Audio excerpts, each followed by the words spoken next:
trauma, 15 minutes is hand trauma. Ortho, surgery. That's it. You've got to put We're just going to get on, do this. not scare and get you all sorted, all right? John? Do you remember where you are? King's College Hospital, London. Thank God. A major trauma centre. Hit the curb, jackknifed onto the verge. Have we got a good pulse? Have we got an output, you know? And one of the busiest A&E departments in the world. He will probably scream, but he won't remember. No, stop! Ah! A place where love, Come on, sir. Let's go. Up you go. No. Yeah. life, There you go. I love you. I love you too. and loss It's all right. unfold every single day.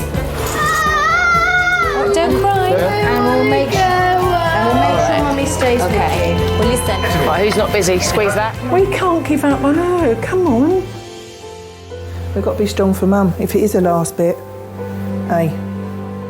All the patients you're about to see were treated in one department. Well done.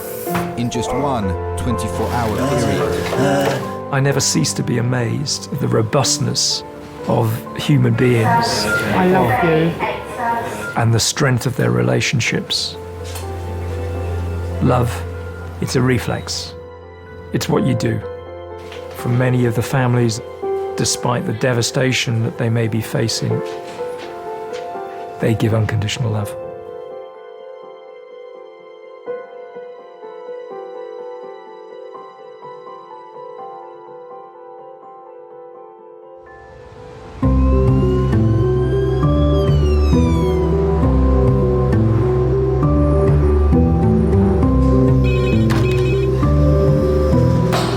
Good morning, A&E, Michael speaking.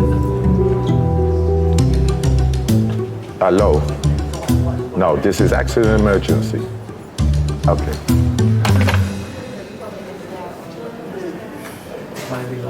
It's getting silly now, man. Come on. I need to go and have a beer or withdraw stuff.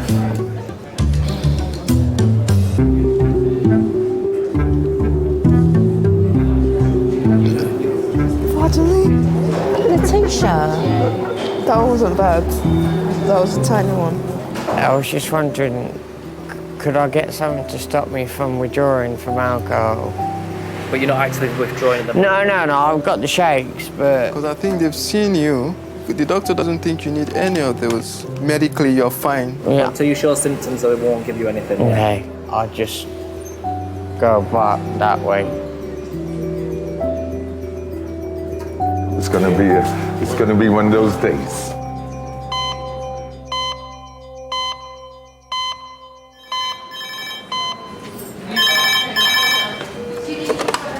A&E Resource King's College Hospital. That's lovely. Thank you. Bye. Fitting.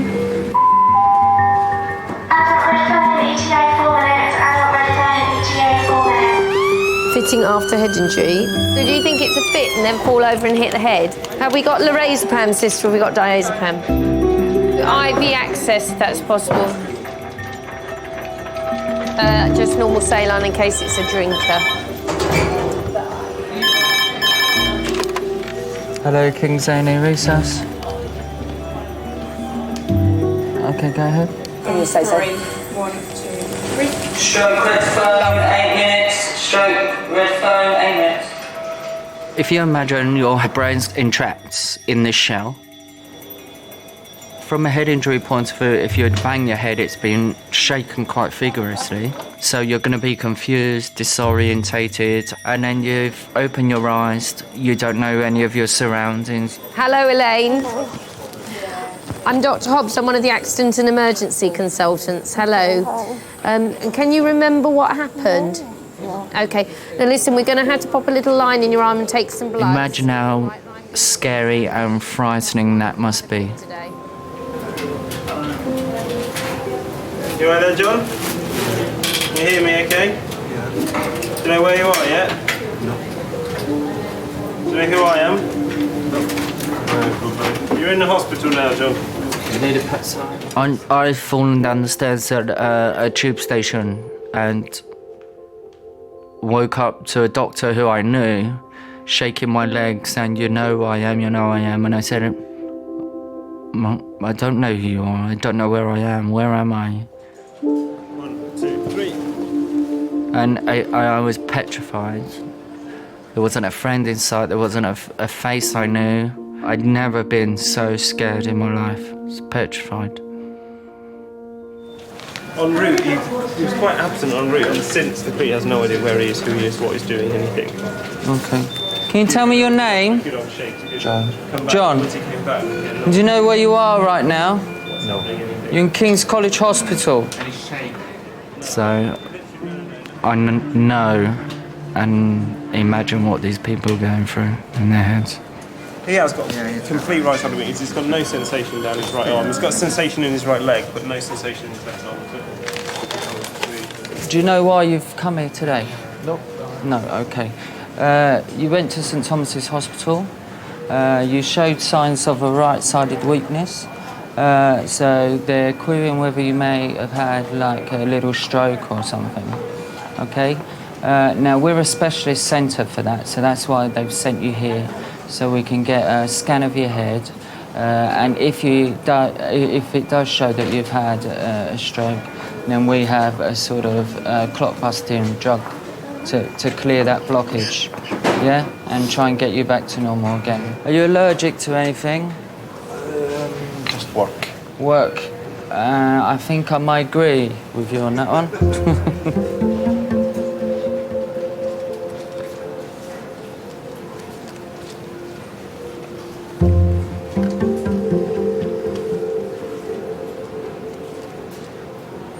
How quickly can things change with the person with the head injury? Within a click of a finger. You could be asking them their name, then they could be fitting, next minute they're unconscious, next minute they could be dead. So very, very, very quickly.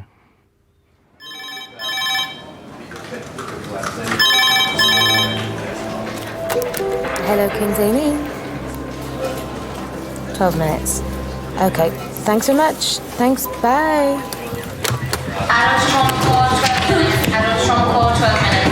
Who have we got? I think we have an orthopod. I think we have a surgeon.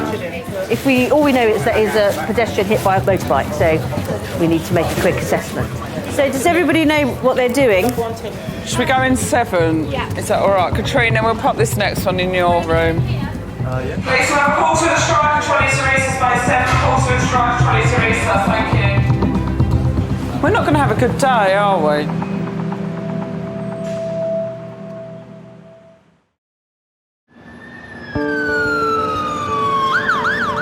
All we know is that is a pedestrian hit by a motorbike, so... Oh, they're here? Yeah.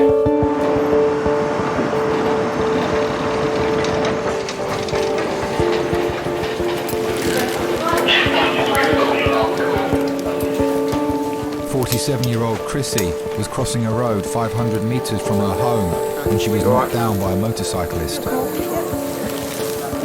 Okay, this is Chrissy, she's a 47-year-old female, hit approximately an hour and 15 minutes ago, left-hand side impact with motorcycle RTC.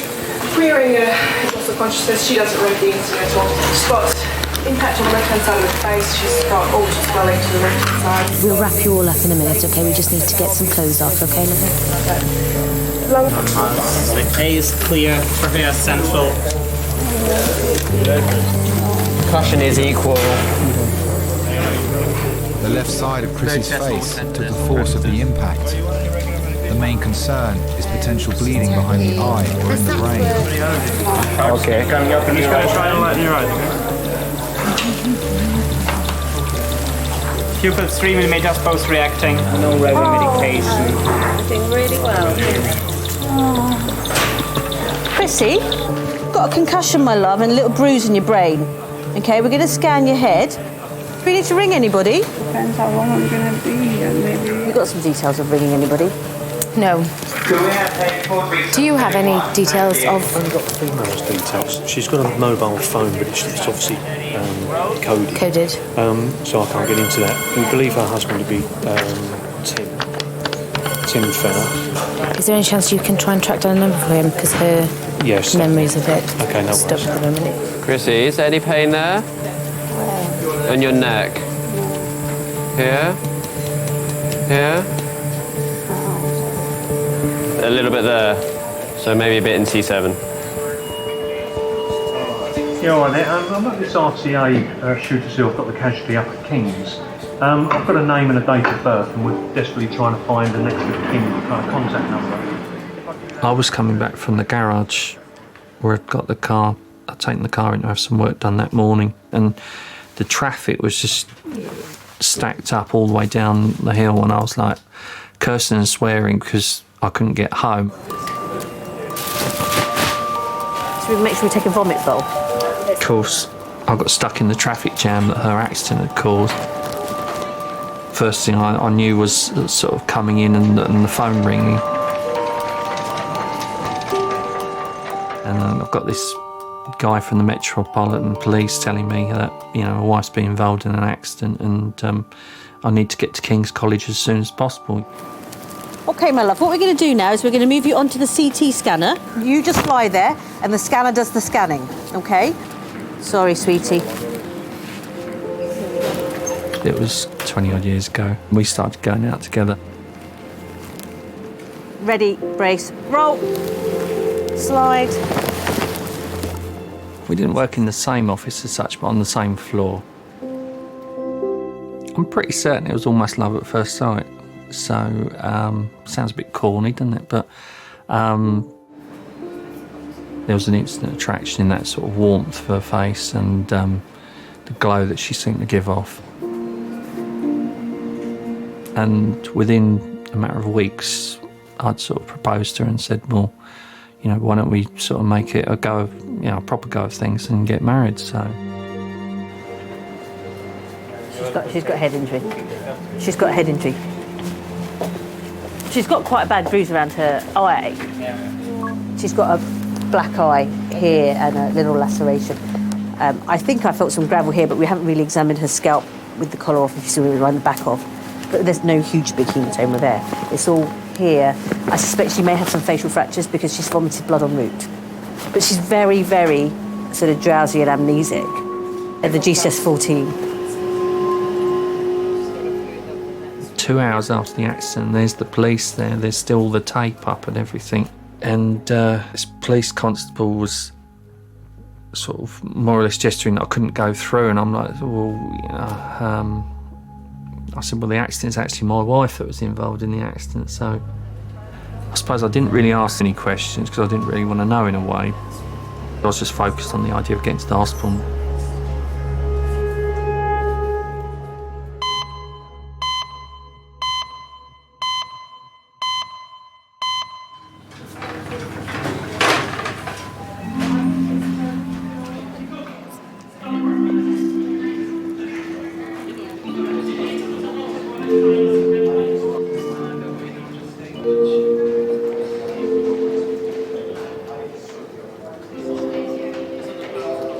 I don't know whether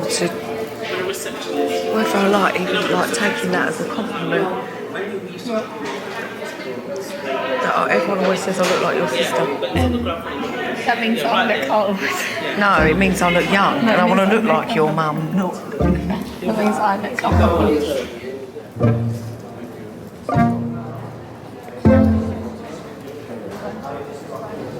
That wasn't me. Lacey is now 40 years 19. Who did? Lacey is 19. Her mum thought I was 19. See, that's embarrassing, Roxanne. She showed her mum a picture back from my birthday and that, and then she was like, how old do you think that girl is? And then she was like, about 19.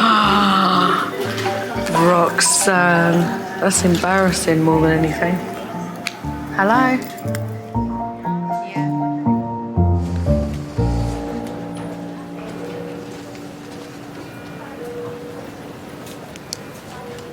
Yeah, John? John? John? You all right there?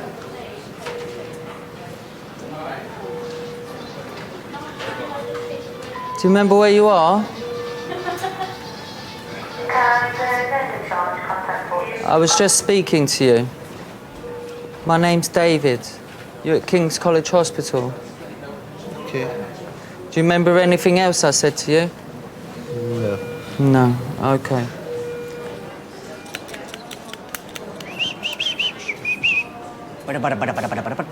Somebody sounds happy.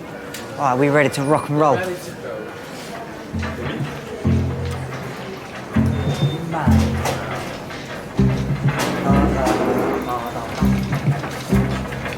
And now the undisney. I must see my face, the final curtain. Yeah, you got it, my friends. You got it. You got it. They did it my way.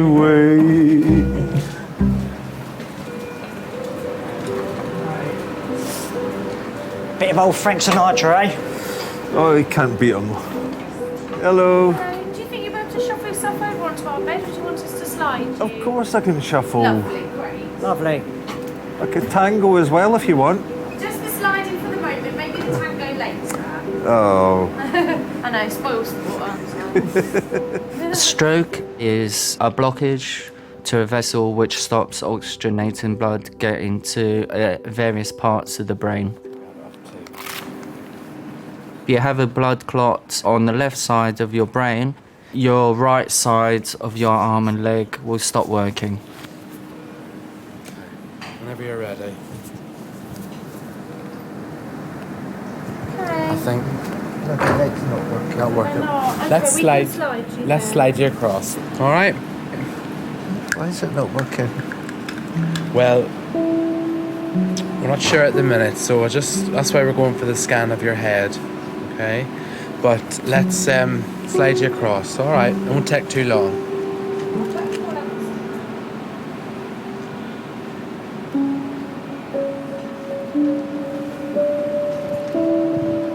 Don't worry, we'll slide you across, John.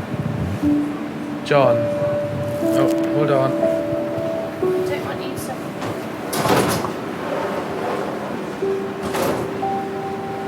Lovely, well done. Keep coming over. That's lovely. And all you need to do for this is keep very, very still for me, okay? Okay. Do your eyes just while the lasers come on, just so they don't hurt your eyes. Okay. Nice and still there.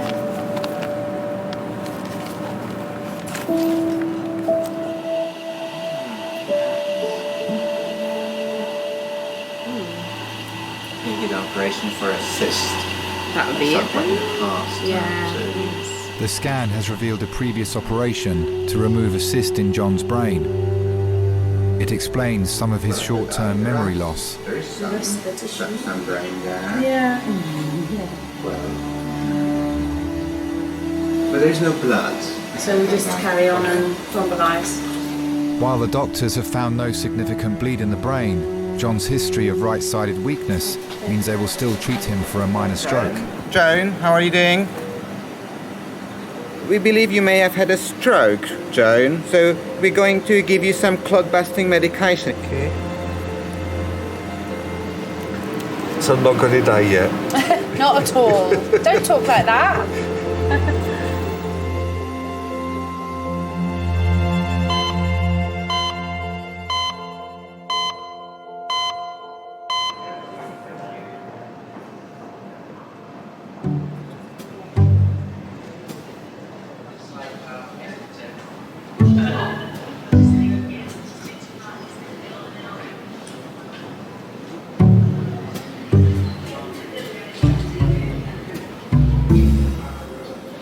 I swear I blink about 1,000,000 times a minute when I'm tired. You always blink.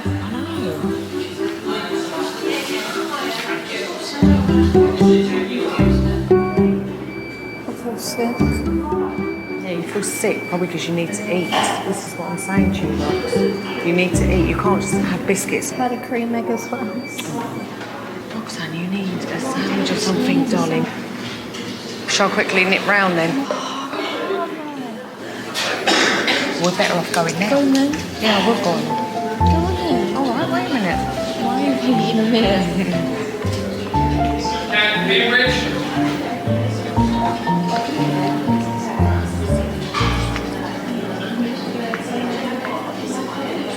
Okay, I'm gonna go. Right, what do you want?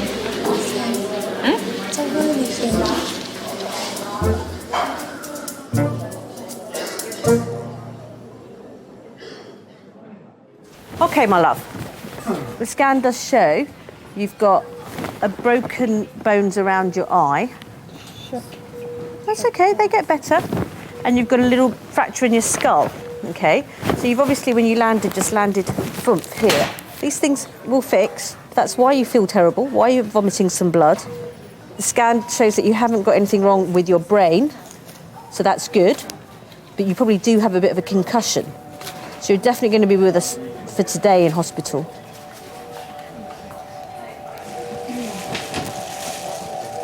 This lady, the whole imaging's been done. Spiros here is her trauma fellow, is just making the phone calls to Neuro and Max Fax as we speak.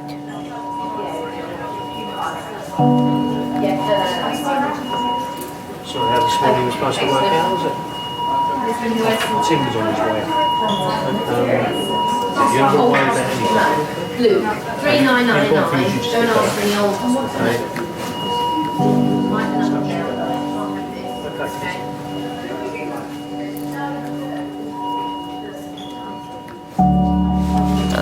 It's a significant accident, and like she does not. Your mother walking past would say she doesn't look right. Yeah. Do you know what I mean? It's not life-threatening. It may be life-changing. When people have severe head injuries, they can have epileptic fits. They can have character changes, particularly the frontal ones. The truth is, you're not necessarily back to normal again once you've had a serious head injury. You can affect blood flow to particularly the frontal cortex, where our personality comes from, and our personalities change.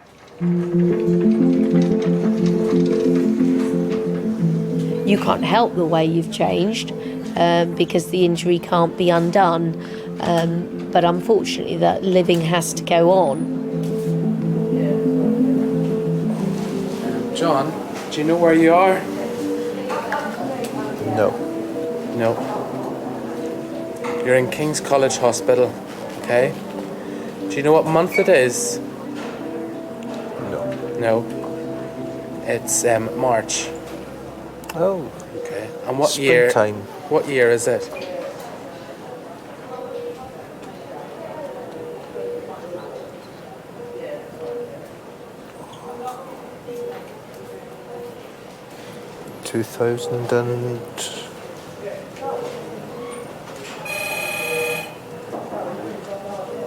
It's 2012. No. No, it is 2012. Okay. Alright, Alright.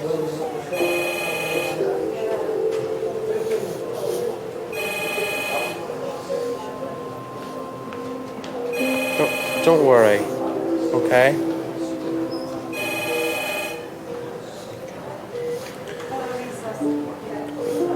Gonna have to shine light into your eyes as well. There's tissues over there. Got some tissues here. It's all right.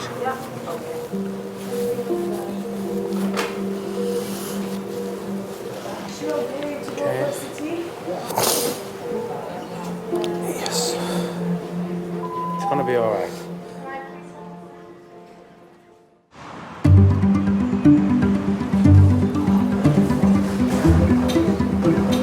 Hello. Full cream or low cream?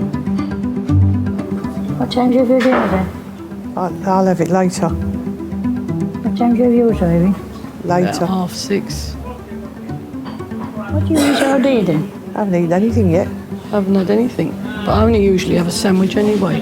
You have no breakfast, friend? No. I only have a bit of toast in the morning. Oh dear.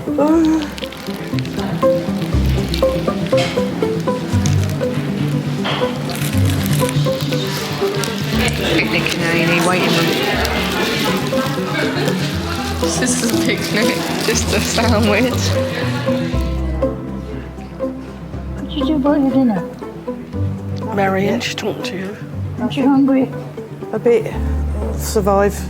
Are you hungry? A bit peckish. Why life? Huh? What's a life?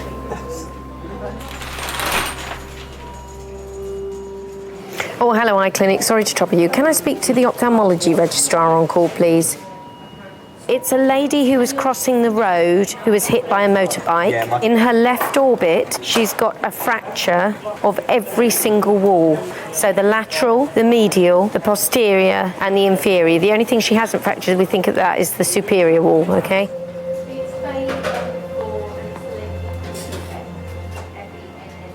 I met Tim when I was 21.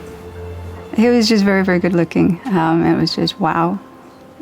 And we were engaged within 3 weeks. 3 weeks before the wedding, I turned around to him and said, sorry, don't want to marry you. To Tim, because I said those words, you know, I don't want to marry you, he just sort of switched off. For me, I thought he was just moving out to just think and get, you know, just get himself together, and that he was, you know, gonna come back, and then we'd ever talk about it, but he never did. Hello, Mr. Fenner. I'm Dr. Hobbs. I'm one of the emergency medicine consultants. Your wife is able to speak to you in there, but she has had a head injury. I don't need you to do anything apart from sit there and hold her hand. And then about 4 years ago, I wrote to him and I said, you know, would you want to get in touch, and so we could just sort of have some closure, because you just disappeared and there was no closure, and for me it just was left hanging for over 20 years. She'll be better for seeing you. Yeah.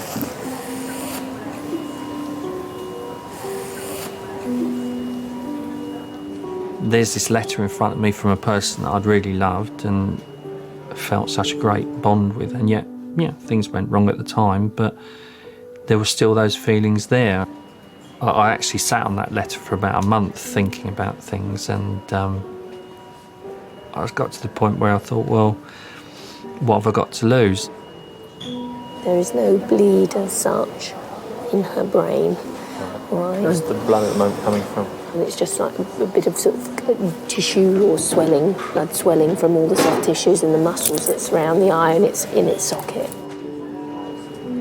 We didn't plan anything, it just happened. It was like doors opened and you had the choice. You either go through the door or you don't go through the door, and it was just the universe paving the way for us.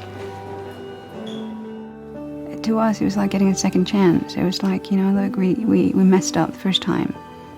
You know, we shouldn't have broken up. And it just felt like the universe was giving us a second chance.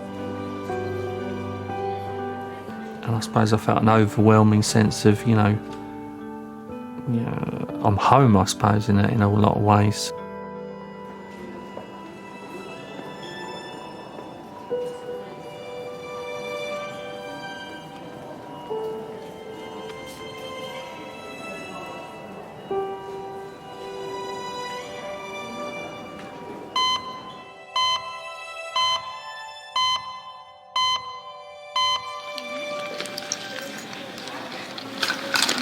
No, seriously.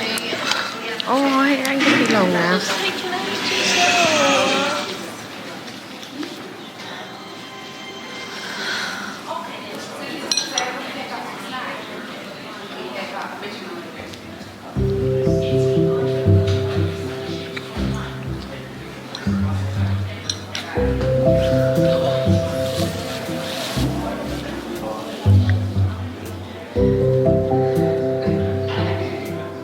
What have we got to wait for now? For him to arrange the scan. A scan or an X-ray? A scan. That's where they put the jelly on, isn't it? I think so, Yeah, yeah. like a baby scan. Yeah. They put the jelly on to scan it. Jelly and custard. Very funny. What time do I get me dinner? We don't It get won't it be here. long now. Won't be long. Hey? We try and get you a cup of tea in a minute. We got to wait for them to do the X-ray of your Just foot. waiting to go down for an X-ray. I got to wait all the time for my dinner. No, we'll get you something, We're Mum, get you something, because... then you can have your dinner when you go home. Yeah, but by the time she waits We've got to wait like go home for my dinner. I think so, yeah, but we'll get you something to keep you going. Do I get my dinner here? No, you...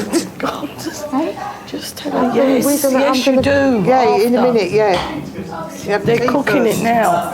And I get my dinner? Yeah, they're cooking it for you. What would you... He's going to ask you what you'd like. What would you like for dinner? What would you like for dinner? Roast dinner. Requests. Roast dinner. A roast dinner. Right, no problem. Oh, you got to go and buy it somewhere? No, they're going to do it for us after that. You can't eat before the scan. You're not allowed to eat before the scan.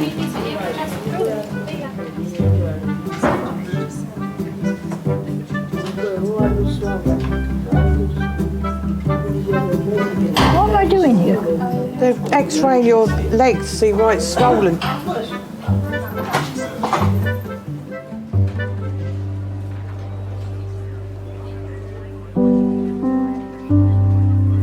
"22-year-old Benedict is back at King's.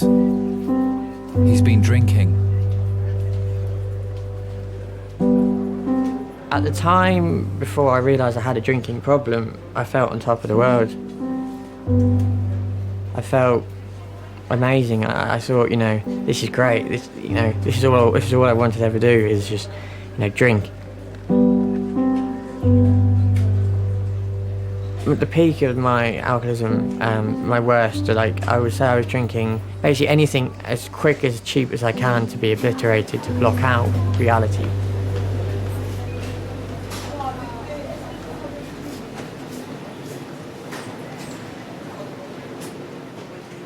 I was just in my own little world. It was just me, the street, the off-licence, and the can of lager. That was me. How much do you normally drink a day? About 74 units. About how many? 74 units. 74? Yeah. A day? In one day? Wow. And what in the cider, is it just cider? Cider, yeah.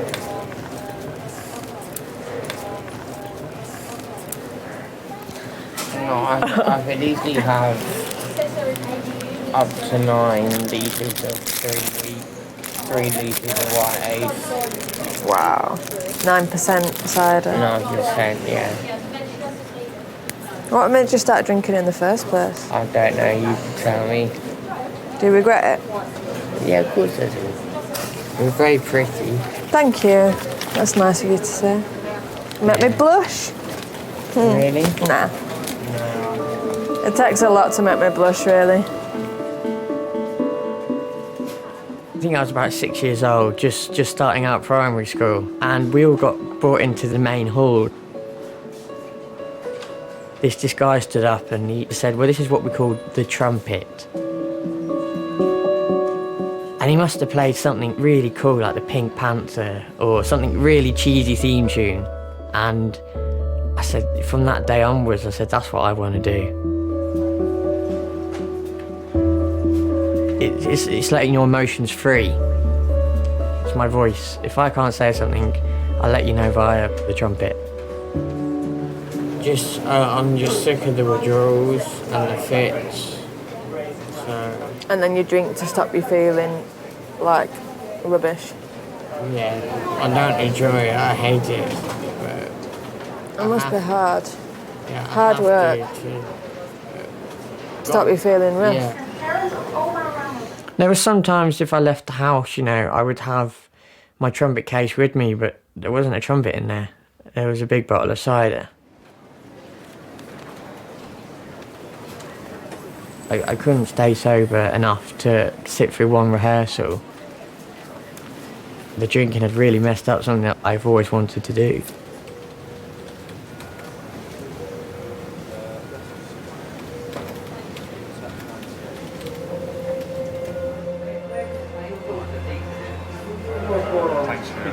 Yeah, I had a chat with her earlier. So she's groggy, more groggy now. I wish her a speedy recovery. Okay. Yeah. Okay. No worries, Tim. Right. Thank you. It is a marathon, it's not a sprint. Long after the hospital has discharged them, the process of getting well may still be going on, and it's the relatives who carry the burden of that. First floor of Jamie Wing. Okay. All right, you go and we'll meet you there. It will affect a relationship between a husband and wife, a relationship between the parents and the children, or even between the children. They will carry the weight of that burden for years to come, probably a lifetime. Because I suffer from severe withdrawal from alcohol. The nurse said, I can't give you a fag. There we go, someone a lot worse off than I am. Yeah. I had 3 children. Simon is very political, which I enjoyed. Emily went to my college and did English and drama, and I love English. And Benedict took up the music, and of course that was my first love and first profession. I'll see you in a sec. I'm very proud of Benedict. Taking the lead in Tchaikovsky 4 or Bruckner 4, I mean, at one end of the spectrum, or hearing him playing a trumpet concerto from memory. But when somebody that you've brought up and been proud of is an alcoholic, I think there aren't enough words really to describe the intense sorrow and pain that one can feel.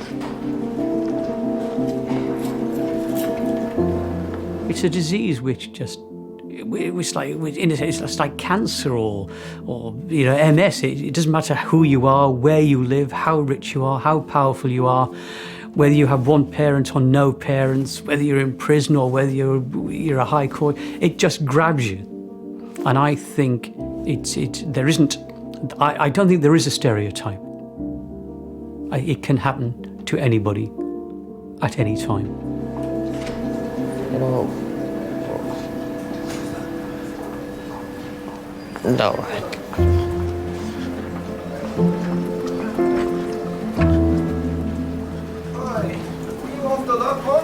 Hello, mate, alright. Yeah, what are you doing? I've got a bed. You got a bed where? I don't know. Wait. Yeah. Come here. Yeah. Quick. Yeah. Where is it? Yeah. Yeah. Put it away. Sorry. Yeah. Right, he's just getting back to his walking back slowly. Yeah? Yeah. Walking back. Is it Reese's? No, near a chair. No. You're gonna fall, mate. Yeah.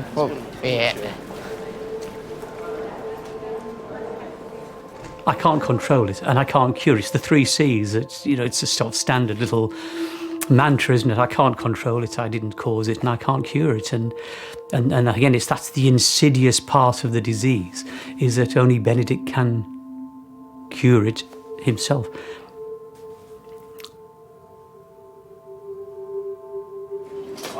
Yeah. All right, cool. Thank you, bro. Ben, what are you doing outside? I fag. To tell the nurse you went outside. No. You should have told the nurse.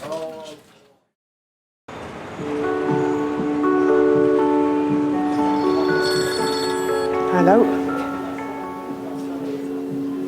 There's no blood clot. Oh, and everything's all right. Oh, so where are you now? On your way back? All right, see you in a minute. Bye. Show me the pictures you took in Great Yarmouth that you said you had on your phone. No, on the camera. Oh, was it? Take Annie on the phone. We're never going to see them then. No, I didn't take Annie on the phone there. So she's okay, there's no clot? No clot.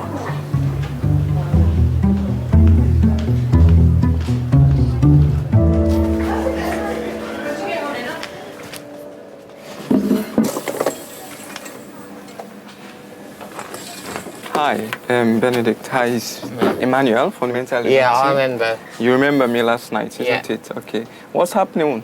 What I had happened today? a withdrawal fit.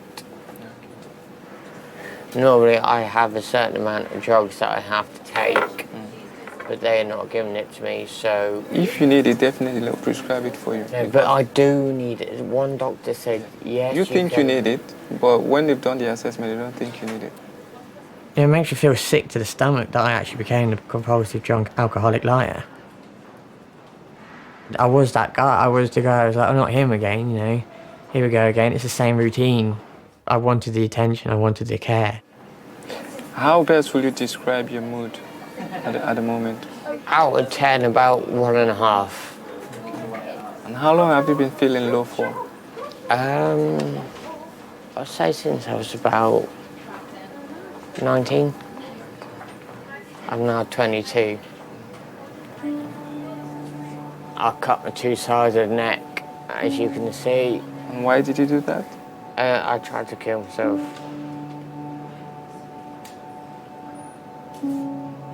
I was going to go for here, but I didn't have the balls to do it, so...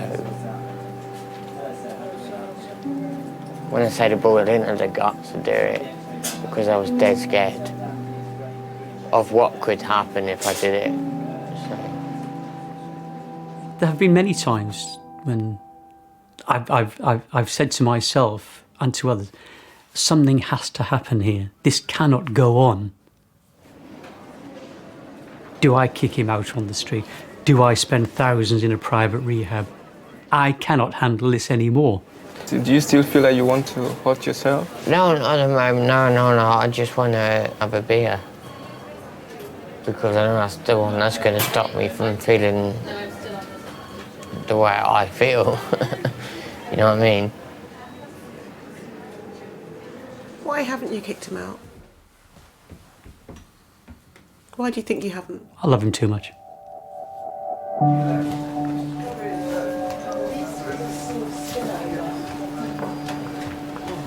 Yeah, I'm good to go. Well, I'm having a go and chat with the doctor, so you just take a seat. I wonder what's going on. I'm not going to see him on a park bench or drinking with the winos down the street corner. I'd rather have him here unconscious than allow that to happen. At least when he's here, I know that there'll be a solution. Your bloods are all completely normal. Really? So your liver function's absolutely fine at the moment. Don't think for a minute that means if you keep drinking like this, it'll stay fine, because you won't. Yeah. Not at all, but at the moment it's fine. Okay. So, thank you very much for your time. Okay. All right, Thank you. Bye-bye. He doesn't need to apologise. He doesn't need to explain. Because when he's not drinking, he's my son again, and we just move on. I forgive him. Full stop. He doesn't even have to say sorry.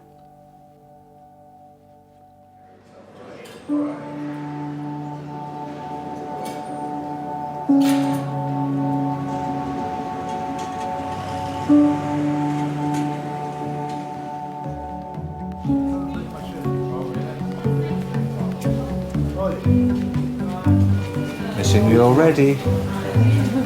Bye.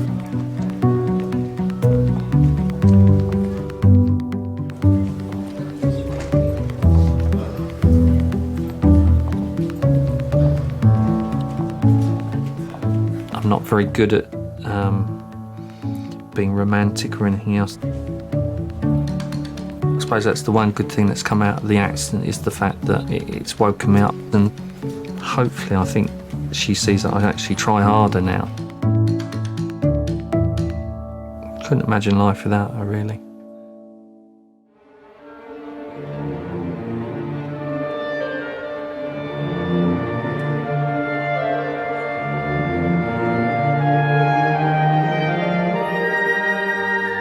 I went through a detox program straight from King's. I was there for 3 days. It wasn't easy, obviously, because I was the youngest there by about 30 years. But I did it.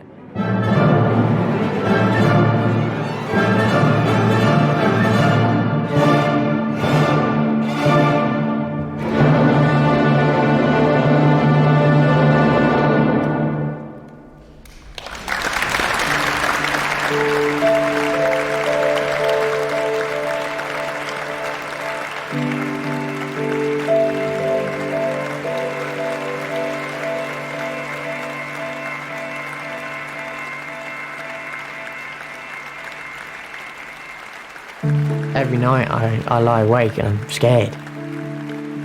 Dad, he was powerless over my addiction and my actions. You know, the one thing he said to me was, I'll always have a roof and a plate of food. But I didn't realise how grateful that I should have been at the time, you know, to have a roof, a bed and a full stomach every night and every day, you know. To this day, can't thank him enough. Security control, good evening, hello. There's a reason why we do checks, okay? There's a reason why we do checks. It's a hospital. 8-year-old fallen 3 metres. Do you want to go around? Head injury in children always makes me worried. They want, please tell me this is going to all be all right. And I can't, because I will not give false hope.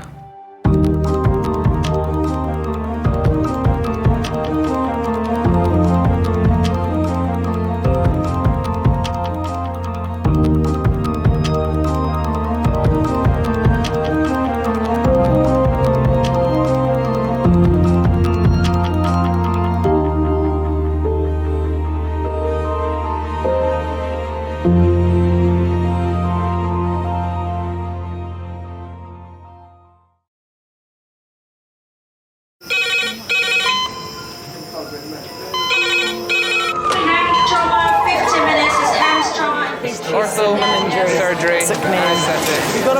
We're just going to get on, do this. Not scare him, get you all sorted, all right?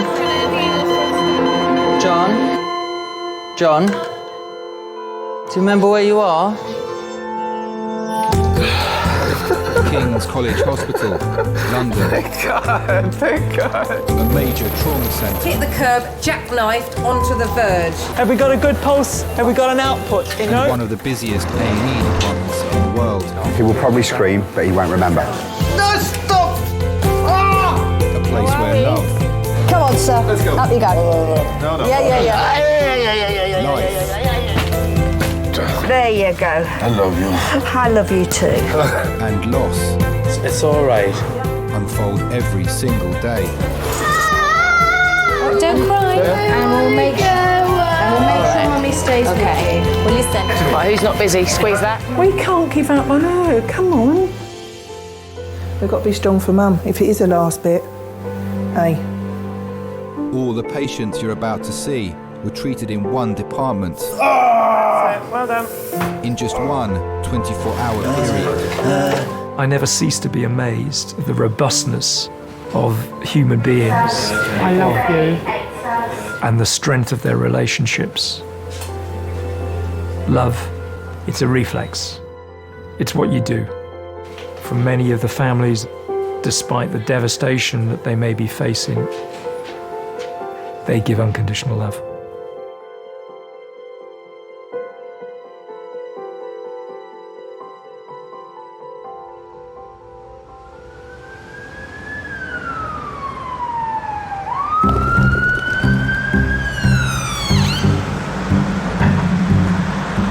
Do you want a cup of tea or anything? Are you waiting to be seen? Yeah. Do you want me to help carry something?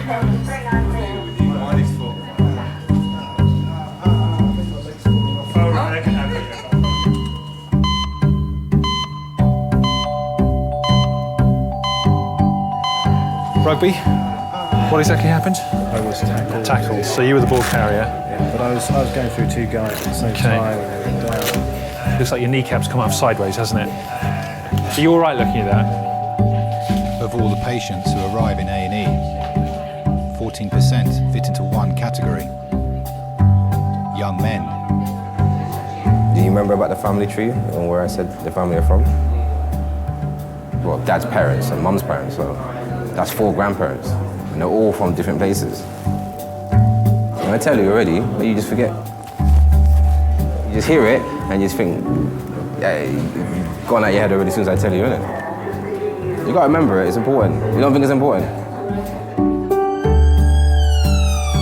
This is Nicholas Valdons. He's 26 years old. He had one punch to the face, and we don't believe he was knocked out, but ever since then his mouth has been locked open. Apparently this side is fractured, that side's dislocated, there's bone inside his mouth. I've had to suction him about 5 or 6 times because his mouth just keeps filling up with blood on the way. He hasn't been able to speak, obviously, at all. Okay. 26-year-old Nicholas has been punched in the face in a random attack. Right. Should we call you Nick or Nicholas? Whatever. Just pop your head back, just make yourself comfortable there. That's it. That's it. I know we're not going to strain this too much. I will take that suction there for you. So when do you think boys become men? 40. And then they regress shortly afterwards. I'm approaching 50. That's next February. And I like to think that I can do the same things now than I could previously. But I mean, you know, if you go out and you have a few drinks with your mate, it becomes harder to recover the next day. You like to think that you can run, you can ride as long and as hard as you did before, but that's not the case. Look at that there. Is that tooth or bone? Looks probably a bit like bone, actually. Yeah, exactly. It is bone. It's rubbing on your tooth, rubbing on your tongue there, Nick, yeah. Try and close yourself together there, Nick, if you can. I don't suppose you can. Okay, and that goes with the fact that you can't close that there. Nick, I know it's really dry there, but can you say ah? Oh. Excellent. Should have been a singer. There we are, okay. So it was just the one blow? And were they standing in front of you? Yeah. Never injured your face at all in the past? A couple of times. Any breaks? Yeah? Jaw? Oh, any treatment? No, no plates or... Sorry? It's okay. It's okay then. Okay. All right. No any fractures of your cheekbone? With Nicholas's injury, it was unusual to have a fracture as well as a dislocation at the same time. So it's a pattern that most people wouldn't have seen before, and I haven't seen one for many years. Nick, I'm just going to feel very gently, okay, along the low border of your jaw here. And what I'm feeling for is the fact that this is all intact here and here, and that's what runs. But when we get to the angle here, yeah, okay. There are many patients who have a dislocation acutely on the rugby field, for instance, or sporting, which can be put back quite simply. But the longer it's out, the more difficult it is to get back in because of the spasm that the muscles go into. All right. Do you want to know details of what we're going to do, or should we just crack on and do it? Just 33-year-old Simon dislocated his kneecap 3 hours ago. Right, puffing on the gas and air again. Okay, nice deep slow breaths and try and hold it.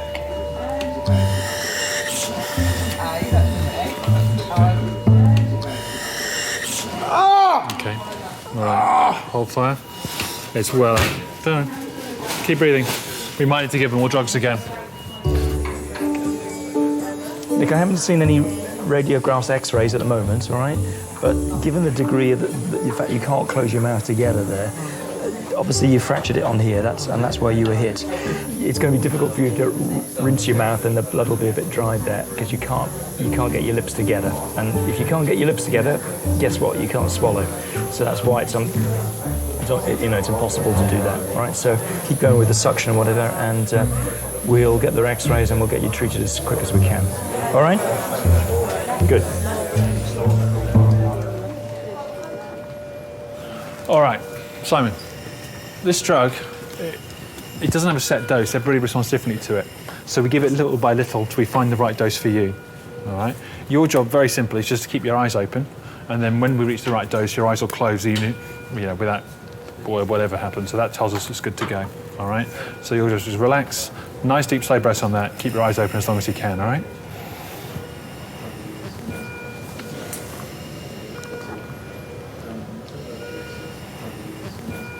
Simon is given fentanyl, a strong painkiller like morphine.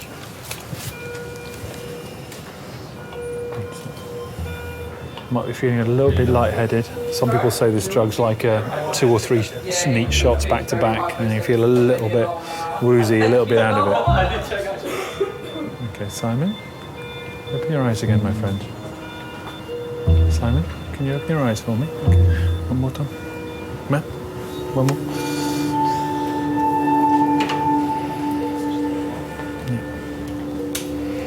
You saw how much he jumped last time, so let's get him nice and deep.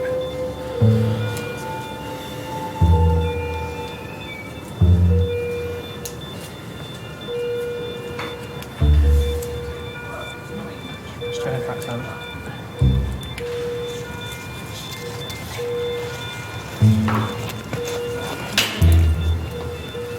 Okay, Simon, can you open your eyes for me?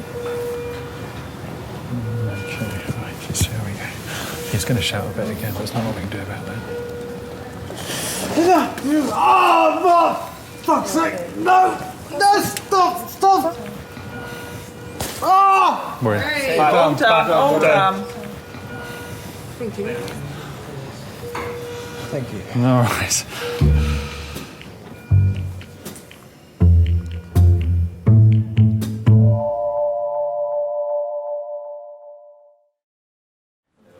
Right, so come back round this way, that's all right. So your sheet will be a bit wet, I'm afraid, where we've done the plaster.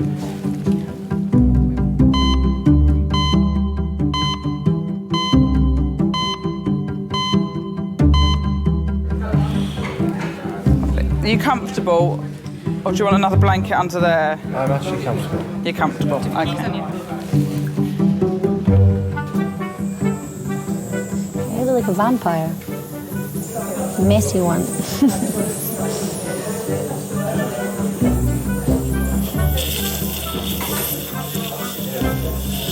Is it still painful?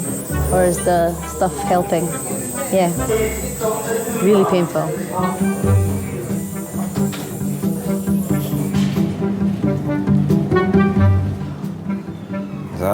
So how's it going at the college, football-wise? Football? Yeah, the last match. How did you guys get on? Lost 3-0. 3-0? Your team lose kind of often. That's the manager. He made 7 subs. 7 subs in one game? 17-year-old Terrell has come in with a damaged big toe, and his father, Adrian. He's going for that period in time in his life where he's been a bit independent, and it's the hardest thing. You see, you say to your kids, "Hey, how's your day been?" "Fine." You know, what you been doing? "Football." Then you're like, okay. You know, so every parent goes for this. It's not just me. So you just think, you know, how else can you interact with them? And the funny thing is, yeah, when I started this family tree, I didn't even know my grandparents' names. I didn't know what their names were. I just called them Mama and Papa. You know what Granddad's name is? Yeah, I know his name. You should do. What about your great granddad? What about Nan's dad? You know what his name is? No, I forgot. How can you not know? You see, that's what I'm saying. I never had a relationship with dad. I never knew him because my dad died when I was 7, and it's not until I actually became a father that I realized, wow, this is the impact a father can have. You know my mom's name. You know my dad's name. What about Nan's dad's name? Nah. Possible. But you know all the teams in the Premiership. You know all the teams in the Barcelona League. I don't know. Yeah, all you of that. do. And you know, and you know all the players in Barcelona or Spain. What team? What country they're from? Yeah, you do. But if I ask you where your family are from, you ain't got a clue. How does that make any sense? So all the players in the Premiership, you know what country they're from, yeah? Yeah, most of them. Exactly. So you know your team's history, but then if I say to you, all right, then where are you from? You'll be like, I don't know.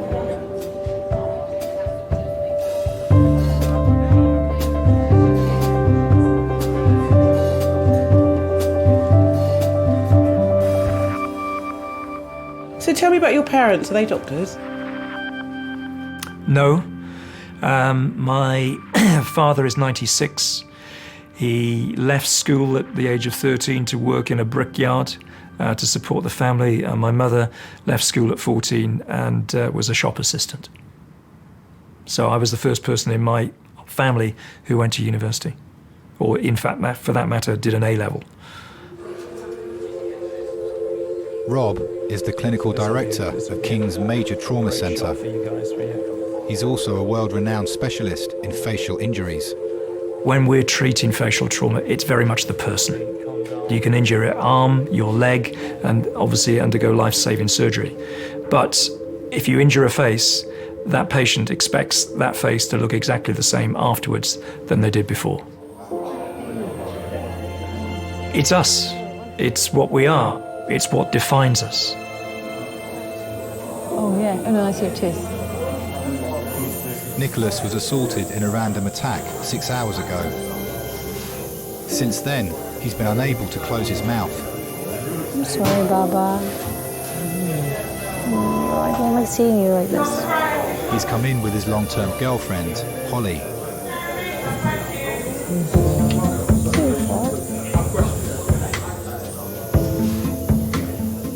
I hate fights. I hate fights in general. I hate it when it's someone I love. Don't worry, I'm going to be here with you. Okay, not going anywhere. I don't understand it. I just don't understand why you would fight. I don't understand why you would want to like get to the point where it has to result into that anyway. Like either walk away or like these people are just not right in the head that they go about looking for fights because it's like a macho thing, I guess. So I don't approve of it. So top of your ear, okay? He's definitely not like the fighting type.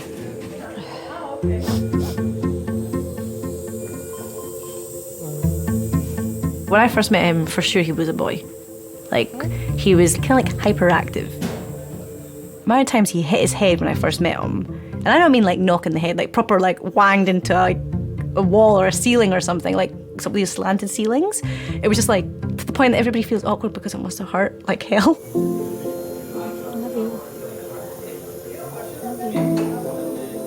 Sometimes I feel like a little bit like a mum. I'm like, can you slow down, don't run, or are you gonna hurt yourself? That sounds really terrible to describe your boyfriend as you're his mum, but that's the way it is. Now, if we look carefully on his right side,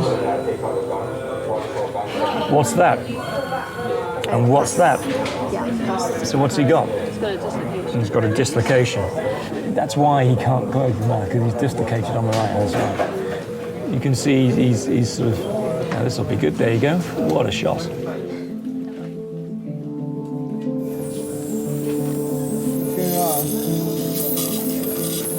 Hi. Sorry. No, it's all right, Nick. Just to say, had a look at your scans now. You've only got one break, which is on the left angle of your jaw. Why it's propped open like this is the joint here is dislocated. So if you look on me, you can see how it moves there. When you've been hit, not only have you got a very nasty fracture on this left angle, but this one here has actually popped it and a joint. That's why you're propped open. We'll get you fixed today. How long? Well, we'll get your fracture done today, all being well, and chances are you'll be going home tomorrow. All right? Now I'm just going to try something very gently, because it might just make you feel a little bit more comfortable in the meanwhile.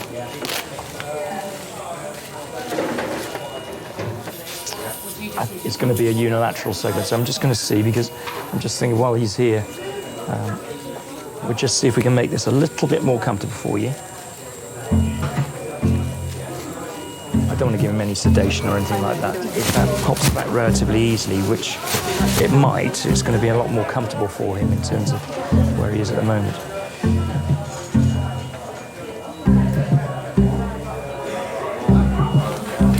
Nick, just pop your head back for us. That's it. Okay, now just bear with me. Just here. Okay. There. How about that then? Better? Close your lips together. You can swallow now. Does that feel easier? Oh yeah. yeah, transoral and buccal. What we do need is... I felt relieved from the moment he stepped in the room because it looked like the man in charge, and then he just came to me in a couple seconds. He just put a finger on my teeth and then like locked it. Like, I don't know exactly what it did, but it went cluck cluck and it was all sorted in a couple seconds with like a magic thumb, and it all went back where it should be. Well, from that moment I knew that I was in good hands. Do you remember when you became a man? There is a time in your life which is unspoken. And I think that between... sorry.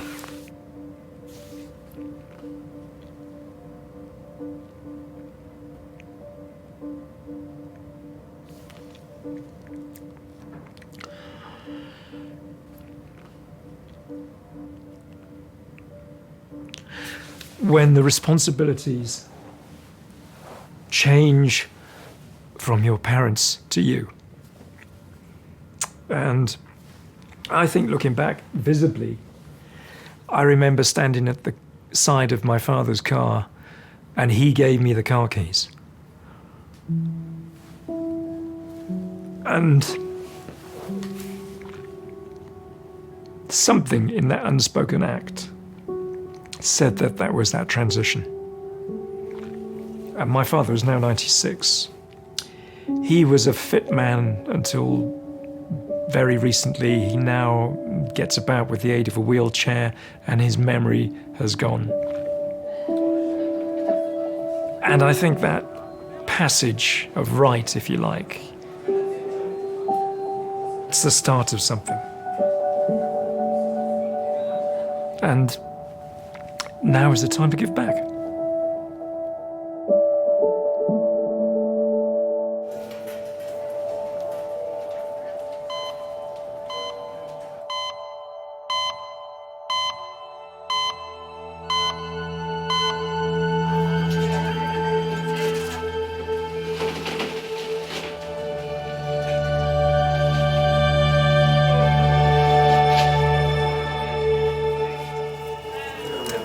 Is she on a beta blocker? Do we know what medication she's on? Any medications? Nothing. How old is she? 78? 78. So but she's recently diagnosed with a blood clot. Confirm. You don't know. 78-year-old Amway has been brought to King's by her 26-year-old grandson, Ho. He's training to be an architect. Every day, he cycles 10 miles to visit her in Peckham. Today, he found her collapsed in her flat. It was a shock when I found my grandma. She always has refused to go to the doctor. I think that's one of the things in our culture we preferably do not want to know if we're sick. We rather, knuckle down and live through the pain of it. It was quite a horrific moment because I'd never seen her so fragile before.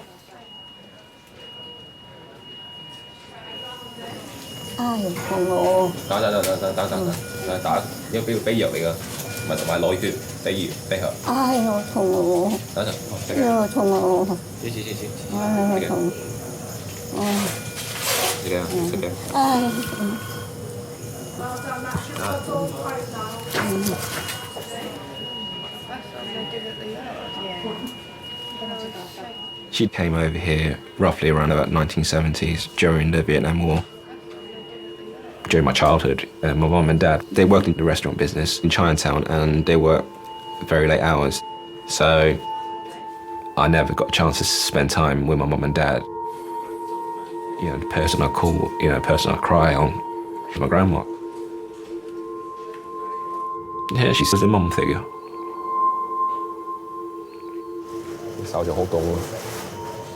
She didn't speak my English, but the words that she did know, fuck off, get out, how much cheaper, and, ideally if she ever gets lost, where is Peckham? because I've been brought up in the UK, we shy away at asking something to be cheaper or freebies. But you bring grandma along, they knock off a few quid.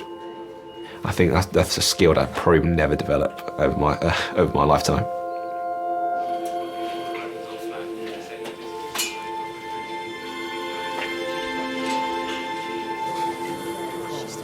We've got quite cold hands. Does she want another blanket, do you think?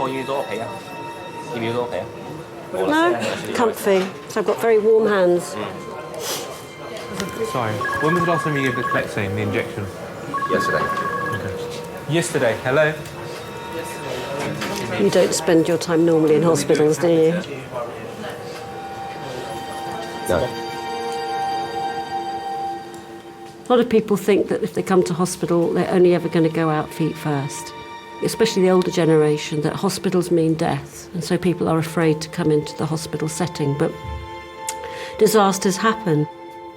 I never forget one time when a baby had died in the emergency department. This was when I was working as a radiographer, and the mother was screaming her head off, and she was running up and down resus, running up and down, just hysterical, and her little baby had died.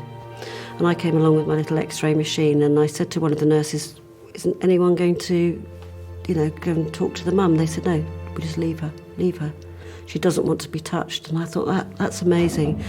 She couldn't be touched, she didn't want to be touched, she just needed to scream her head off. She needed to release that grief there and then.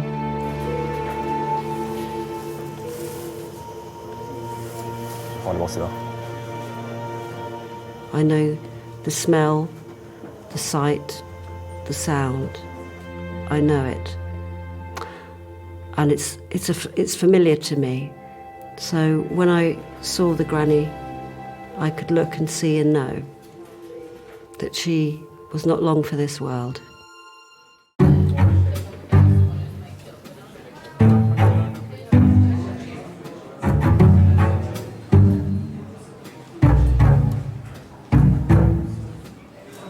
Oh, man.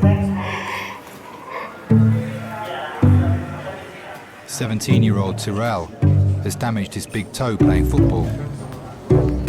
Crazy. Can you kick the ball like that? They might have to take the toenail off. Huh? They could, you know what they're gonna do? They're gonna freeze your toe, your big toe. Gonna freeze it? They freeze your big toe, or they gotta take it off. Not freeze the whole toe, but I think they do something where they freeze the nail. I'm not sure. But it's gonna hurt. It's gonna hurt.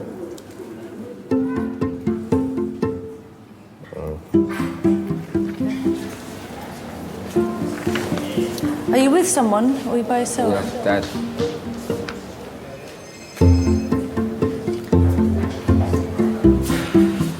Come round this way.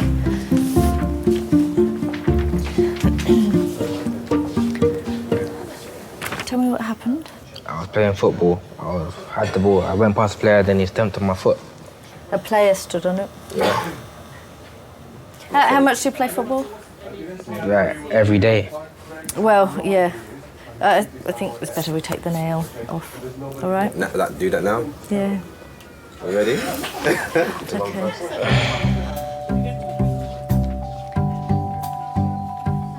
Yeah, he's becoming a man. He's experiencing pain, learn to deal with it. He's squeamish, you know what I mean? He's like that.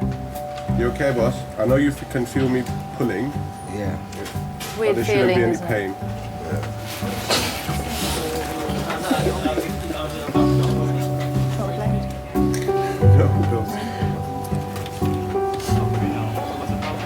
It's gone off. It's gone. There's still got the root. There's no nail there. Nothing there. I'll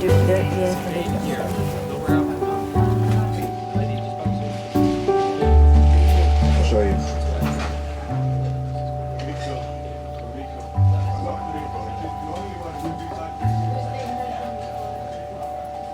And I'll still say I love you. It's saying to him, regardless how big you are, I still love you. So. Does he tell you? No. No, he doesn't. He doesn't tell me.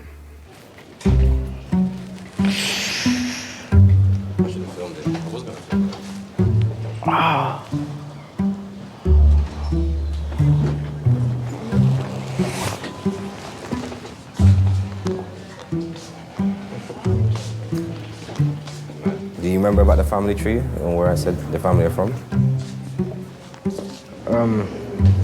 Nah. You gotta remember it, it's important. You don't think it's important?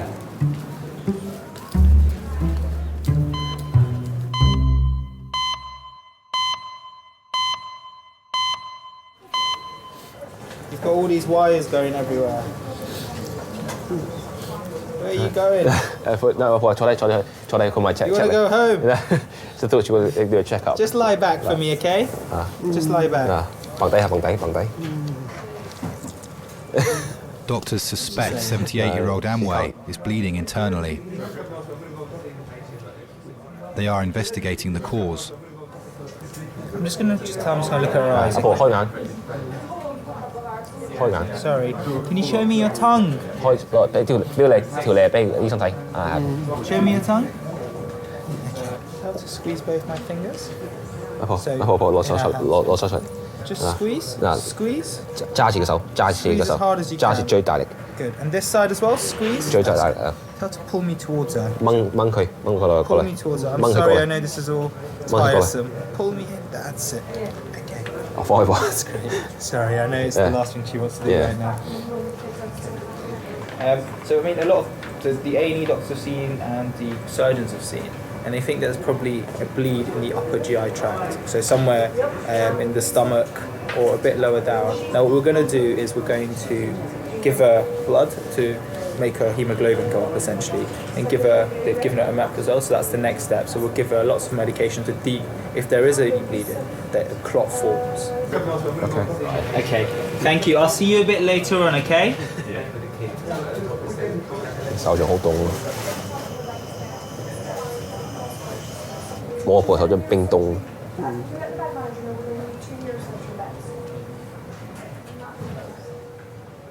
Hands actually explains a lot about the person's lifetime and what they've been through, and I have pretty, boyish, girly hands, unfortunately, but my grandma has very strong masculine hands, and you could tell that she worked hard, back in Vietnam.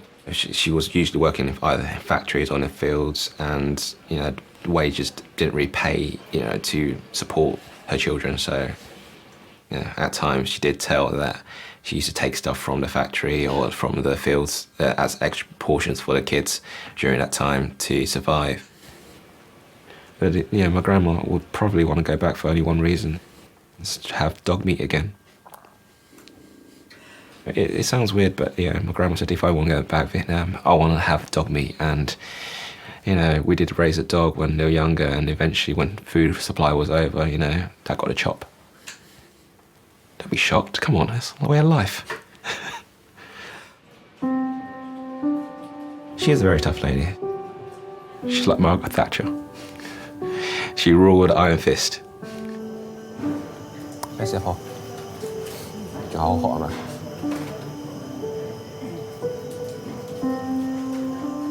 When she starts to become old and fragile, and you realise that she's getting quite vulnerable, I think that's the difficult part about it, and you want to provide back.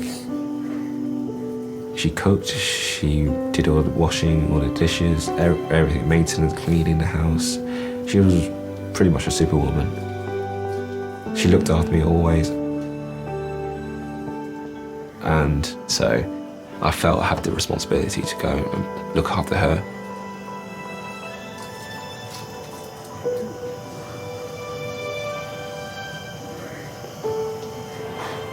Now 碼頭啦，婆，休息啦。阿孫都冇嘢做，冇女朋友，冇工做，都冇錢，想點啊？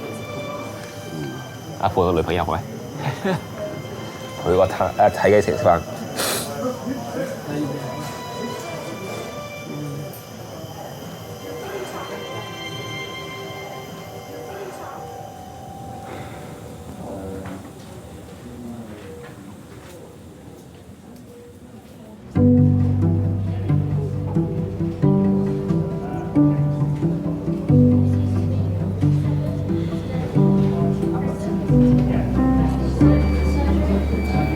feel like out of everyone here, I'm the most dramatic looking.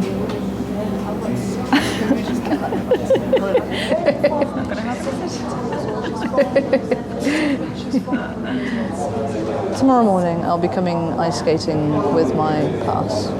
I can't come tomorrow.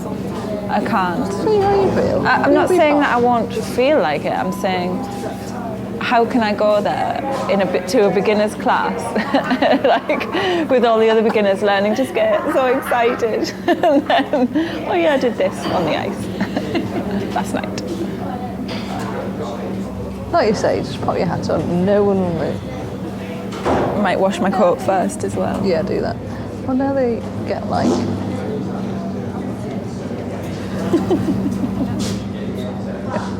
Was that what I thought it was?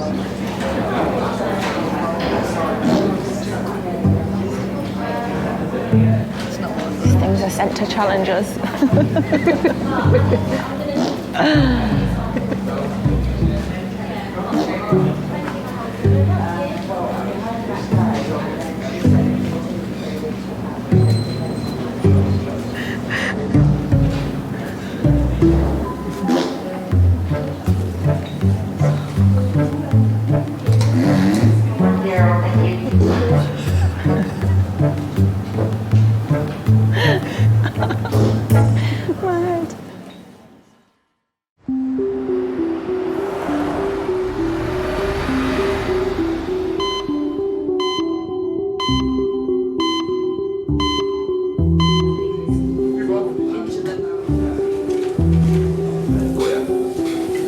She's still cold. Yeah, she still wants a drink.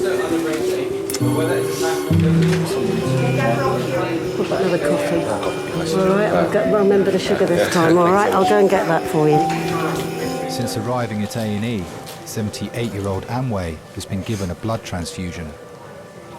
Further tests are being done to find the cause of her collapse. 我車你背啊，婆，我要翻嚟行落落翻架車，落車翻嚟攞啦。咁啊，舒服啲啊？仲痛係咪？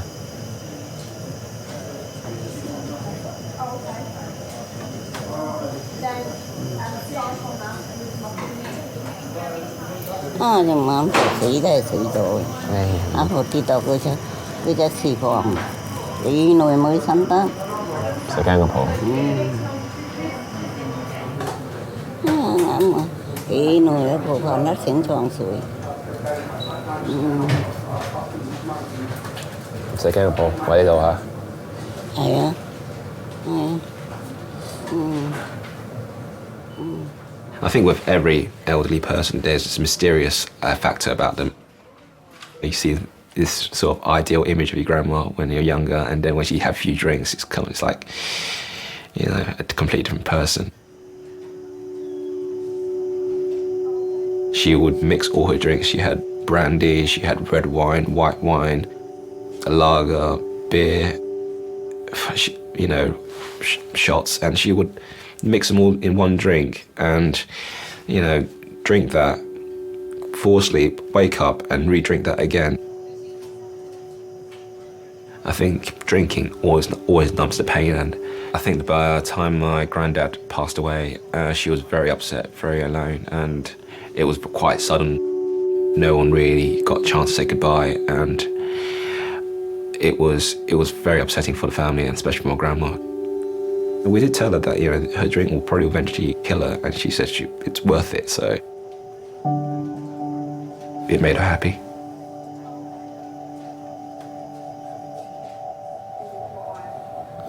仲叫人你等咩啊？你 check 你個心臟有咩問題啊？依家冇事嘅，冇可能下次有事嘅。嚇？因為你屙血就流出嚟嘛。係屙血都有啊，婆，有好多血添啊。係咩？係啊，你屙屎嘅時候屙到好多血出嚟啊！你瀨屎嘅時候啊，真係好令人驚啊！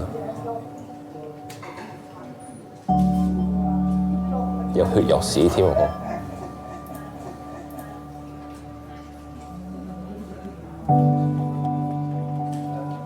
依家啦，你救護員應該睇緊你啦，醫生嚇，我幫睇嘅。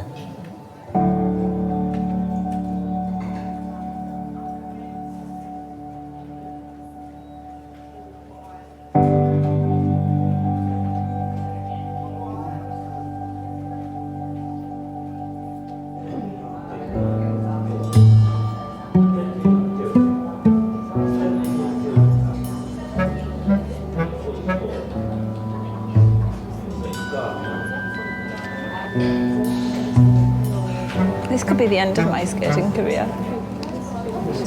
No. You'll be fine. You'll be fine. I'll be fine. I'll be fine. Anyway, tell me what it looked like. Did it look bad? Do you want me to draw a picture? It looks like you kind of like. Do you really want to? Can you see my bone? No, because it was all bloody. But no, I don't think so. Didn't look that bad. Okay, draw it. So. Oh look, it's even a red pen. How appropriate. So that's my face. That just looks like my eyebrow. It's fine. No, but it's like heart. It's kind of like here, and it just looks like you've torn it. Tearing sounds like it's going to look uglier when it fixes. Well, it'll be nice and swollen, so if you fall on it again, it'll cushion it. Yay! It's fallen from ice. Yes. I was only on the ice for 5 minutes. Only on for 5 minutes? Yeah.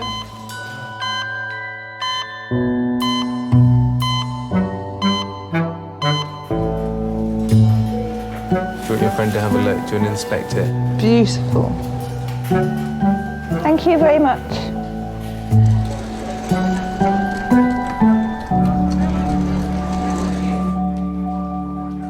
Have you ever been a patient?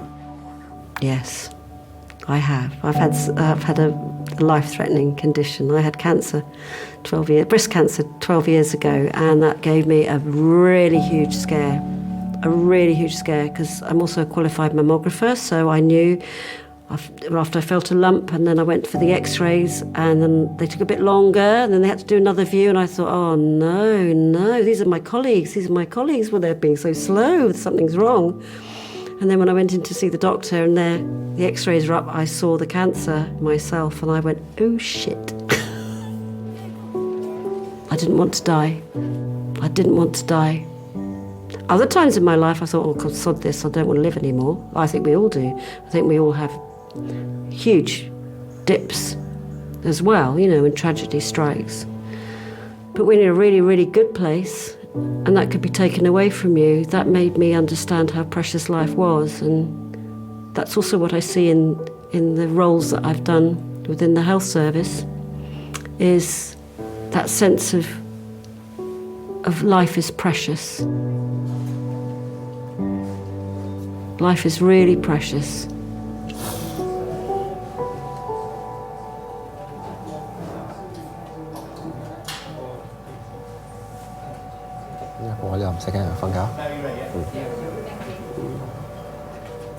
Last year, she lost a lot of weight. It was that she couldn't, she wouldn't eat. She couldn't. Every time she ate, the food just seemed to come back up again. So we thought, well, maybe it's something wrong with her, but we never knew how severe it would be. So it was shocked when they diagnosed her with cancer.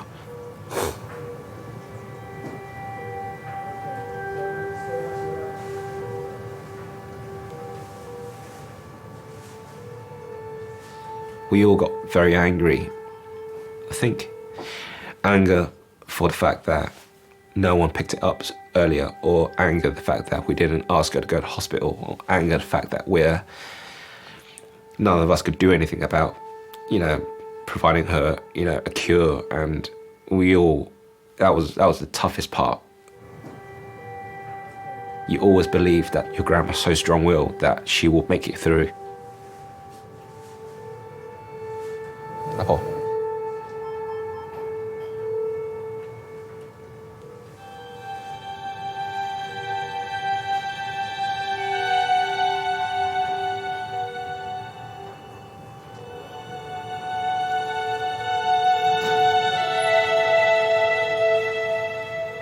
grandma taught me it's like family will always be first.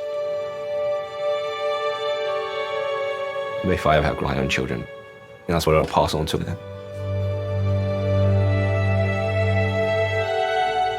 What drives me is the fact that how strong-willed she was.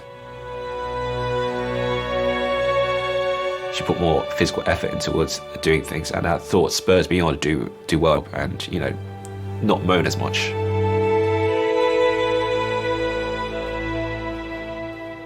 I always miss her. She made me the man who I am today.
Oriental people have a lot of kids so that one day one or two of them might do well in society.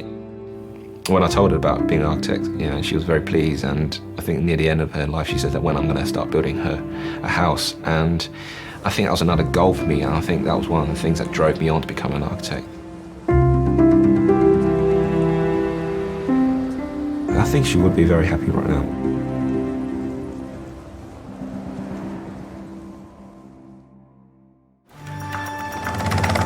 Adult male trauma. We have got food-rid patient. You're thinking what will kill him first? You got a pulse on the groin? No? Have we got a good pulse anywhere else? For some reason, the blood is not running through. When you do that job every day and you realise how short your life can be, literally nothing's taken for granted.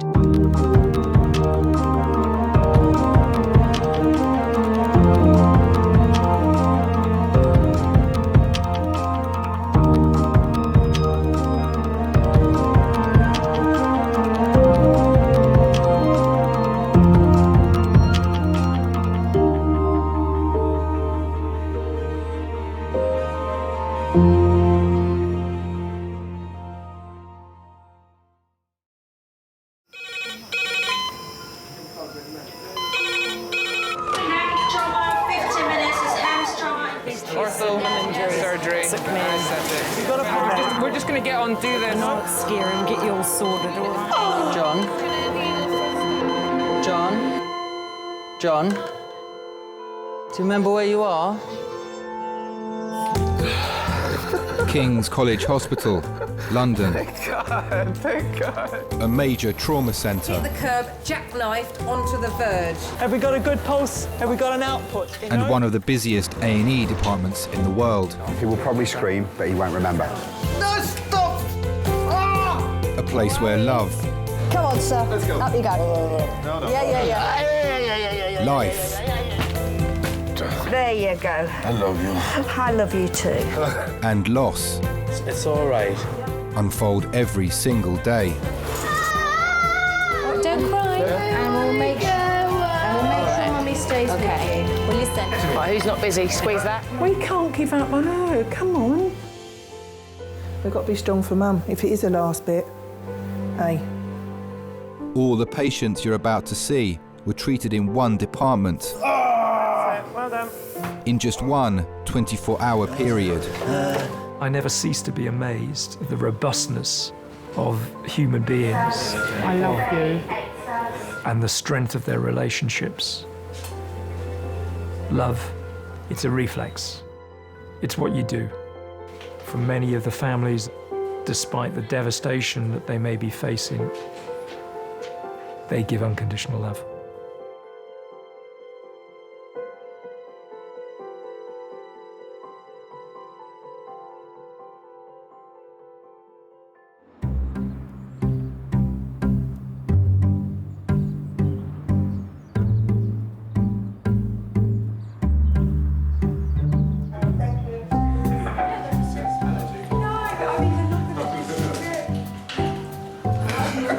We need the music running through the waves and stuff.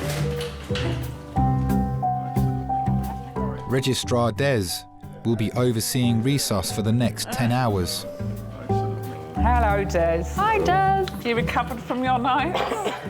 No, nor have I. I feel like a zombie. Absolutely. I woke up at 5 this morning, wide awake.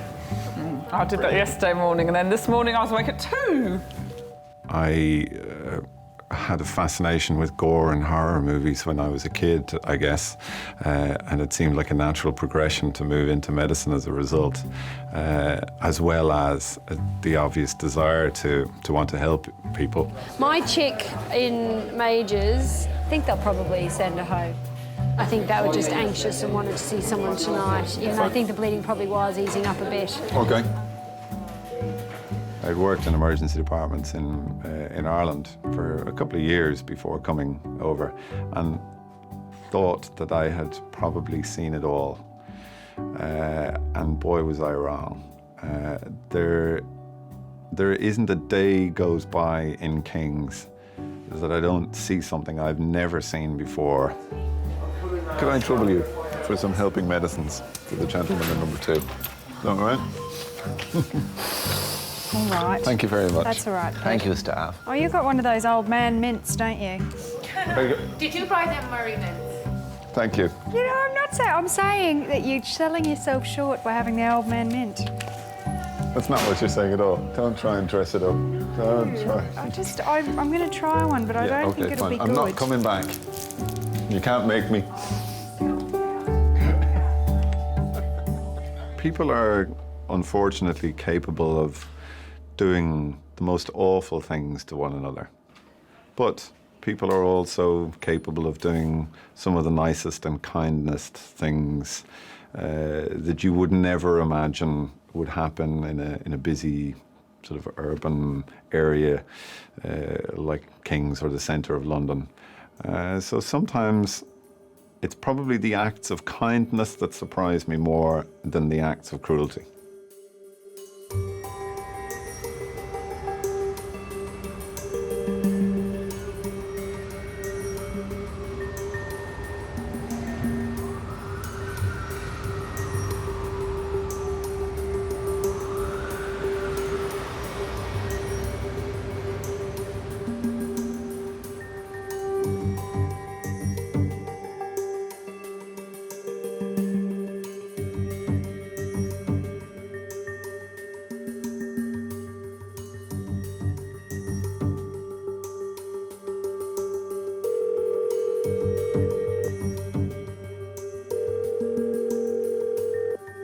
Emergency ambulance, what's the address of the emergency? We're on Norwood Road in Herne Hill, we're outside number 47. So tell me exactly what's happened. Well, I just saw it as a lad on a bike. I think she pushed her over, maybe trying to mug her, and she fell over backwards off the curb and really slapped the back of her head on the road.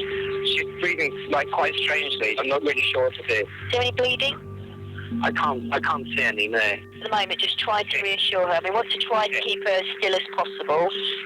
Keep your eye out for the ambulance. Wave them down when they get there, and we'll get the help there as quickly as we can.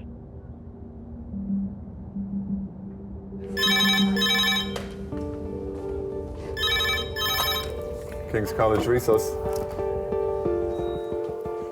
Okay. So we got no GCS on her. Right. Okay, I understand. Okay, many thanks, bye. anesthesiologists. Adult trauma call, 4 minutes. That's adult trauma call, 4 minutes. What is it? 20-year-old female, single punch to the head, abnormal posturing, blown pupil, business. Oh. She's probably fitting, is she? An unidentified woman is being brought to resus after being attacked whilst making her way home.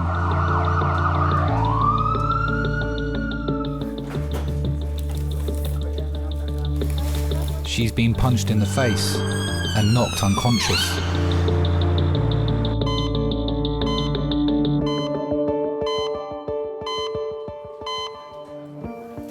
That's you. Can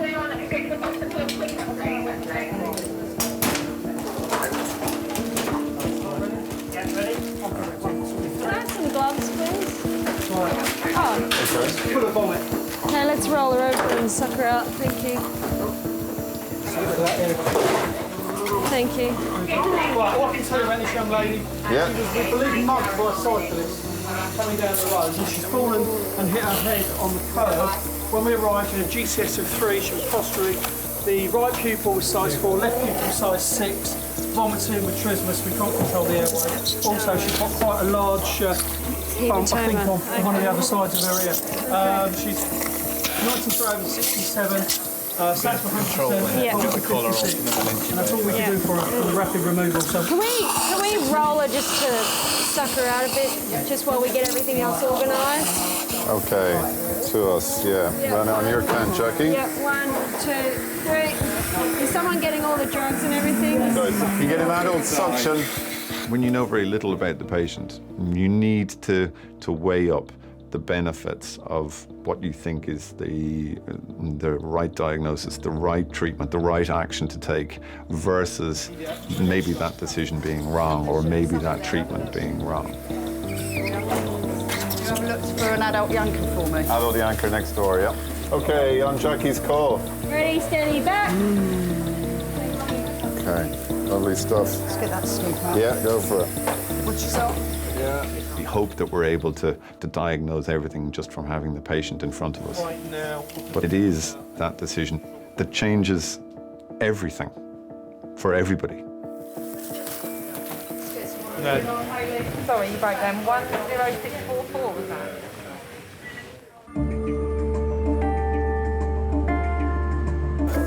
I got them out here. Don't worry about the rest. Subject to what you find clinically.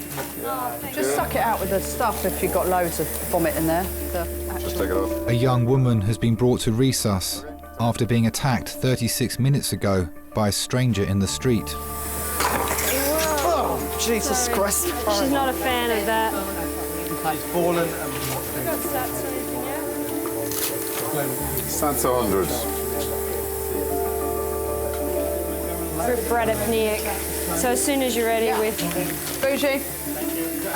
And can someone do... Blood pressure's 15769. In trauma, we have what's called the golden hour, where we try to stop life-threatening problems within the hour.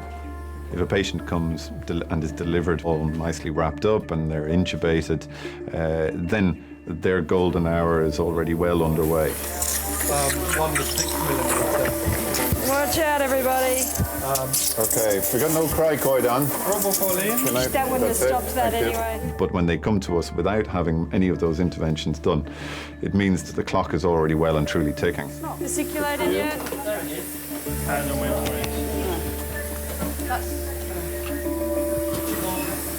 Can someone just recap and tell me what the precise history was? She was a cyclist. No, she was walking home, obviously, and a cyclist came up, punched her in the face. She fell back and hit her head on the curb. Do they know who she is? As in, any ID on her? Not yet, I don't think. The old bill there, so I'll see the old bill in a And minute. can we just cut what's left of that shirt on both sides so it'll come off more easily? 6.2 BM.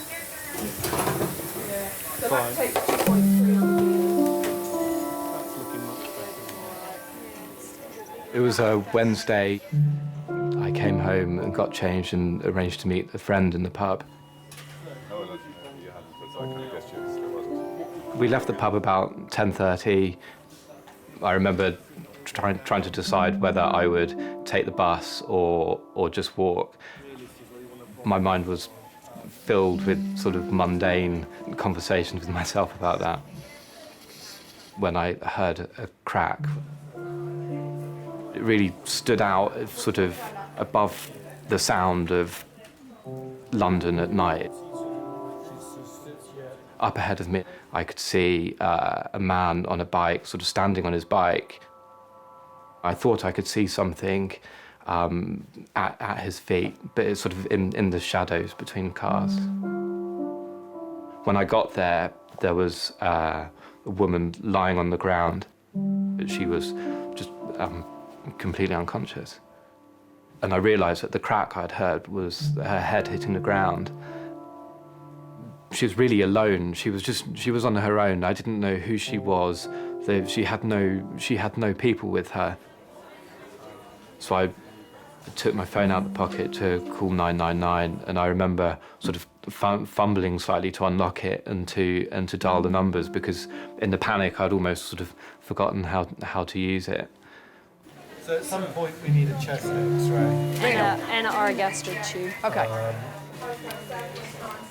And it's unlikely that we're going to wake her up and do anything with her given the crack in her chest and the neurology that she's demonstrated.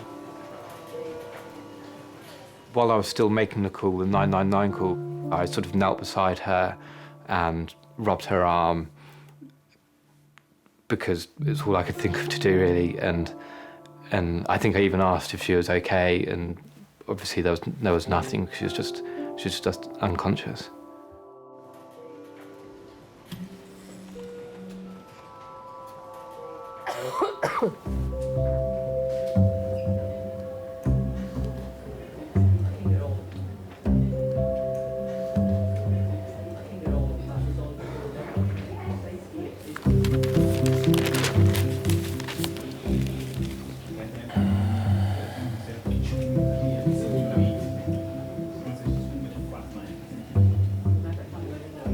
I'm sorry that you're having to be here for me, but thank you very much.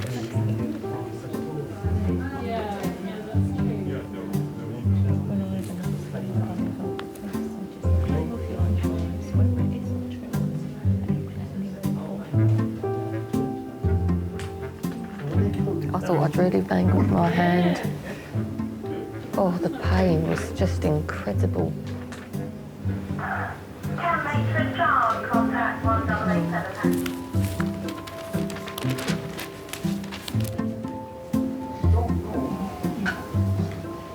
I won't be able to use that hand for a while. Oh dear, excuse me.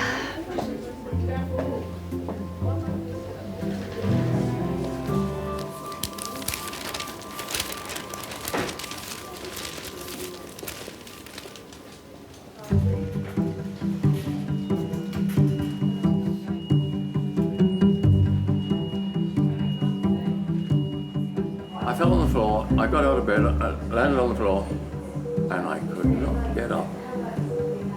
So my wife rang up the medics. So why did you fall? Did you collapse? I didn't have a fall. I just had no body strength. 90-year-old Frank has been brought to resus after his wife found him collapsed at home.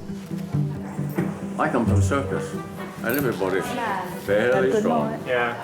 And I used to break animals, horses and things like that. And I've picked up a horse before now, so I've always been strong. But I used to practice judo.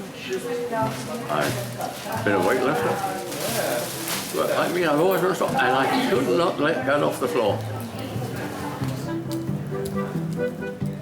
My great-great-great-grandfather started off the circus busking in the streets with budgericars. Okay, it's going to tap in the chest a little bit. I consider myself a fairly healthy man, considering I'm 90. You're doing well, my friend. You're doing very well. And when he died, he gave each of his 3 sons a circus. In those days, quite a big thing. And my grandfather, Fred, he had a circus when about 1834 or something like that. And he did very, very well. He was doing great big stuff, you know. My name is Danielle. I'm one of the doctors. Oh, join us. So tell me why you came into hospital today. What happened? What happened? Well, I got out of bed to go and have a tinkle, and I hit the floor. I couldn't get up. Okay. I couldn't get up, and I'm a strong man. I've always been very strong, and I couldn't get off the floor. In those days, the royalty never went to the circus. They said, you bring your circus to us, which he did. And he took the circus, whole circus, to Balmoral and did the show. So what I want to do is have a listen to your chest and feel your tummy and just have a look at you. Oh, we're going to get familiar, are we? So that's what I'll be doing, if that's okay? Fine, you Yeah? can do anything you like Okay. My mother was in circus too, all of us. Schooling was a bit tricky because you'd go into a town. So my mother would take me to a school, which I would go every day until Friday, then I'd be off. And then next week I'd be in another school in another town entirely. And it went so on and so on and so on for years. I probably went to 200 or 300 schools. And they'd all stick me at the back of the class because they knew I wasn't staying. And I'd finish up another town, another school. It didn't do me any harm. It's what circus people did in those days.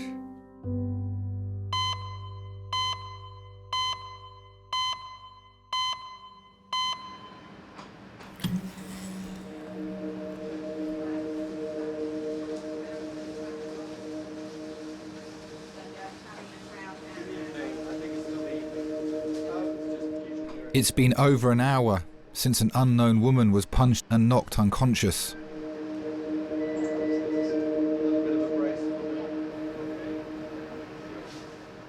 Doctors are assessing the extent of the damage to her brain.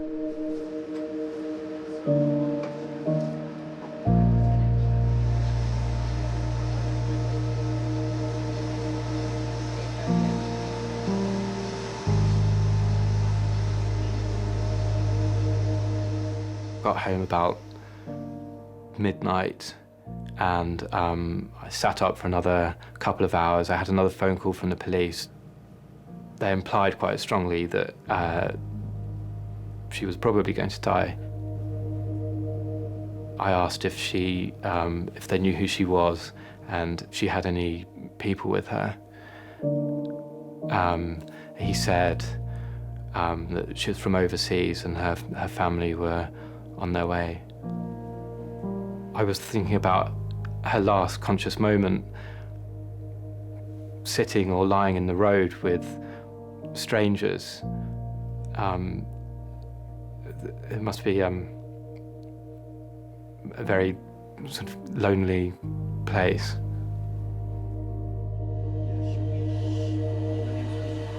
Yeah. I think we should be giving some mannitol, actually. Not mannitol, hypertonic. Okay. That's quite nasty. Are the numbers up here? Is that? K183 982. When my sister was born, I remember her as a little baby, and I was looking at her, you know, at that small baby, and I was kind of proud she was my sister. I think she was quite independent. But I remember that when we were teenagers, I was a little bit older and she was younger, and when she started going out, and I felt that feeling of protection. I wanted to be sure that she won't get into some problems. When she was younger, I wasn't thinking of the possibility of her leaving Czech Republic. But it was quite common at that time that girls who just graduated, they left and they wanted to study English, and they took the advantage of being au pair. I felt actually proud at her that she was able to suddenly to go and, you know, to find her own way.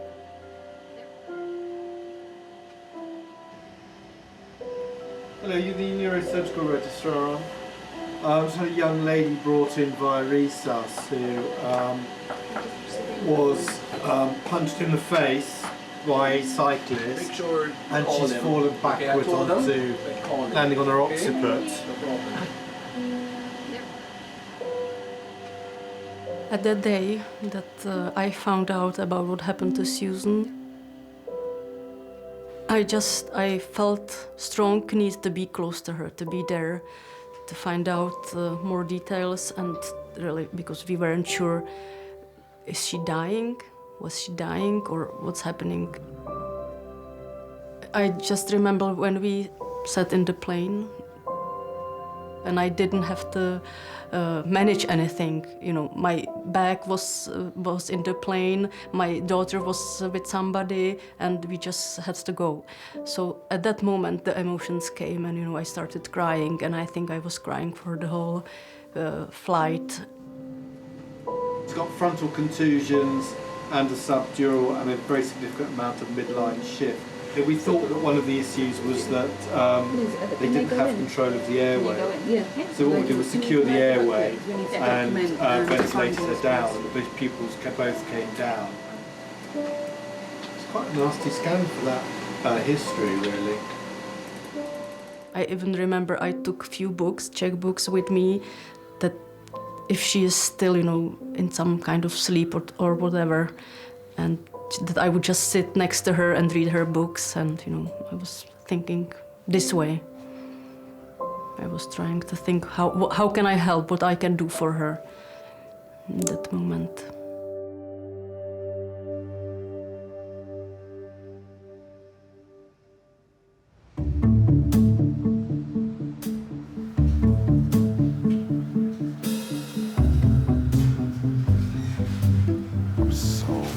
I would make the worst nurse ever. I'd be like,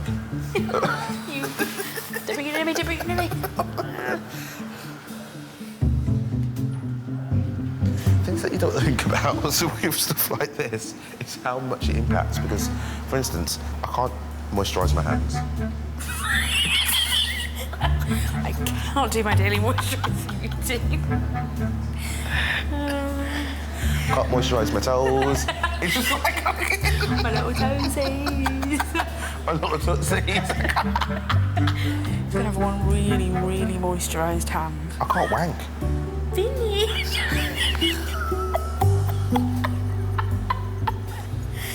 Oh my lord.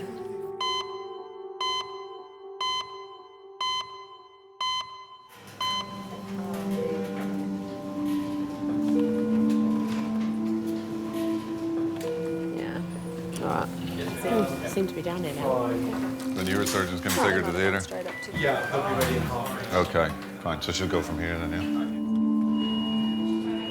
yeah? Suzanne's CT scan has revealed life-threatening swelling in her brain.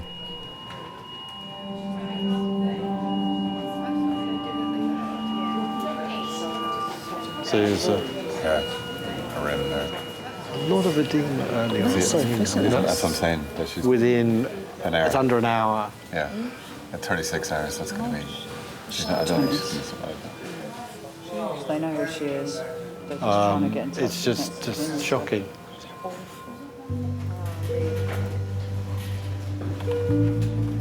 When Suzanne came into us, I think many of us may have seen a younger of ourselves in her. She was a young woman essentially minding her own business, just walking down a street.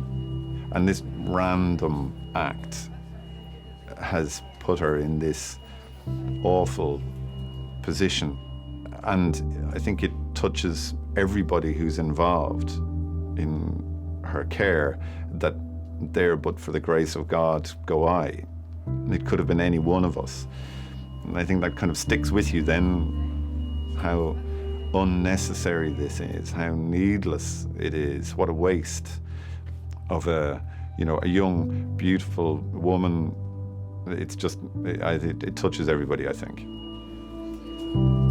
Her brain is very, very, very swollen, but you get this thing which is called, they call it muffining, which is where you take off part of the skull and then the brain just comes out like a muffin out of a cupcake holder. She could easily die from it, I'd say, which is awful. This young lass is... thank you very much for coming.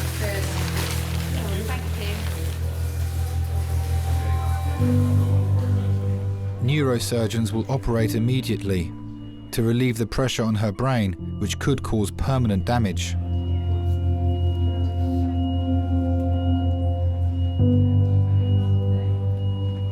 When I first saw her, from one side I couldn't even recognize her because her face was swollen that much that it completely changed her features. But it was my sister, and I was kind of happy that I can be close to her.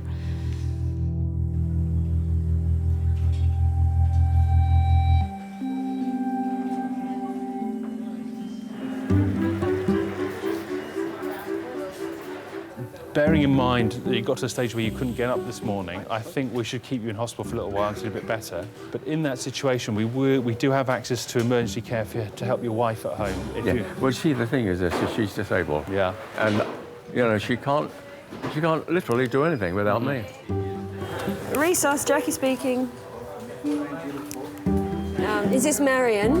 Let me go and give him the phone. Hold on. Mr. Jeanette. Yes. I have a lovely lady called Marion on the phone who would love to speak to you. Her name is Miriam. Miriam. Oh, I'm sorry, I said. But she'd still like to talk to you whether I got her name right or not. Hello, love. I'm lying on a bed here, and I've got 8 places where they've stuck things into me. And now they're going to take me up to the ward. I've never met such a nice bunch of people. They're lovely here. This young fellow has stuck another needle into me. Seems to think that I'll be out tomorrow evening or the next day. So everything's all right, and I wish you'd come here and stop them sticking needles into me. My wife was a stilt walker, a roper. She used to stand to have knives thrown at her. The only thing is you had to worry about the board that they used to stand against. You had to make sure it was wet. If the board was dry, the knives would jump out again sometimes. Then she had one big scar down her leg where a knife jumped out and cut her. And no, I'm actually in the lap of luxury here, except this is the most uncomfortable bed I've ever been on in my life. Oh, it's a terrible bed, this is. But they say the beds upstairs are better. So I'll be going up in a minute. There were 18 chorus girls and 18 chorus boys in the show. Beautiful show. Beautiful girls. And I could have got off with every one of them, the boys and the girls. But I didn't, because I had my Miriam. I'll see you soon. I'll see you soon, dear. Yeah. Bye-bye, love.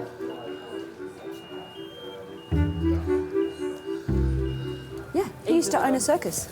Did he? Yeah, Emily told me he used to own a circus and he had horses and bears. Oh, my and Emily's really excited about the bears because she can see horses in a field anywhere. But bears.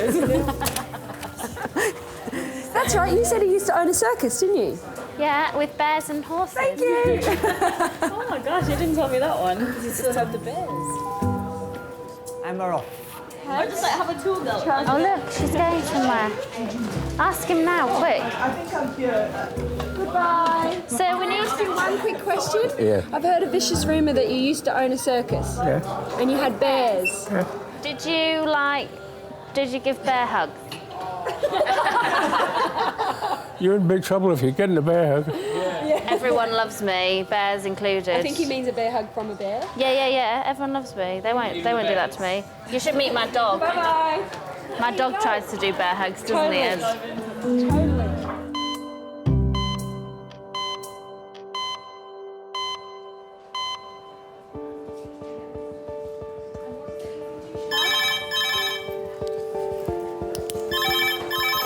Hello, King's A&E.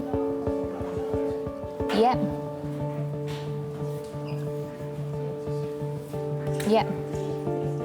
10 minutes. 12-year-old male, pedestrian versus car, intubated, head and pelvis injuries. ETA? 10 minutes. Lovely, thanks. 12-year-olds? Bye. Okay, that's fine. Pediatric trauma, that's pediatric trauma, 10 minutes. A 12-year-old boy is being brought to King's by air ambulance after being hit by a car on his way home from school. What is it? 12-year-old, tube from Hems with head pelvis. That's fine, we'll CT the whole of him. Right. Indeed. Right, have we got PICU coming because this kid is intubated? Trauma. Lovely. Can you order cross-match for 4 and all the bloods, please, and a CT scan, head, neck, chest, abdomen, pelvis. Right, Mudassar is on his paediatrics secondment, so he's going to do the primary survey. You're going to do the fast scan. You're going to do the bloods. Saves you having to get in after. Thank you. They said 10, 5 minutes ago. It's tragically predictable that children will be hit by cars, but how you respond to that is very much, it's a drill. It is like the F1 pit crew. Everyone's there to do their role and to look for the things that could kill a child quickly and then look for the things that could kill the child slowly. Is it here? Not yet. No. Very long 10 minutes. The whole point of the Hems crew is to bring the hospital to the side of the road. It makes you more alert because that means that the ambulance crew have recognised that this child's more seriously injured. Mate, you can't come in this way. Yeah.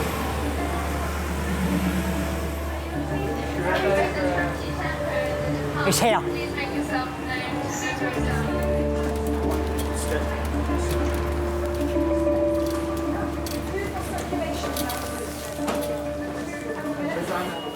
Between you and Aidan, one of you's on fluids, one of you's on monitoring. I'll do monitor. Well. Hello. The yellow thing. Yellow bit. Okay, so guys, this is Tom Wilkins. He's 12 years of age, estimated to be about 40 kilos. He's a pedestrian hit by a car. He was probably skived off the side, hitting the hard parts of the car, broken fog light, and hit the A-pillar at the base of the car. No bullseye of the windscreen. He was found as he lay off the road in the mud, GCS of 10 with a motor score of 5. Quite agitated. Mother was there, says it's completely out of his character. His injuries from top to toe. He's got a closed head injury with a big swelling left frontal, who's been bleeding out of his nose, nothing out of his ears. Interventions-wise, he was intubated with our new protocol, fentanyl, ketamine, rocuronium.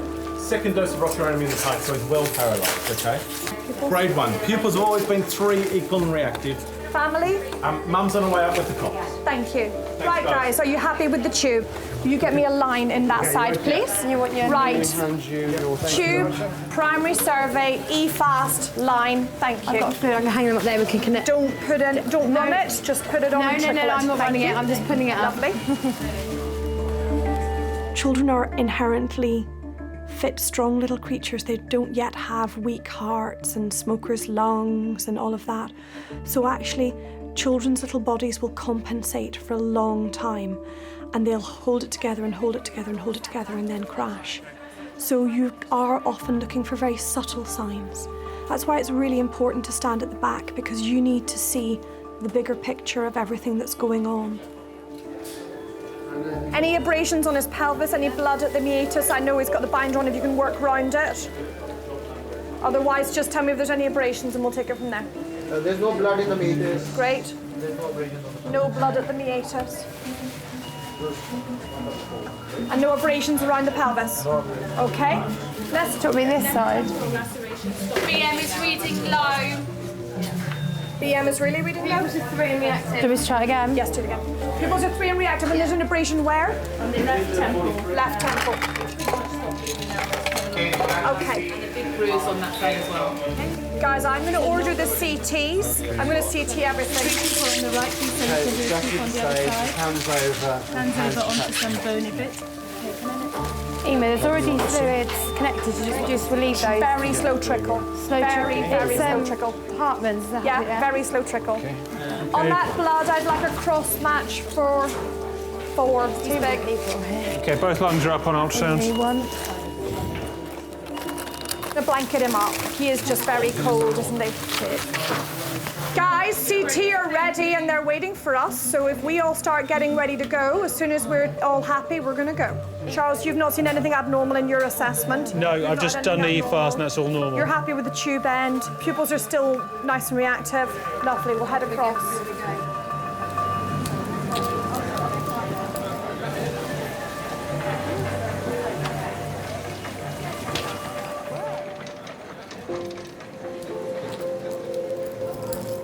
On the day of Tom's accident, I was parked in my usual space opposite the school. I didn't hear anything that went on, and then the first I knew was Tom's friend came running down the hill, just shouted, "Anna, Tom's been hit by a car." And my initial reaction was, well, how bad is it? And he just said, "I don't know, but his head's bleeding."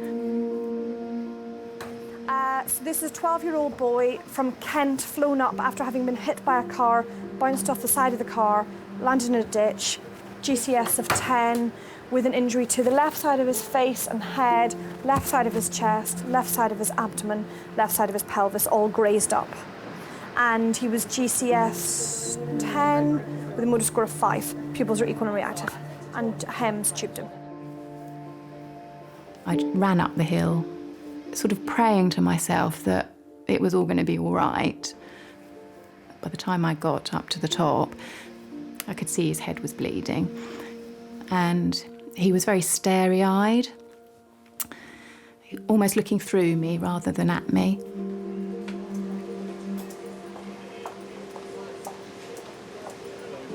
How old, sir? 12. He's a big lad, isn't he? He's got deep abrasions on his left temple. Yeah, he's got a slight depressed fracture of his frontal sinus.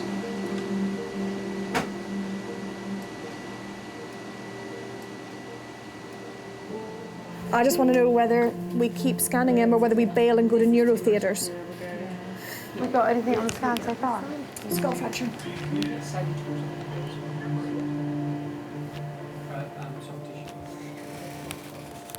It was quite nerve-wracking being in the police car with blue lights on and sirens.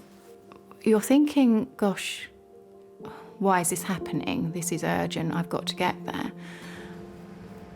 But your mind is distracted. I think it's a kind of denial mode sets in as to try and avoid thinking about, I suppose, what you might be greeted with once you arrive.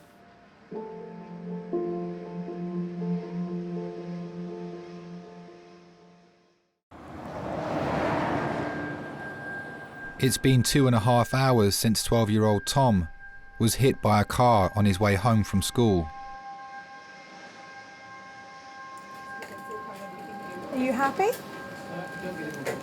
Do you want to go in and just make sure you're happy? If they'll let us, we'll take him upstairs. Nothing else major. So skull fracture, when they get a better light, maybe there'll be a little bit of blood, but not shift. Okay. So he'd be fit to go upstairs if you wanted him to. Now. Shall we? Yeah. Let's go. Tom doesn't need immediate brain surgery. He's being taken to paediatric intensive care, where he'll be closely monitored for the next 24 hours. Fairly shortly after we arrived, a doctor came and saw us, and they did say initial signs, if you like, were good. So I sort of laid in bed with him.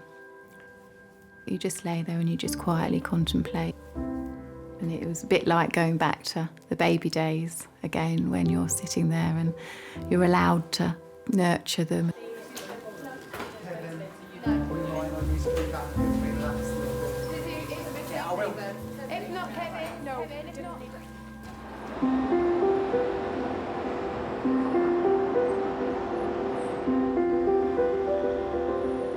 The majority of things that we see are completely random acts. There's no reason for them to occur. There's nothing to indicate that they would occur. They're just random acts. And we try to see them as literally that, as random acts. It's being in the wrong place at the wrong time. Some young girl, who she's 20 or 22 or something, walking home from work, some guy came up behind her on a bike, sucker punch, just punched her once, down she went, didn't get up. Massive frontal contusion, absolutely horrible scan. It's the kind of thing, you're just looking at it thinking, you're not sure whether you will survive it or whether you want to. Unfortunately, you know what I mean? It's sad, isn't it? Everyone was a bit sort of, blimey, choked up about it because, you know, she's just gone home from work. It was, 10 o'clock in the evening, and everyone's like, yeah, but I do that. Everyone else does that.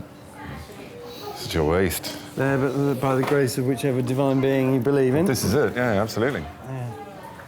Absolutely.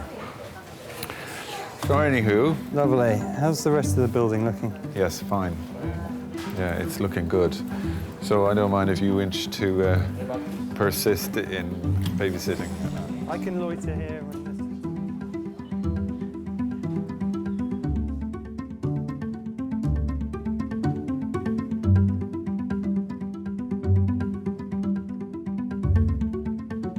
When I woke up, I just saw my parents just sitting there, and then I didn't know what happened.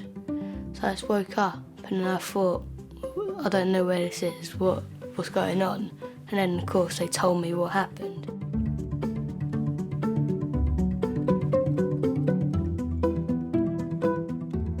The type of driver I want to be is quite sensible and observant, but I want to be able to get there quickly. So, like, be able to get there quick, but then be careful while doing it.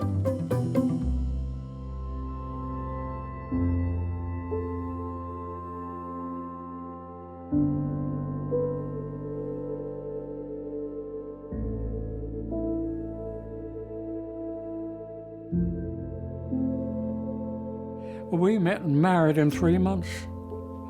It lasted 65 years. We did quite well.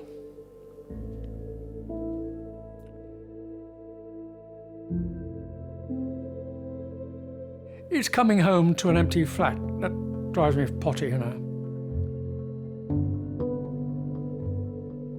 Oh, I do miss her. Unbelievable, really, isn't it?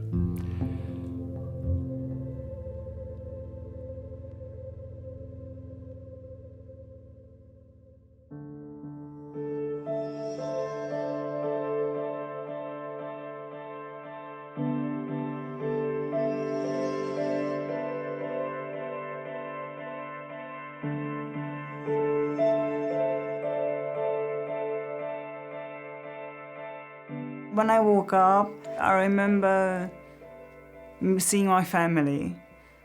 My dad, my sister, my mom. And I was thinking, why are they here? Is there a party or something? I never thought of what happened. Because it's not gonna help me and it's not gonna help anyone else. So, you know, I just focused on getting better.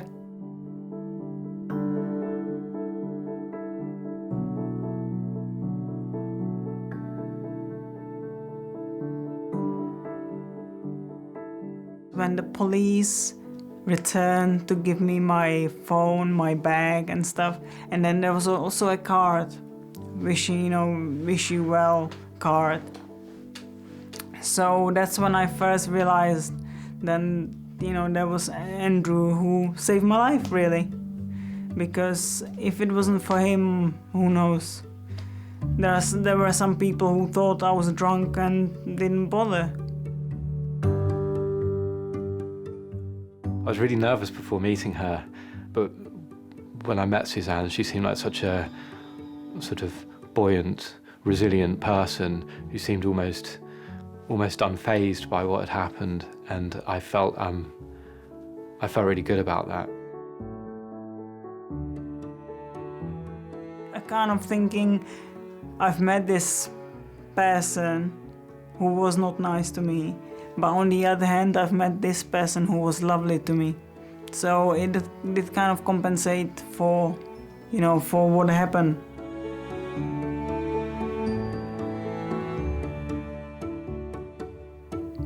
Saved my life, I have to say.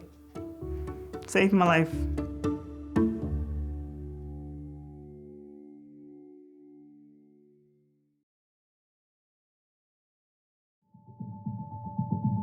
started off with like the slowest day ever. We've got lack of space everywhere, it's manic.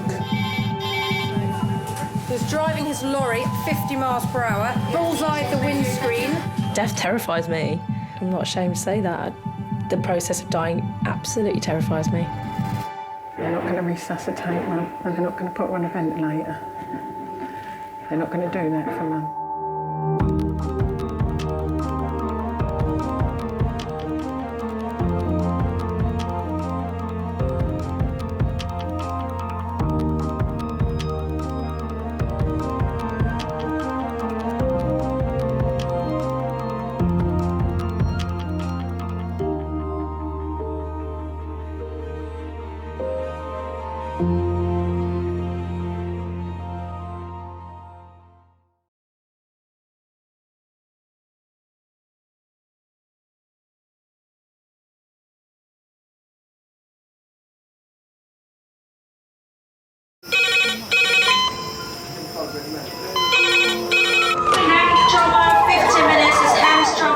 Ortho, surgery, You've got to we're just going to get on, do this. Not scare him, get you all sorted, all right?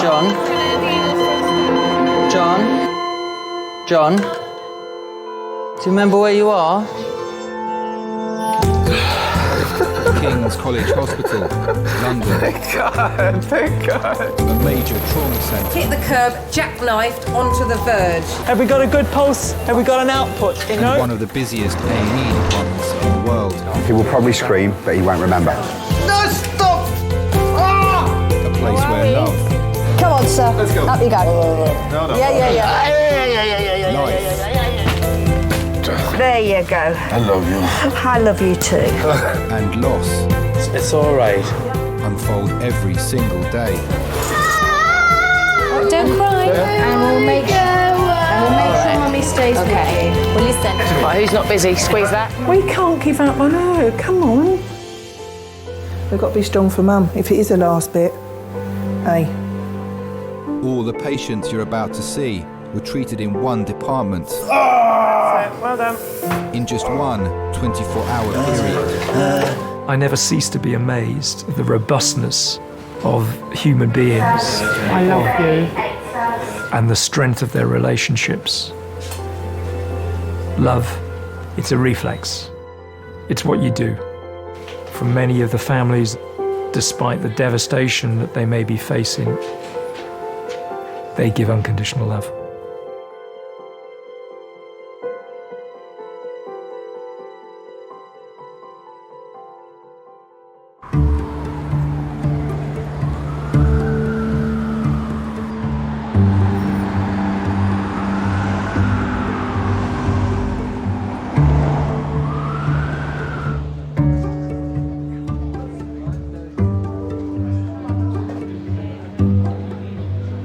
They should give you free meals in A&E, really.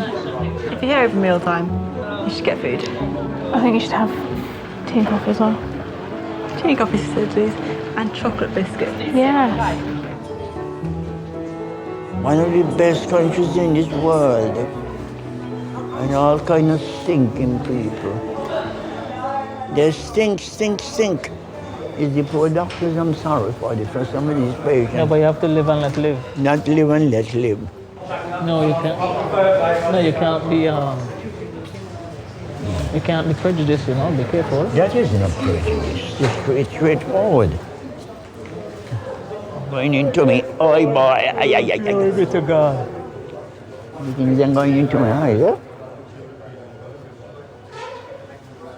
Oh well. Yeah, sure.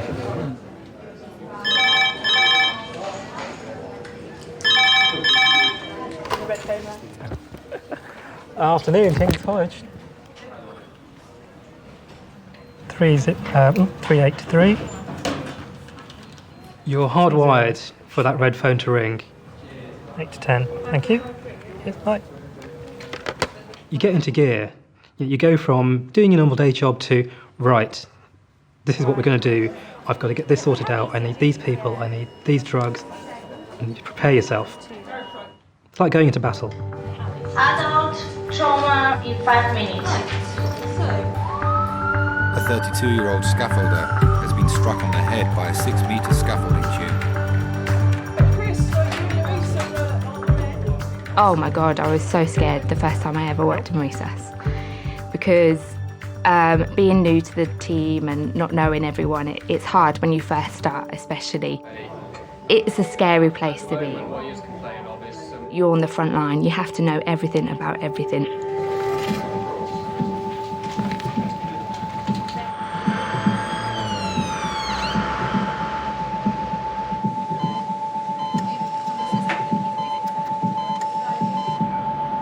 The red phone patient has come from a building site in Kennington, South London. Before the paramedics arrived, he was unconscious and convulsing on the ground. Okay then, this is Tommy, he's 32. Hi there, Tommy, I'm Charlotte. He's a scaffolder, and what he is complaining of is some pain central in his neck, going from the base of his neck right to the top of his head, roughly in the middle. He does have an injury to the back of his head, onto his head. Unfortunately, so we're going to have to cut all your clothes off, all right? Do you round up for me, Tommy? Thanks, darling. You weren't particularly attached to those t-shirts, were you? They're the best t-shirts I've ever bought, to be honest with you. Honestly, they are. Chest X-ray here? Or do we need? Resonant percussion notes. For a lot of people, yeah. I fucking hate it, I really do. Hold on, mate. Sorry, swearing. It's all right. The human body is tough. It's built to run, it's built to hunt, it's built to play sports. It's not built to be hit by something hard and metal. And that can really damage your brain. It's difficult, because you often don't know what they've done. Well, what we're going to do, get some blood, make sure that's fine. Get you off the hard metal scoop in a second. You'll probably have a scan of your head and your neck. See if you've broken anything, or if that scope of that scaffold's gone into your head. And then we'll talk again. Thank you.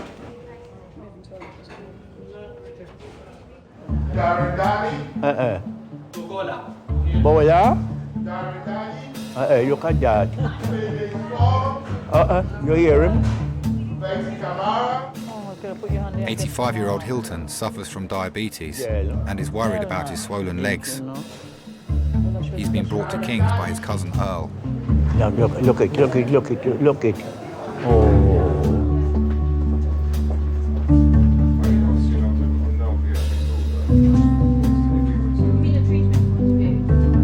Hilton Herbert. Yes. There we go. Yes, come in. Oh, God. All right, girl. Yes, madam. Hello. And how are you? My favourite patients are the elderly because they're always so grateful for what you do. Yeah, they give you lots of banter and cheek, and yeah, you just give it back to them and play along with it. Okay, what I want you to do is get your bottom right up on the chair. Bottom? Yes, your bottom. Oh, my God. I'm a man 85. You don't inspect my bottom. I'm not inspecting it. I want you to sit on it on the chair. Oh, you must respect it. I respect you. You're a pretty little nice nurse. Okay, so shuffle your bottom back and then swing your legs up. Yes. All right, and then you can tell me all about it. My name's Nancy. Yeah. All right? Yeah. What have you come in to see us for today? I come in to see you because my foot swollen. Your foot's swollen? Yeah, I have my foot is swollen, and I won't trouble you all, my dear, if I didn't want it. I'm 85 years of age, and I'm proud of that. Oh, so you should be. Yes. I grew up in the Caribbean. Life was hard. When the war was over, my intention was to come to England and do better and to help my family and things. Yeah. So is this the one that you were worried about? Yes. Yeah. And that too. And how long have you had diabetes? Oh, since 1977. Okay, and are you on insulin? Yes. Yeah. But it's controlled. Yeah? It's well controlled. Everything And under how often control. do you check your sugars? Once a day. Once a day. And have you checked them today? Today? And are they all right? I was ashamed. It's 3.9 today. 3.9. Excellent. 3.9. Okay. And how do you feel in yourself? Do you feel well? I Unwell? feel well. But it's only that you could hardly walk sometimes. Yeah, okay. What I'm going to do, I'm just going to go and check our computer and see if we've got the blood results test. And I just want to do a little swab of your leg, see if there's any bacteria growing there. Yes, yes, All please, right, yes, and then I'll be please. back to see you. Thank you very much. All right. No.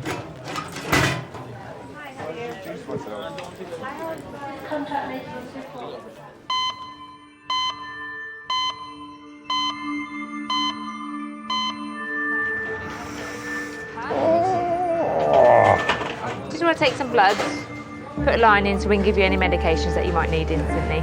Okay? Relax your arm.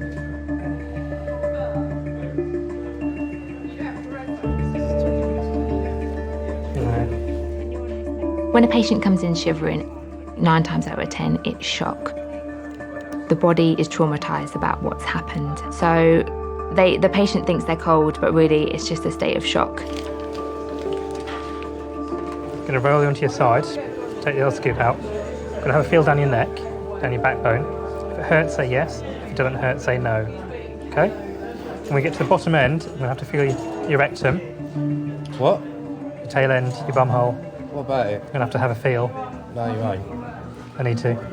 Need to make sure all the nerves going from your brain down your spine to your legs are working. I can feel my toes. I'll tell you, that's all right. Can I have a feel on the outside without putting a finger in? How about that? Compromise. Yeah. Unfortunately, they're very specific nerves that go to very specific places, and we can't. Feeling your toes isn't the same. Yeah, you've got to get rid of all the girls then, right? The girls be on that side. I'll be on this side. With your bum being on this side. The girls will be on the other side. You need to Okay. Okay, guys, we'll go 90 degrees on roll. Ready, steady, roll. Rest your head on my hands, okay? Yeah. Oh, fuck, not sorry. Sorry about this. Yes, the longer on medication. Can you feel my finger there? Yeah. Good, give me a squeeze. Feels normal. Well, it does feel normal, but yeah. You know what I mean. Ready, steady, roll.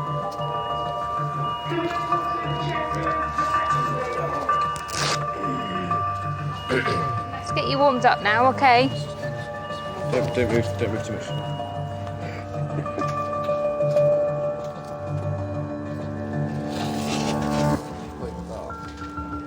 Why you take my head down? So you can't move. So we worry that after a tumble like that, you may have fractured your skull, you may have fractured your spine and your neck. You're quite sore though. I know you said it's bruised, but it's difficult to know, is it bruised or is it broken? I appreciate you. Look. So painkillers, x-rays, scan of your head, see where we go. Thank you. What's your name again? It's Chris. Chris. No problems.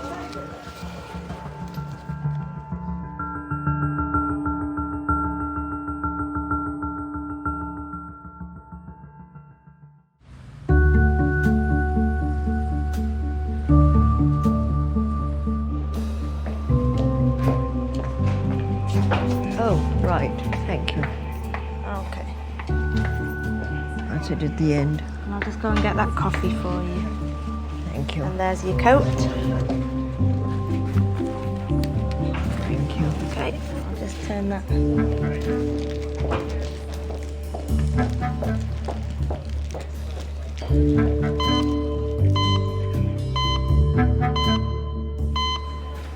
Okay, I've had a quick look at your blood tests. They're all okay. Oh, yes, yes. All right, nothing out of the ordinary there. Yeah. You get them quite quickly. Yes. Mhm. Wonders of technology. Yeah, oh my God. Do you live on your own, or do you have anyone with you? uh-huh. He lives on his own. And who does all your cooking and shopping and everything? Me? You do it all yourself? Yeah. I still have my appetite and everything. I want to take my little rum, you know. To do that. Well, I think at your age you deserve it. Yeah, 85. Exactly. Okay. calm Let me down. see if I've got some cream I can put on there now for you. Yes, please. All right. Yeah. I can't promise that I have, but I'll go Yeah. and have a look. Yes, all right. please, yes. Okay. I do think about getting older because obviously I'm a grandmother now. I'm getting that way, and I do think about it. But I think I've got a fantastic example in my own parents. My grandmother used to say it. Now my mother says it, but old age is no place for sissies. There you go. You can take this home with you and put this on, all right? Yes. It's quite greasy. Yeah. Oh, that's It's good. very then. good. Could you put them in a bag for me? Yeah. That is a gel. It's an ointment. Ointment? Yeah. What's the name of it? It's called 50-50. It's 50-50. liquid paraffin. Oh, liquid paraffin. Oh, yes. Yeah. It's 50% liquid paraffin and 50% soft paraffin. There you go. You can take that one home with you. Could I put it in a little rice at home? Well, as I get older, that's I older. was saying, can he cook this with some rice? No. What, you sure? And I had your rice nearby already. You see, you can fry the fish in. Fry the fish in this? Yeah. Fry the fish in the paraffin, yeah. And it will be so nice. That's like it, like that.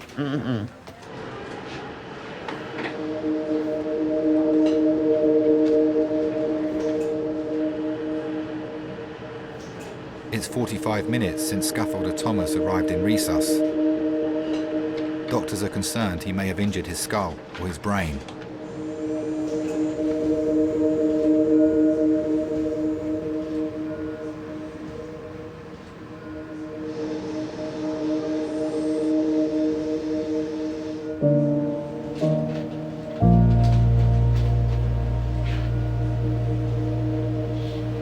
Apart from that, I cannot see anything major inside. Let's check.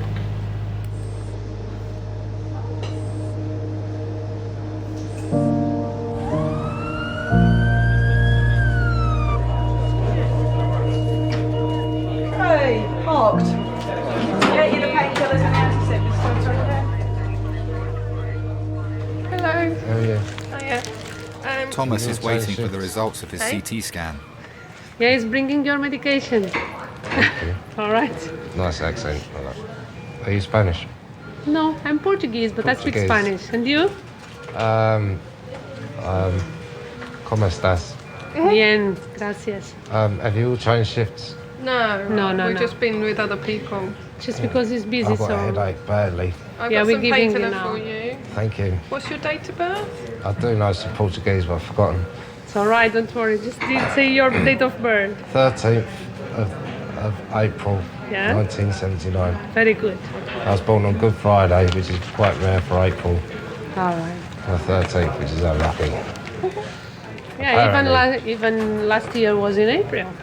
It was, wasn't it? Yeah, it was in April, yeah. Yeah. Right, we've got some of your clothes that were cut off. You want to sew them up? No, definitely not.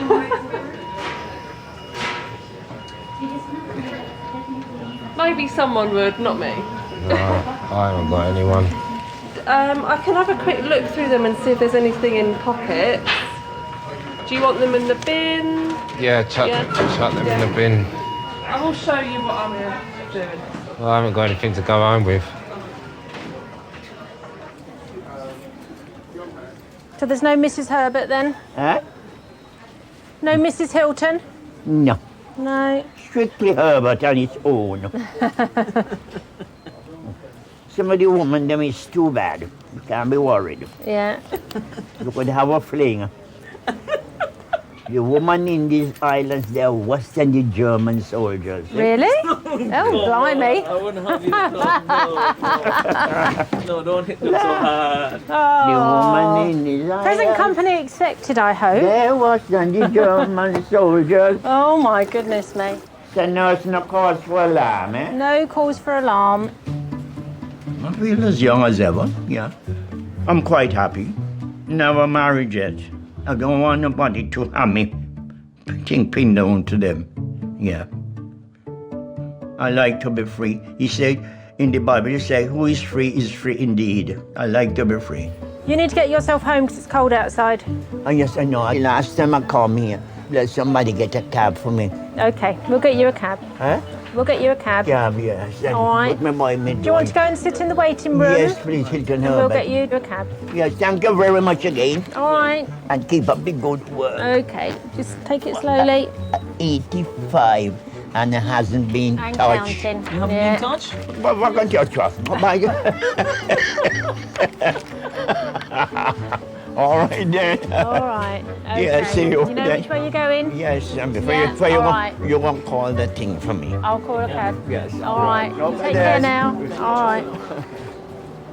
They look after me nice today. It's because I've had migraines and a lot of medication. Migraine. I used to get migraine. So what did you do? I'm not quite certain what happened. But you haven't got them now, have you? No, I don't have them now. I tell you, once you go into menopause, Yes. that's tough. Yes. And how do you feel now? What? You feel well now, don't you? Touch wood. Yeah, touch wood, me too. I've never felt so well in my life. Touch wood. Touch wood.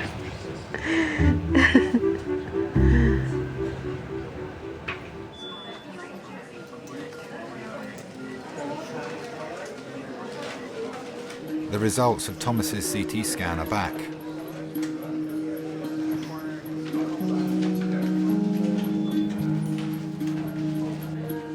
Hello. How are you? My name is Cyril. I'm one of the A&E consultants. Cyril? Yeah. Nice name. I've got some good news. The CT of your head and your neck is normal. Thank you. There's nothing broken and your brain looks absolutely intact. Thank you very much. Absolutely fine on the X-ray and the CT. We're gonna remove that. Can I take it off? Yeah, I'm gonna take it off for you. Have you got any pain in your neck? Pain? Yeah, pain.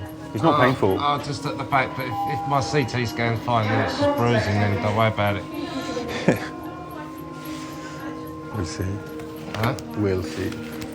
What I'm just going to ask you to do, to start with, is just to stay very still, yeah? I'm going to remove that and make sure that we haven't missed anything on your neck. Yeah? So you don't move your head until I ask you to do it.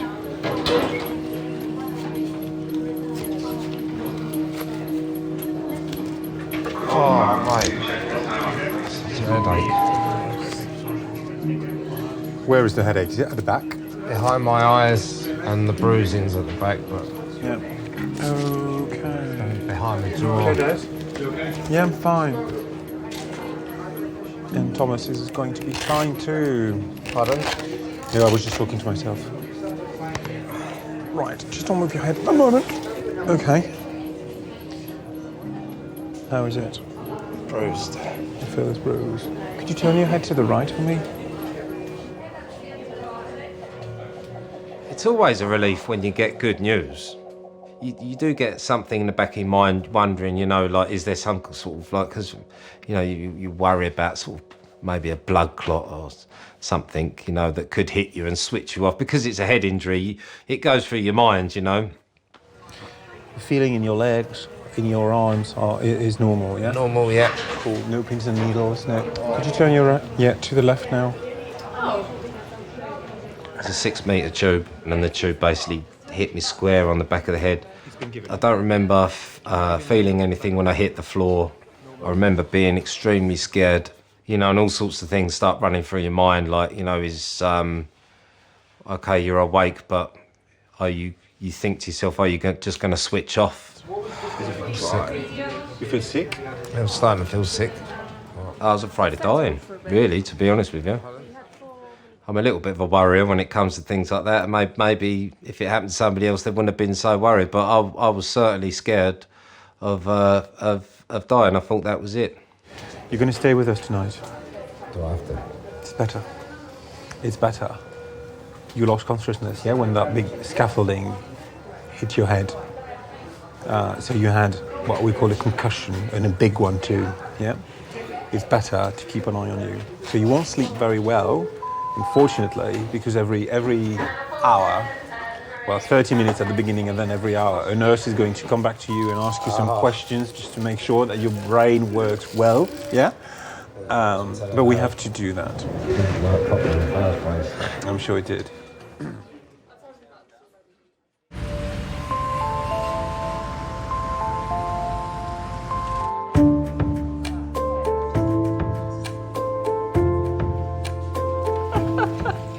So you better let me have the other jokes.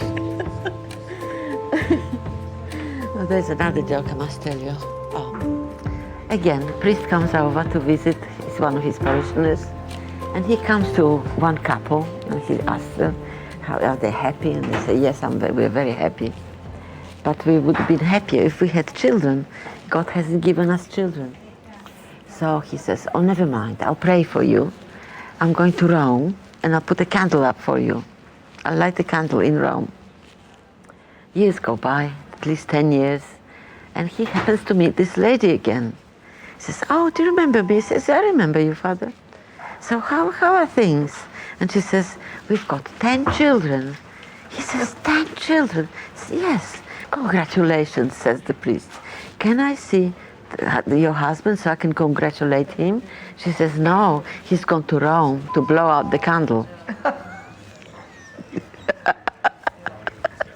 Is that good? I think so. It's brilliant.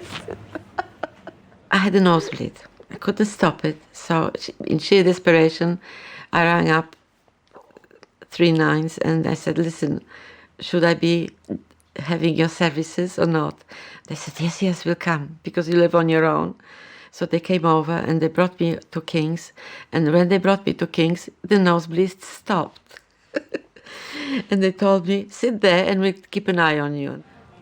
I remember half a crown. Yes. Yes, I remember half a crown. Yeah, of course. Yeah. It's a long time ago. Yes, we came here in 47, which means I am from Poland. Oh. My husband also. We came here in 47. I came back to England in 1951. So where did you come from? Oh, I'm more than the 4th generation to be born in India. Oh, I see. I've never been to India. Oh. Beautiful. Yes.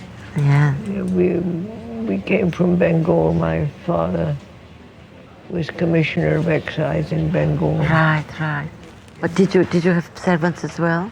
Oh yes, yes, you have to have servants. Yes. You've got to have servants because you've got to. Yeah. There was not that's the way of life. Yes. You had to be looked after.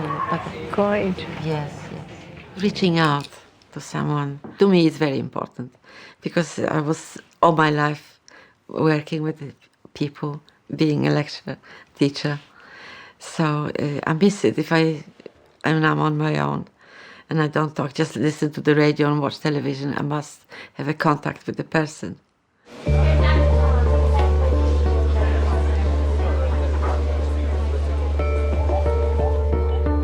79-year-old retired architect Edgar has been brought to King's by ambulance after suffering an asthma attack at home. I came here in 1957. I didn't know that Britain was so cold. I came originally from the Gold Coast. We had so much gold over there. That is why they called us the Gold Coast. But then I didn't have any because I was poor.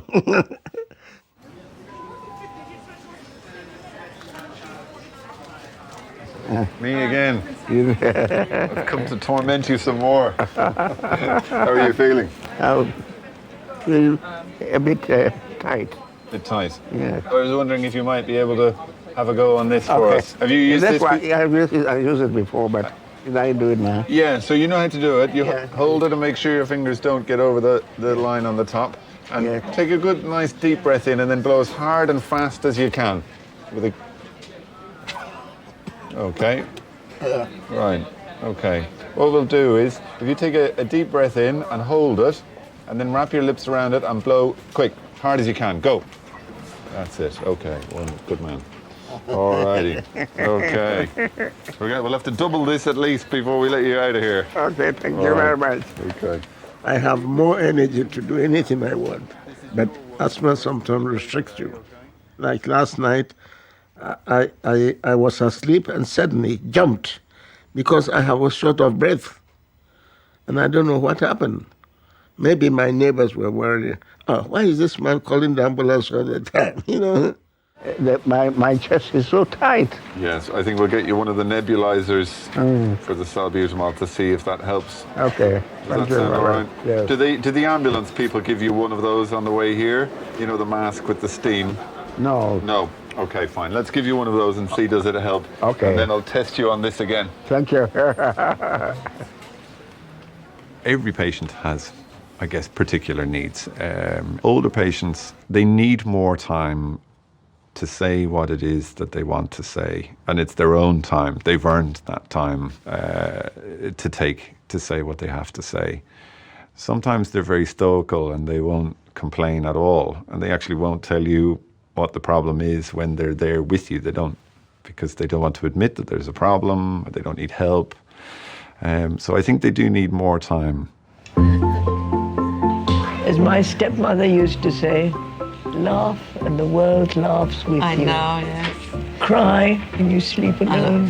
Absolutely, that's true. That's right. I'll tell you another joke. Two very, very old gentlemen sitting on a bench in a park, and one of them says, "Oh, I'm so miserable. I'm so miserable. I feel like an old man because every bone in my body aches." "So how about you? How do you feel?" this one asked. And the other one says, "Oh no, I feel quite the reverse. I feel like a child. Just look, I have no hair, I haven't got any teeth in my head, and I've just wet my pants."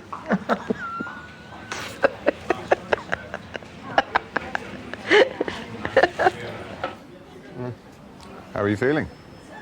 A little bit better? Yeah. Okay. Can I have another little listen to your chest? Okay. Are you comfortable there? No. You don't look very comfortable. Sorry, let me take this off for you for a moment. Yes, yeah. Shall we sit you up a little bit? You don't look comfortable at all, I have Yes, to say. I think. Yeah, 1 second now. That's it. Mind your fingers. That help you feel a bit better sitting up like that? I think so. But it's terrible. I feel tight as well. Still tight. I don't know. Is this how you always feel when your asthma is troubling you? No, asthma, it hasn't been, I haven't been having it for a long time. Okay. It's only when my wife passed away, it's affected me. Really? She died on the 18th of Christmas. Of December? December. Just before Christmas? I don't know. Life is so hard. Oh, she was the most beautiful girl I met in London. She was a student nurse. And what charmed me was her eyes. She has fantastic eyes. It's like the eyes of the pharaohs. So I decided, oh, this is the girl for me.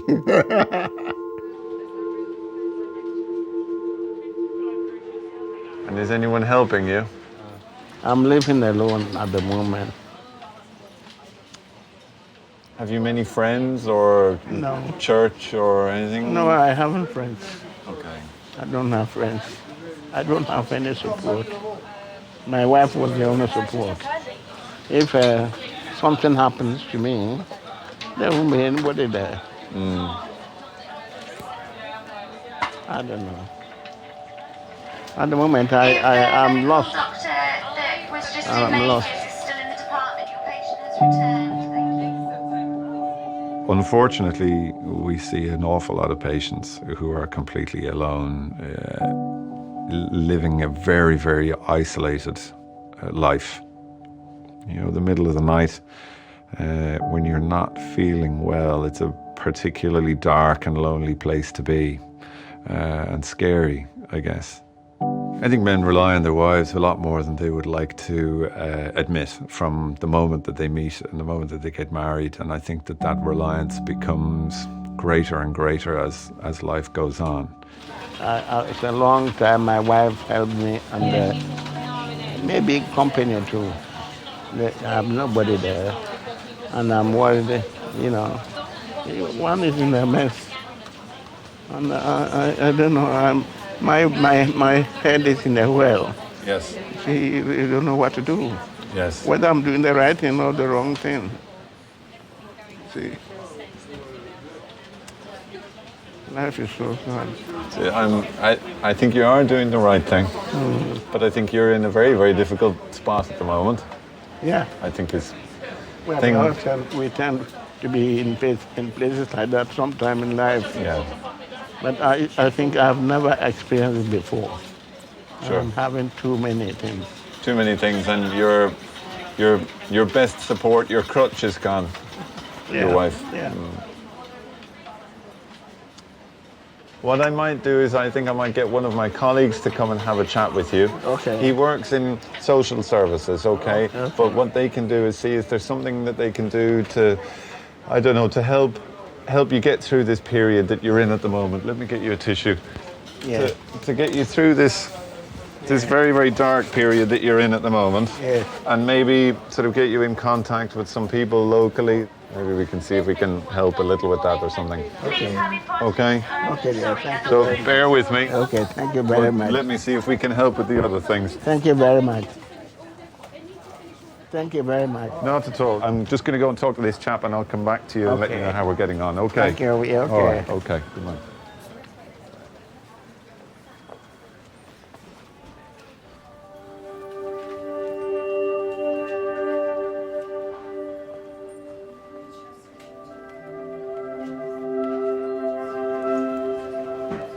Your dad is here. Oh, mate. Oh, got a headache and a half, eh? Oh, no. Oh. Only just come over. Don't know, I don't remember anything. Oh. Oh, dear. I've got a stomach. That's all right. But I'm tired. Better for, aren't they? You know? Are they single women here? Get your face on a nice girlfriend. Oh, no, you just relax. I'll tell you what happened. Yeah, he said something. You're setting out, and one of the standards come over. Well, I just remember waking up thinking I was dying, you know what I mean? I know it's like, because your body goes into shock as well. When I had that car crash, exactly the same. I know what it's like. I've been in bloody hospital loads. Got hit by that car, didn't I, when I was 8? Stop making a habit of it, will you? Have you got any money on you and all that?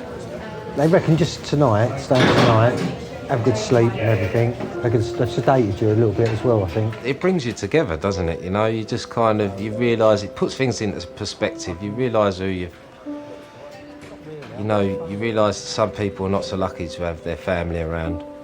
Well, my dad thinks he's just dropping off a toothbrush and a deodorant. He's going to make sure I'm all right and just go home. But, you know, he doesn't realise that I'm sitting there and I'm grateful to have my dad there, or anyone, family-wise, or even friends, you know. There's a lot of people in this world that haven't got anything, anyone.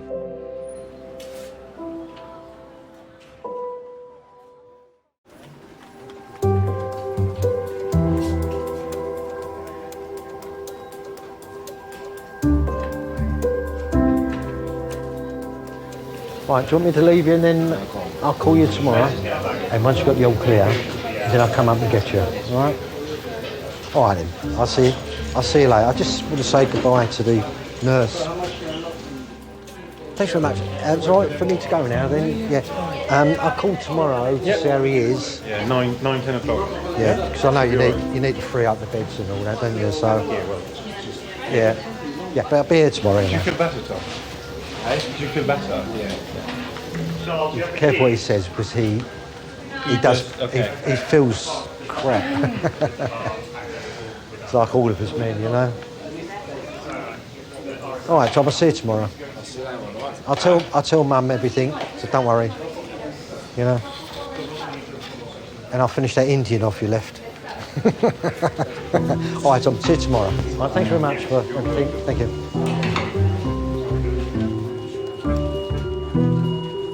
I didn't do very well at school.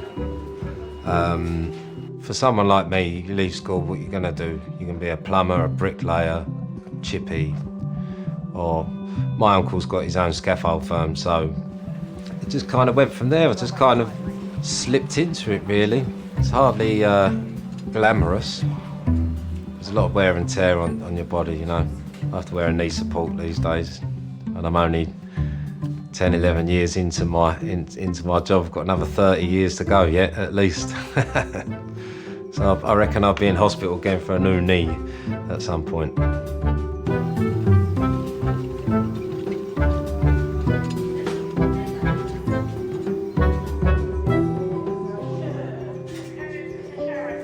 My husband was a colonel in the Polish army. That's him. On our wedding day. Oh. That was 63, 90, 7.5 stone I was. 7.5 Well, stone. you're not much more now. Oh, I am. My waist was a man's neck. 1920. He was a beautiful man, beautiful. It never entered my head that I might be a widow one day. Never. And now and then sadness comes over. Yeah. He died in King's College Hospital, cardiac arrest. Oh, I miss him. Have you children? No. God never gave me any children. I had a miscarriage one. It is very sad. I would have loved to have a son. I think that the baby I miscarried was a son. I've only got 2, but mine came through the bay window. You know what that means? No. Cesarean. Oh, bay. I never heard that before. What? I've never heard that before. Bay window. Right. Well, how are you? It's Des. How are you? I was wondering, I have a gentleman who I'm wondering if there's any assistance that you might be able to offer us. He's a 79-year-old chap. He lives alone. His wife recently died the week before Christmas. He's very much isolated. You know, he's got no sort of day centre. He's got no social support or social network. I think he's a little bit depressed because he's grieving, I think, naturally. But I'm wondering, is there anything that we might be able to offer him in terms of sort of... his name is Edgar Bruce Tago. He is, yeah. Brilliant. Okay. Thanks a million. Appreciate it. Bye.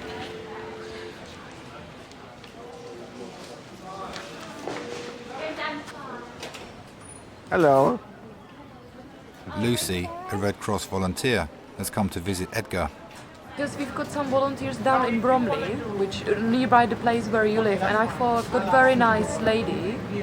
She's called Mary, and if you would like to, she can come to see you maybe on Thursday, because she's available on Mary. Thursday.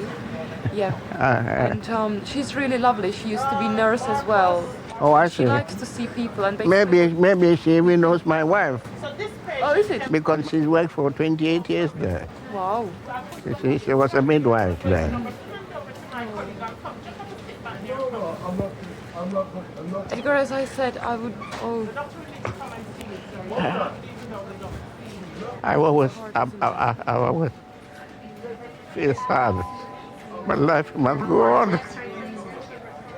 We live together, we help each other. And now she's gone.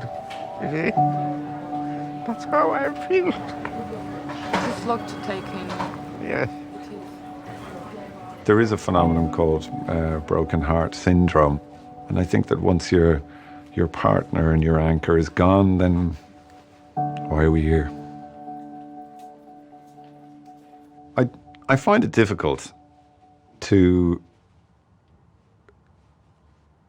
know that there is an aspect of my patient's care that I can't sort out, because that's why I'm here, is to sort out these issues.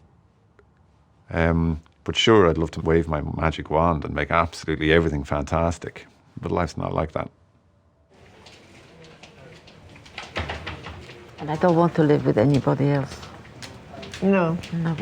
I don't want to live anybody who is looking after me. I don't want to live. No. If my husband goes, then I have to be alone. You want to be alone? No.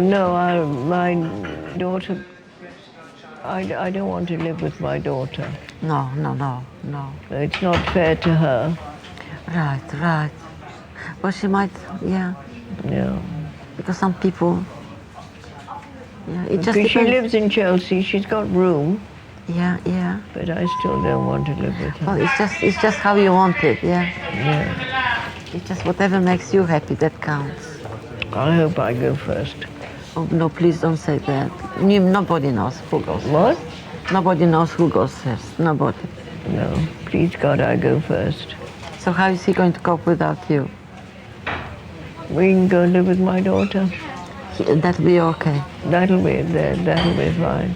You look after yourself. Thank you. Yeah, and hopefully we'll get things a little bit brighter.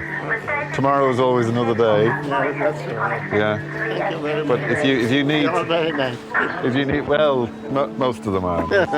These two are particularly. Yeah. Now your chariot awaits. Okay, then. Have a seat. Look after yourself.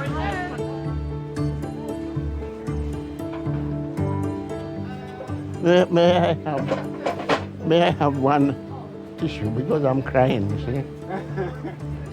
Hold that box. Yeah, no, a little bit. I'll have only a little bit. And leave some for somebody else. Good man. You got Yeah. enough? Yeah, that's enough. I lived with my wife for 45 years. But I'm now looking.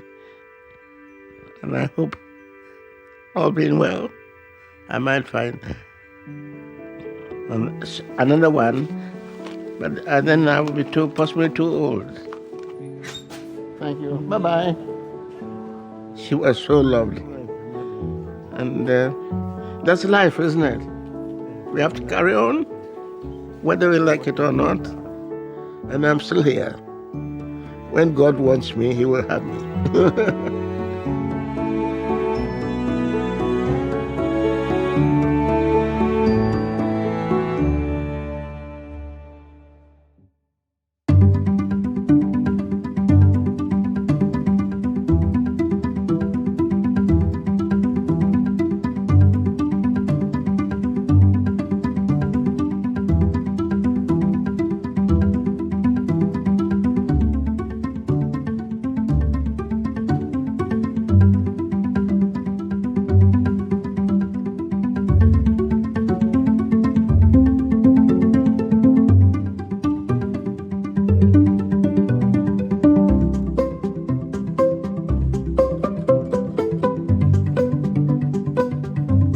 I've never had freedom like this in my life.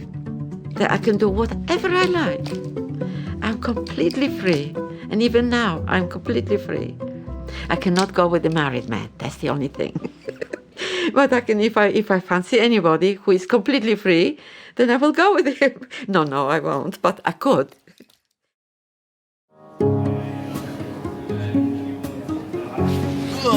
Head up, man.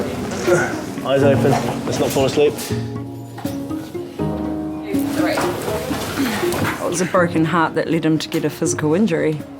I can't say I've seen that a lot. Well, I love her. I've got a 20-odd-year-old chap. He's got Behçet's disease and it's quite complicated.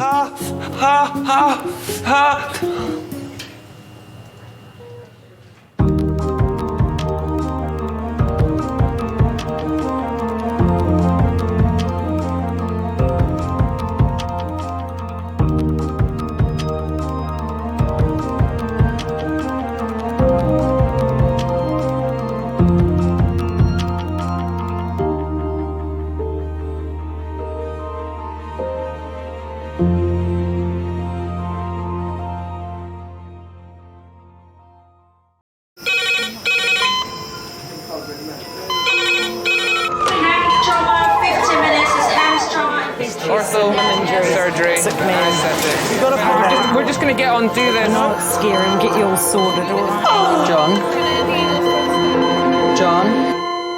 John? Do you remember where you are? King's College Hospital, London. Thank God. A major trauma centre. Hit the curb, jackknifed onto the verge. Have we got a good pulse? Have we got an output? You know? And one of the busiest A&E departments in the world. He will probably scream, but he won't remember. No, stop! A place where love, Come on, sir. Let's go. Up you go. No. Yeah. life, There you go. I love you. I love you too. and loss It's all right. unfold every single day. Don't cry. And we'll make sure Mummy stays with you. Will you send her? Right, who's not busy? Squeeze that. We can't give up on her. Come on. We've got to be strong for Mum. If it is the last bit, hey. All the patients you're about to see were treated in one department Well done. in just one 24-hour period. I never cease to be amazed at the robustness of human beings. I love you. And the strength of their relationships. Love, it's a reflex. It's what you do. For many of the families, despite the devastation that they may be facing, they give unconditional love.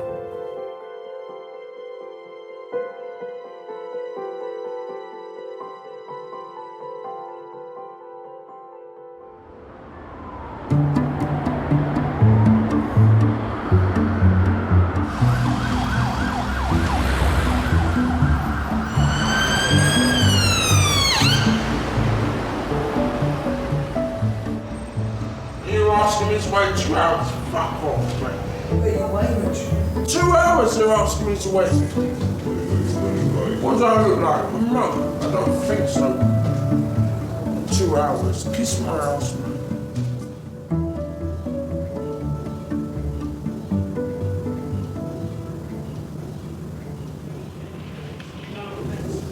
I'm sorry.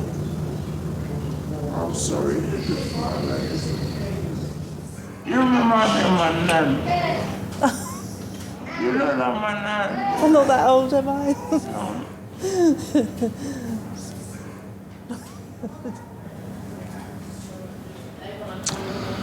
Happy Valentine's Day. not is it 12 o'clock?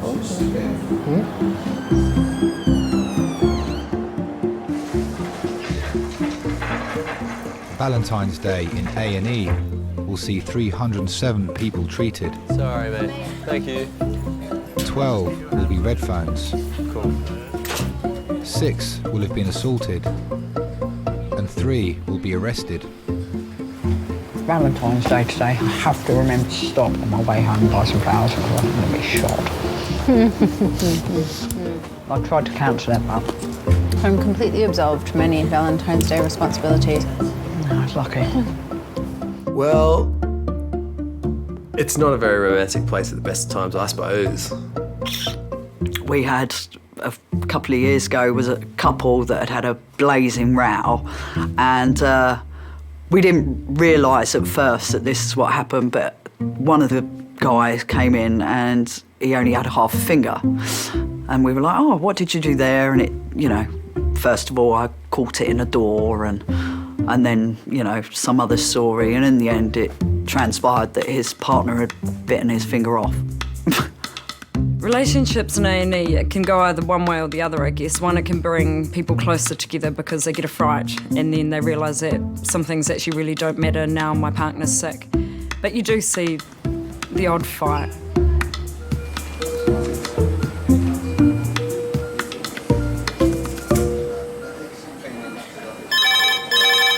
Jenny there? Yeah. A&E Kings.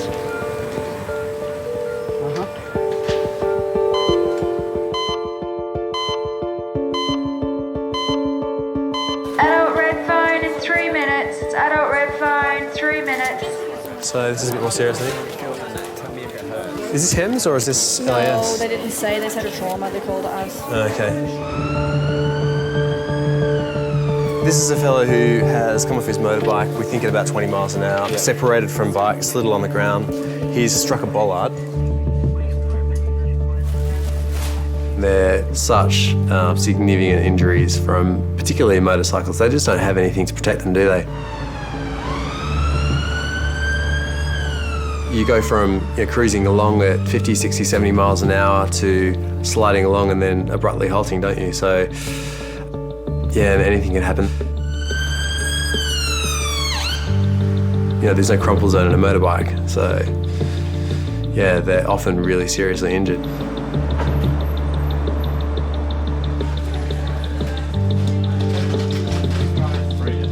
John, 53, motorcyclist, low speed impact with a metal bollard, probably about 20 miles an hour.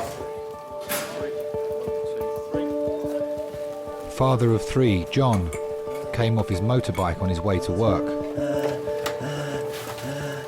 He's basically slid on the floor, right shoulder, right arm have gone into the bollard. So he slid on the floor and then hit the bollard? Then hit the bollard, yeah. He has broken the metal bollard though. Okay. So no open wounds anywhere? No open wounds. The main No. concern we have is distal pulse. Yeah, that's perfect. Thanks a lot. No worries. Is this all pain or? This is anxiety. Right, okay.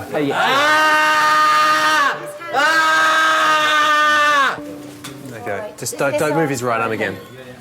John's right side has been severely damaged in the accident. Fucking arm! Christ! We've got some painkillers coming, John. Hang in there, mate. Hang in there, John. Do you have experience with ketamine? You don't, okay.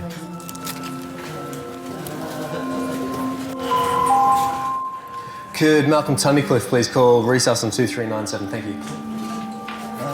Where do you keep your stuff? My name is John Moran. How do you think your wife would describe you? Chaotic, selfish. Hey, John. I know you're in lots of pain, mate. We've got some pain relief coming, all right? Okay. I'm a psychologist. Some of the work I do is with pain management, and I teach particular skills to my clients. None of those skills were of any use to me at that time. Sorry, John. Guys, can we have a hand just for a sec? Thanks, just to brace him getting off the board. Yeah. Okay, you got it? Excellent. John, hello, John. Hello, mate. My name's Malcolm. I'm another one of the doctors. John, in a second, I'm going to give you a really strong painkiller that's going to knock you out. Okay, fine. Yeah, all right. that's great. I just need to explain a couple of things to you. Okay. It can make you feel a bit funny. You can have very funny, vivid dreams on it. Okay, tripping out. But yeah, you're tripping out. It's ketamine, basically. Fine. Okay. So just remember, you'll be in a K-hole. So just remember, you're in hospital. You're quite safe. All right? Okay, we can that's give you fine. something for it if that's really bad. Okay. Right, John, I'm going to get cracking to start with. We'll give you a little bit to start with. I won't let them do anything until I'm happy you're away with the fairies. All right, ready? Okay. So, guys, I think we need to be a bit quieter around the bed with the ketamine on board. Well done. 50 milligrams of ketamine, a sedative so strong it's also used as a horse tranquilizer, will knock John out for 20 minutes. Enough time for the team to straighten and plaster his arm. John. Only then will he be settled enough to be scanned for internal injuries. John, can you hear me?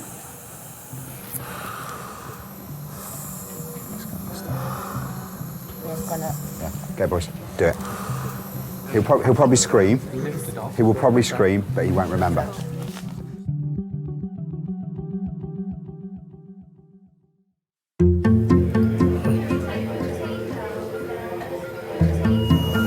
Oh, bloody Valentine's Day, isn't it? But I see not a very nice Valentine's Day.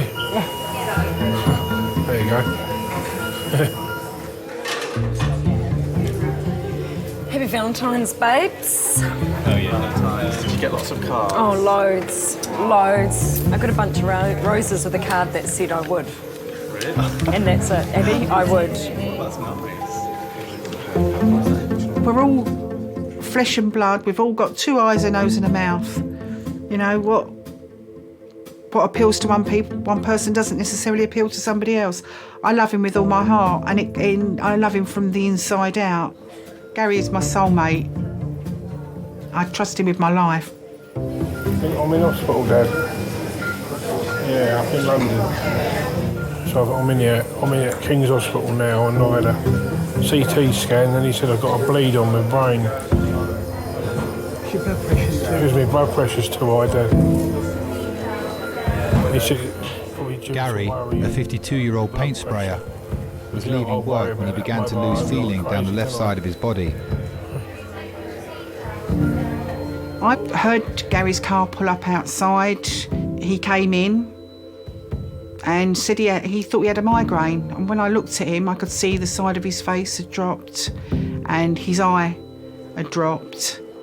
I thought I'd better let you know anyway, because otherwise... I'll keep him informed.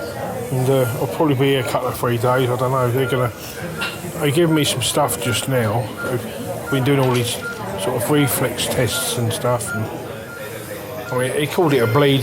I've got a bleed on the brain, I suppose that's what he class as a stroke, isn't it?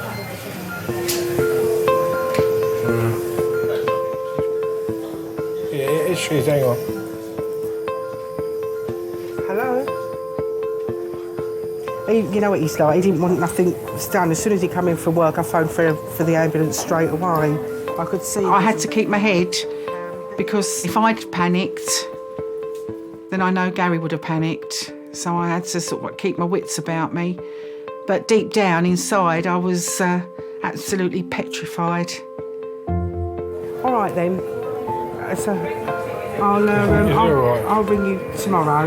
Dad feeling all right? Yeah, he said, are you all right?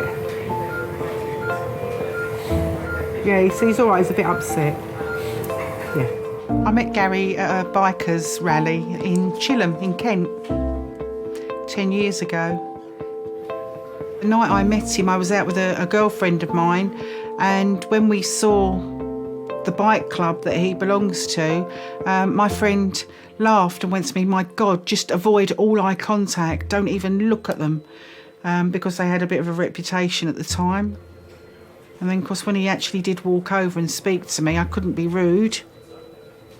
That night, Gary walked me to my car, and as I got in the car, he actually asked if he could kiss me. My friend sort of like is going, oh my God, you know, I told you to avoid all eye contact, don't kiss him. But he sort of like put his head in the window and said, can I just kiss you goodbye? And I said yes, and he kissed me, and then he just said, oh, I love you. And I looked at my friend as we drove off. I looked at my friend and I went, I think I've just found a raving lunatic. Hello, I'm Kirsty, I'm one of the nurses. We're keeping an eye on your blood pressure, it's still a little bit high. Yeah. But don't worry, we'll keep an eye on it and make sure we try and keep it. I think they put some stuff to...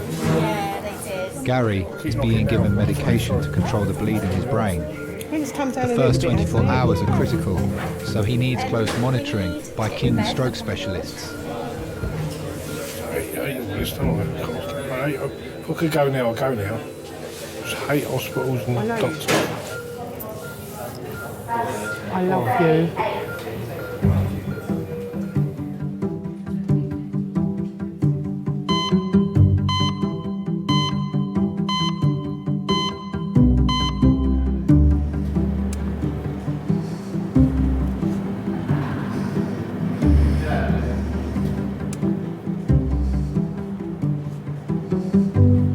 Valentine's Day doesn't mean so much to me now as it did in the past years. In the past years, Valentine's Day was a big thing. Cards, flowers, and if it came on a weekend, I'd take her away for the weekend. But now it's just another date, really.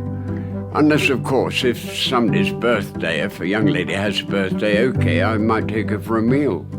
With her husband, of course.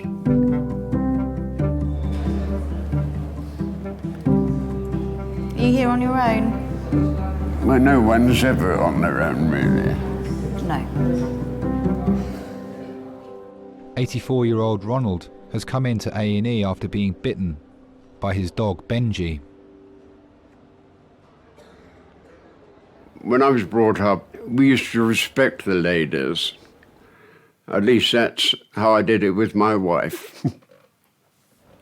Kathy was the first one that I really fell for. We were married 50 years. You've obviously got someone looking after you with your nice. You've got someone looking after you with your nice tidy dressing. Oh, that's on. all right, yeah. And you were seen here last night. Yeah, seen here, in there. Yeah. And They told me to come back at 10 o'clock this morning. Who did? Was it definitely? Are you meant to be at fracture clinic? I don't know, it's a bite, dog bite. Repairing. She was 5'3". She was a little bit plump, although she'd hate me to say that. She had beautiful hair. I think the nicest thing you can say about her was that we loved each other. Let's look you up on the computer. Hold that for me, because I think you might be meant to be at fracture clinic or something, because he was seen here last night. No, but he loves me. What's your... Tell me your full name. Ronald Kane, K-A-N-E. Ronald Kane. She tripped over in the previous flat we lived in. She hit her head on one of the wooden jambs, and she had a stroke. She was one of those people who detested hospitals. She was afraid of them. Well, most people are anyway, especially when you get to our age. So I used to go there and look after her myself. Mr. Kane, do you want to come through? You want me? I do. I was sitting with her, and a nurse came in and said, I want to wash her face. I said, okay.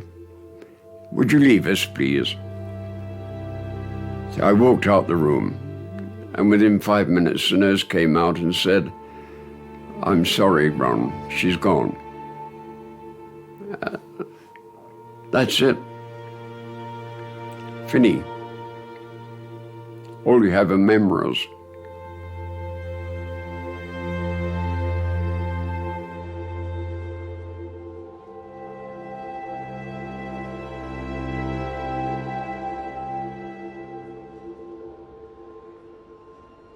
Oh, Jesus. I'd like some McDonald's French fries. No McDonald's, no French fries. No, just their French fries. I love McDonald's French fries.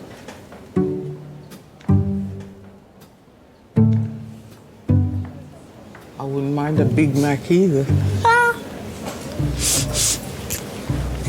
With some sweet and sour sauce.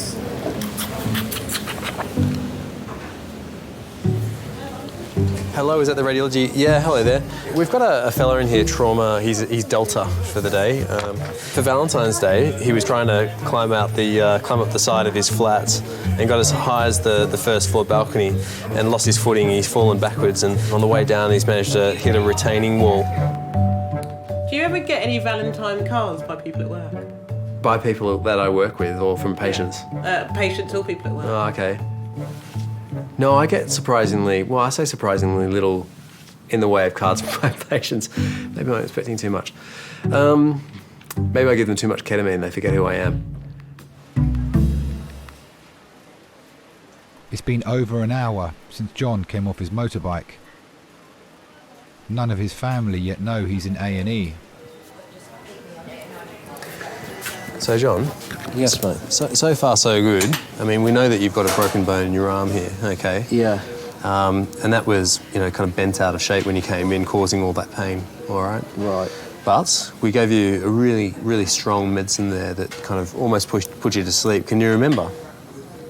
Can you remember what? Yeah. Can you remember we gave you a medicine, very strong medicine, and we've made this arm in the right shape again. Oh, you... Yeah. Oh, you put it in the right shape. Yeah. Oh, well done. Yeah. So it's in a plaster now. Now what? it's you did all that? Yeah. In a plaster? Exactly right. What? So it's. How did you do that? What time is it? It only took about 20 minutes. But look. 20 minutes? Exactly. Look, it's not. No, stop talking. It's not fixed. Stop talking. Me or you? Stop talking. You. Stop talking. You got a question? Time is it? It's. 20 to 11, 10:40. 10:40. 10:40. Right. Okay. You've been with us for about an hour. Fucking hell. Do you want me to explain some more? Yeah. Okay, so this arm, it's not fixed yet, but at least it's in the kind of roughly the right space, the right place, and that's going to have helped a lot with your pain, I'm hoping. How is the pain in your arm? The overriding thing that has always been a problem is riding a motorbike. I've never agreed with that. I've always worried, but I learnt very early on that there was nothing I was going to be able to do or say He would placate me that it was safe and that our quality of life was much better if he rode a bike because he would have more time to spend at home. The procedure that we've done on your arm is not the be-all and the end-all. There's a bit more work to do there, but at least it's a bit more comfortable for you. There's a bit more work to do where? With your arm, with the broken bones in your arm, okay. But at least at the moment, I'm hoping that we've got you more comfortable. Have you had many motorcycle accidents? Not accidents, necessarily. I mean, you'll come off, if the road is wet or whatever, you might slip on some oil, you might get cut up by a motorist. I've broken a scaphoid, I broke my ankle a couple of times.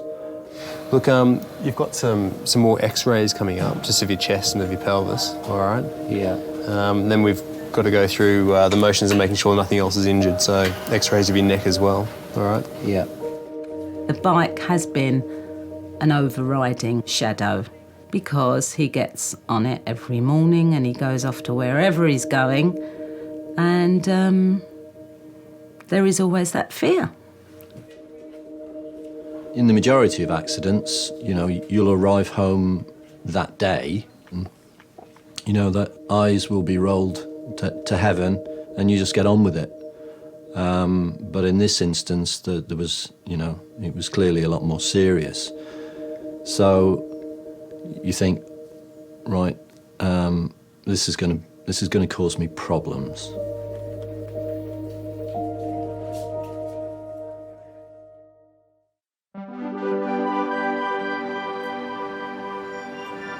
Breathe in. Hold your breath. Breathe.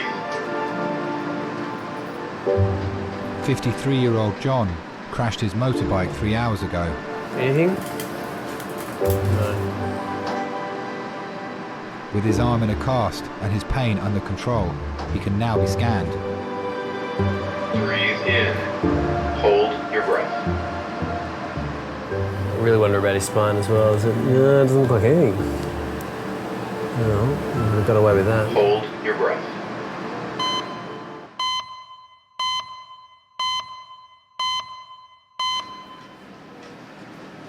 Scans show there is no organ damage. I need to see my star sign to see if it was worth waking up today, please. I'm Cancerian. Just start this down whenever you want to come down. All right. What are you? Gabriel? I'm See you March. Yeah, February 26th. February 26th. Ooh. Yeah, it's coming Around up. the corner. It's coming up, man. Yeah, what are you turning? Are you? 29. 29. What? You're only 29? It's because of the facial hair. That is stupid. I do worry about getting old because time is going so fast and it's going faster and faster as the years go on. In my older age, I hope I'm one of those elderly little ladies who still loves to wear heels and wear makeup and be all dainty and have some little old man next to me still highly in love, and that's what I hope for because I love seeing the couples that are like that. They're just so sweet. And it's always nice to make an elderly person laugh as well. I had one say to me yesterday, stop treating me so good or else I'll trade my wife in. It's just gorgeous. Mr. Kane. Hello, how are you? Let me have a look at your finger. So what happened? Was it your dog that bit you or a different dog? Oh, no, I wouldn't let any other dog bite me. Oh, it was your dog. It was your own dog, that's fine. No, actually what happened is I was at the computer and he's got a ball. Yeah. And it's a rope ball and he jumps up, you know, and then I throw it. Yeah. Well, I was computing and the ball, one of the strands of the ball got caught on my finger, and of course he jumped up for the ball. Got excited. Not knowing, and... That's what happened. You're not getting him put down though, are you? Pardon? He's not being put down, no. Put down? Yeah, you're not putting him down. Oh, God, no, it was an accident. He's been very contrite. He's been hiding behind the settee since he done it. He knows. He knows he's in trouble. Pardon? He knows, yeah. He does know, yeah. First thing Benji does, comes down here and looks for his toy. Hello. Then I got to spend the rest of the day throwing the damn thing to him. I've tried to train him, and they say, well, send him to one of these training schools. Well, that's all very well, but I think that would change his personality too much.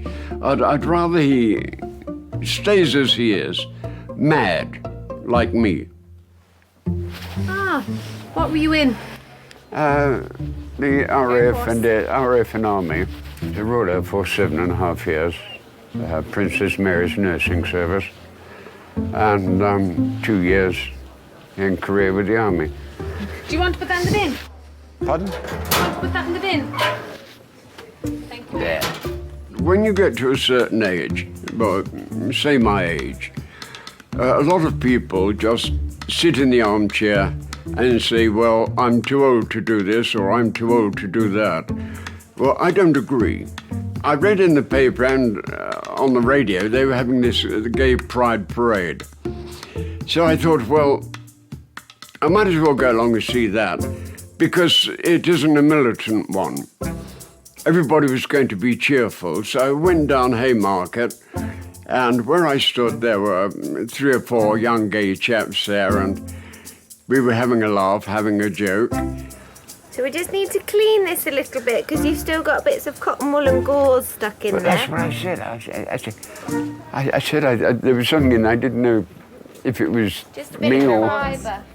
I've got a dressing table. And suddenly this crowd of very large gentlemen came dashing across the road towards me. They opened up and there's Boy George standing next to me. So I looked and I said, hello, Mr. O'Dowd. And he looked rather surprised.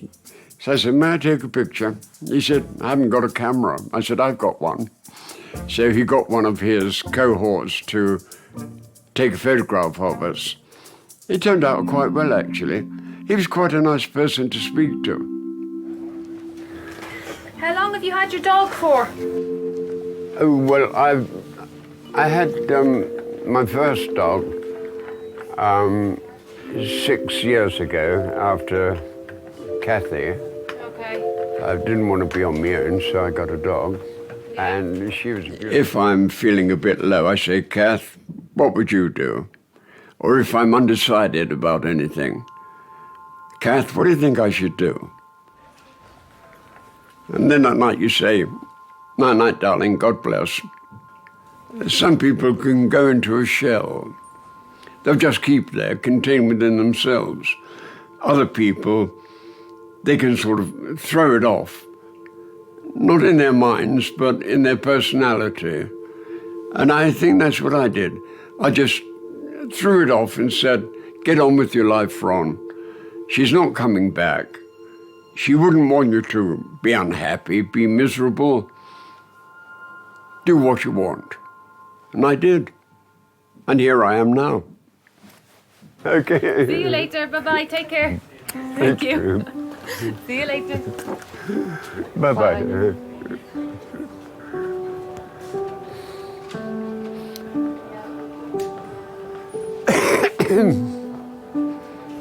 As long as she needs me, I know where I must be. I'll cling on steadfastly. I'm not happy, I'm just fed up being bloody miserable.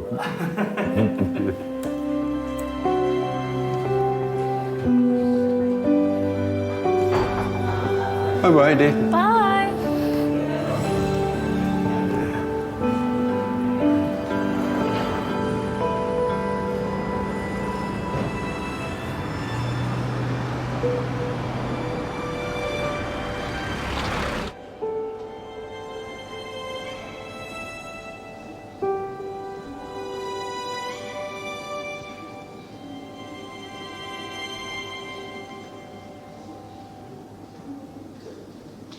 These are my favourite flowers. To have in the house anyway. If you're going to buy me flowers, they're quite cheap, so I'd probably want something a bit more expensive than that if you were going to buy me them. But if I was going to buy myself some just to brighten the house up. Oh, yeah. See if I've got any pictures of flowers that I'd be delighted to receive. Yep, they would do. Just. Some flowers, I'm not asking you to get me flowers. But if you were going to get me some.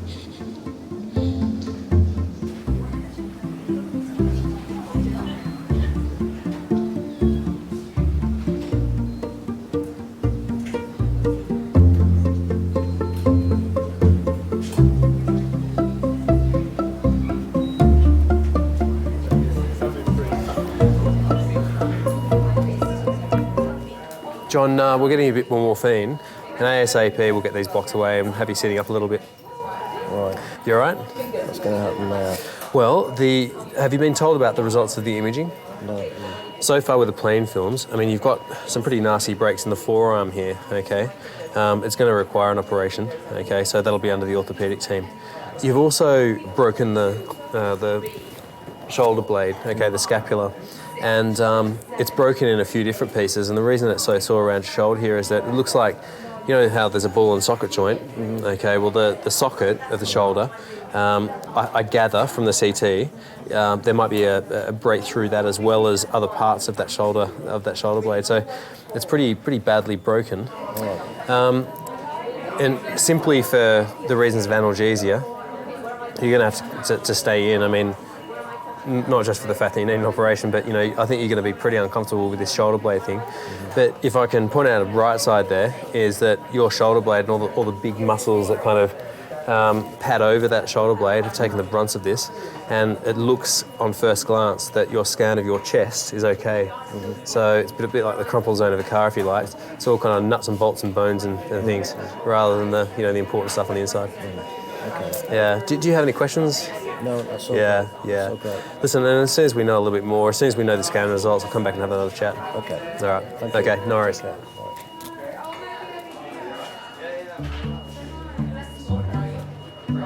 And was hoping I would get away with a cast. You know, the cast would be okay, I could manage that.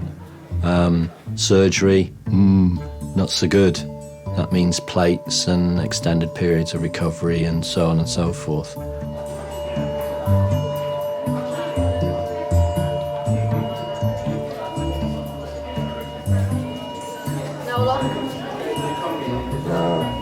My partner and my daughter were in Muscat, in Oman. And it was an experience for us. We hadn't been to the Middle East before, and it was all very different. So we were having a great time. So, John, now my name is Ibrahim. I'm one of the other orthopedic doctors. Essentially, your forearm fracture is what we're going to fix today, hopefully. Now, this is the consent form. Okay. With any operation, there will be risks involved. You will definitely have post-operative pain. Okay. You will definitely be left with a scar. Okay. The incision will probably be about that long, so about almost 10 centimeters in length. You might have a scar either side, or just one scar.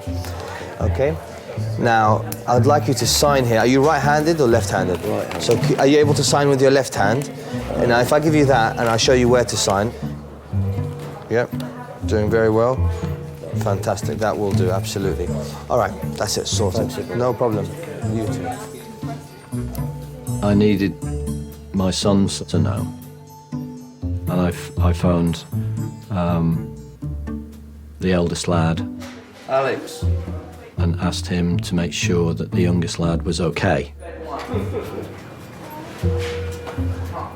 A few breaks. Yeah, it's not good. It's not good. Now, you just need to sort Joe out.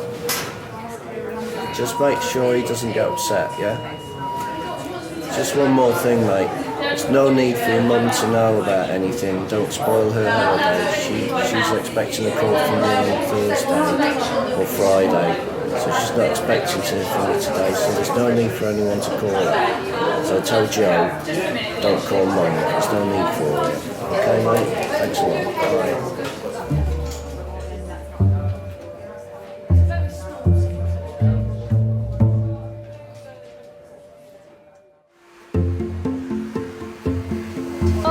She said yes. She said yes. He got down on one knee, Maggie. He's right in front of us. One knee. He got down on one knee. Everyone left the pub and we saw it. But it didn't have a ring. No, Maggie. The thought is he went down on one knee and he just said, "Will you marry me?" And she had tears in her eyes. It was just... Oh, it was lovely. It got down on one knee and everything. It was absolutely amazing. It was, man. Gary's left side was affected by the stroke. Touch your nose. But his coordination is already improving.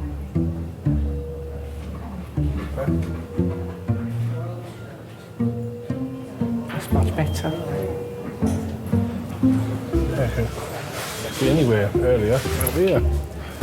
I'll stretch my head down. That sort of buggered me a bit now, though, isn't it? Well, it's just giving you a little bit of a warning to slow down a bit. You're not the big roughy tufty biker that you thought you was. You like to scare me, don't you? I love you. When you've had a stroke, it makes you realise the things you used to worry about, some of the things you ain't worth worrying about. The other day I was in Bexley Heath and I heard this lady talking to this old lady, and I was sitting there. Tracy had just gone to the toilet and I was sitting there with a bag, and she come out and she goes, "What's up with you?" I was looking in the bag. I had tears coming down my face, I did. And what happened was, I heard this lady speaking to this old lady. She said, "How are you today?" "Yeah, I'm all right, yeah. It's my birthday today. I'm 74. And she said, "Oh, that's nice. Any plans?" She said, "No, I've got no plans." And of course, "All right, I'll see you later." Then she went off, and I thought, that old lady ain't got anyone, that old lady, like. So we walked off, and we got round the corner, and I said, "I want to buy her some flowers." So we bought her some flowers, and I went back there, and I said to Tracy, "Is she still there?" And she said, "Yeah, she's still sitting there." And I didn't know until I got back, because I'd only seen the back of her. When I got round the front, she was blind. So, a bit of joke. So I went up to her and I said, "Sorry, I wasn't here, Wig." And I said, "I just overheard that it was your birthday." And she said, "Yeah, hello." She said, "Yeah, it's my birthday today." I said, "I just got you a couple of flowers, if that's all right." "Oh, thank you," she said. "Thank you ever so much." And as I walked off, I looked back and I see her smiling. And that made my day.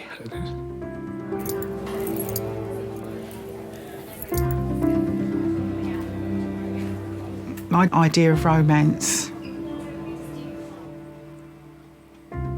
Gary Mitchell, I suppose.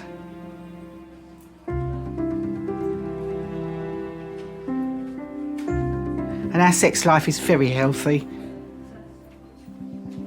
In fact, none of his friends will ring us on a Sunday morning because they think Sunday morning is our morning.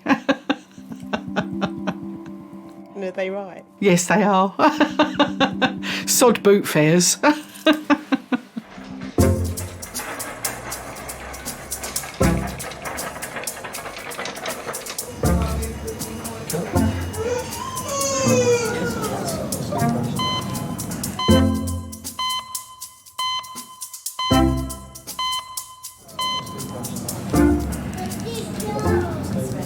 How long do they say it's going to be? Lord knows. 21-year-old Anton has been brought in by his mates.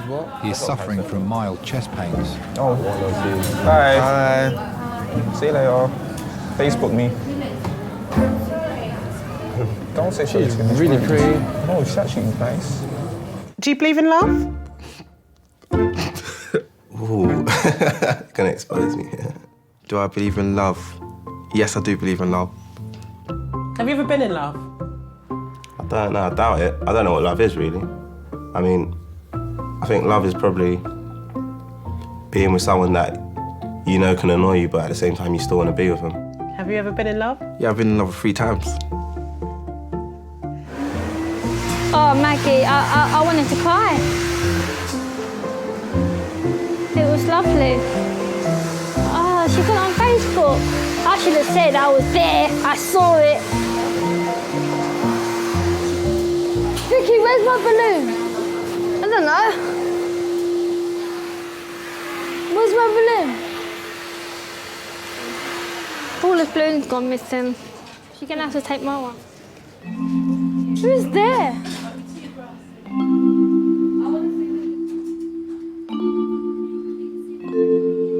Relationships can be very tricky, and they have to be, well, not they have to be, they can be hard work. Just stay nice and still there for the sec. G'day. John is going straight to theatre. Alrighty. Where he'll have 2 hours of surgery. Okie dokie. See whether you feel a bit more comfortable. How's that? Is that alright? Feels good, yeah. Nice little change, huh? I genuinely had no idea whilst I was away. I did speak to John on the night of the accident. All the very best, eh? Yeah. Yeah, take care. Thanks very much. Yeah, no worries, John. All the best. I called her from my hospital bed and just said that, everything's okay, but I'm not going to be able to pick you up at the airport. So I just thought I'd keep the artifice going a little bit longer until I got home.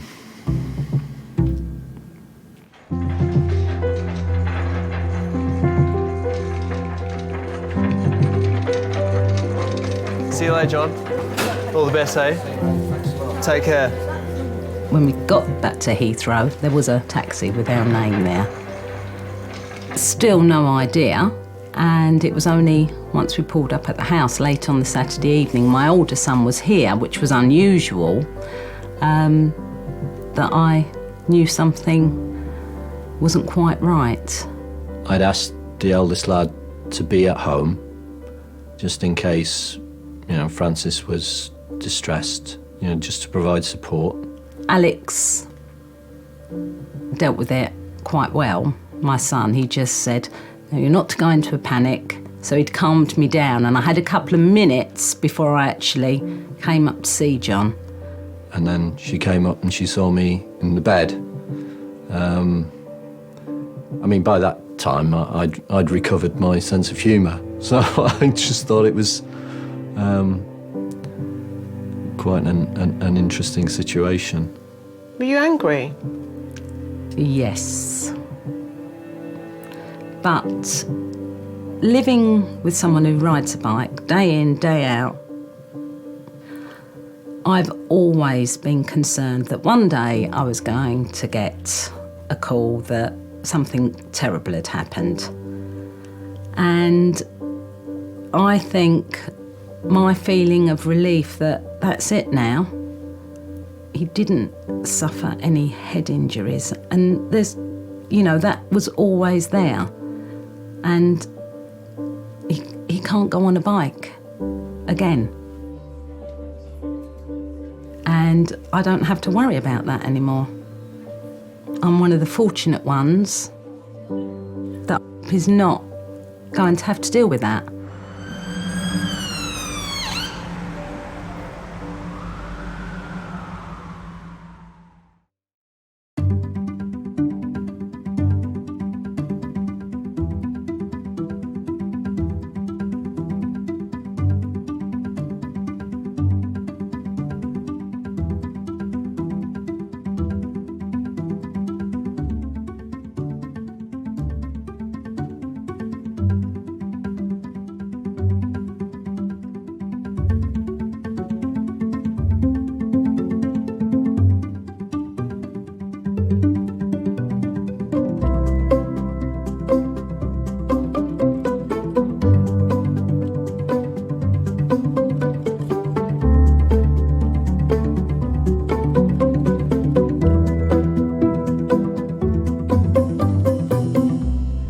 Do you see yourselves together in another 25 years? As long as he doesn't ride a bloody bike again. Lovely. Can you remember what happened? She's got a head injury. She's got a head injury. It is a marathon, it's not a sprint once you've had a serious head injury. You know where you are right now? Queering a loss of consciousness, she doesn't really be into it at all. And it's the relatives who carry the burden of that. It's gonna be all right.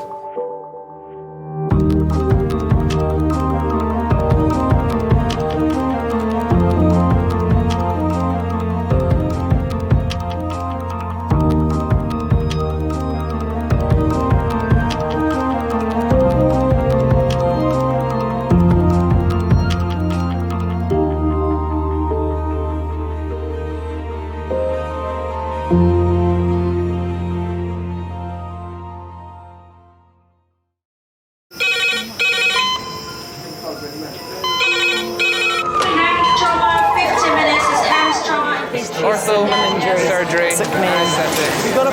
We're just going to get on through this. Not scare and get you all sorted, all right? John? Do you remember where you are? King's College Hospital, London. Thank God. A major trauma centre. Hit the curb, jackknifed onto the verge. Have we got a good pulse? Have we got an output? You know? One of the busiest A&E departments in the world. He will probably scream, but he won't remember. No, stop! A place where love, Come on, sir. Let's go. Up you go. No. Yeah. life, There you go. I love you. I love you too. and loss It's all right. unfold every single day.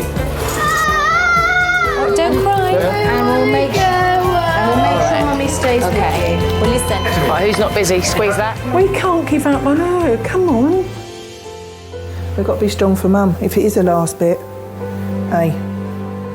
All the patients you're about to see were treated in one department. Well done. In just one 24-hour period. I never cease to be amazed at the robustness of human beings. I love you. And the strength of their relationships. Love, it's a reflex. It's what you do. For many of the families, despite the devastation that they may be facing, they give unconditional love.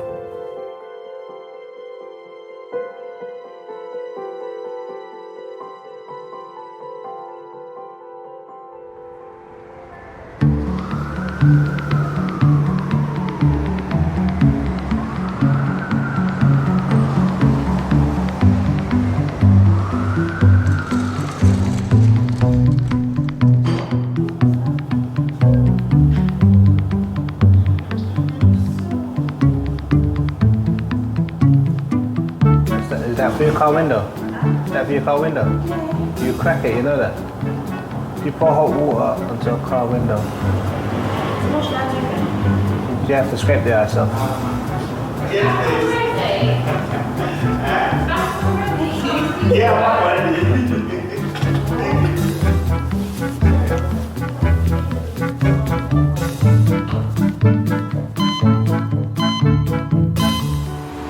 Show me the way to go home.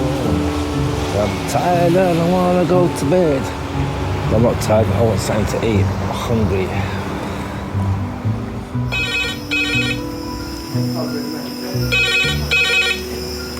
King's A&E, how may I help? Adult male trauma. Code Reg, yep. Head, chest, limb, yep. Okay, good. Sorry, was that motorbike or motor car? Motorbike. Hit a car. Okay, cool. Thank you, bye. HEMS trauma call in 30 minutes. HEMS trauma call 30 minutes. What is it? It's a motorbike versus a car. Code red. Head, chest and limb injuries. Sick man. Do people want to sign in at the trauma team, please? Give it a hand, because if we're rapidly infusing, someone's going to have to hold blood. No. No, it's fine. Can you make sure we have a head-to-toe CT plus all the code red bloods? So Consultant Chris is leading a trauma team of 20. They're preparing for a 47-year-old man with life-threatening injuries. Which cubicle are we in? Or you can have 4 is free, let's do that. Good. Chuck it away. So can we just check this is a male, not a female? It's very important from the blood. The patient is being flown 50 miles to King's by air ambulance.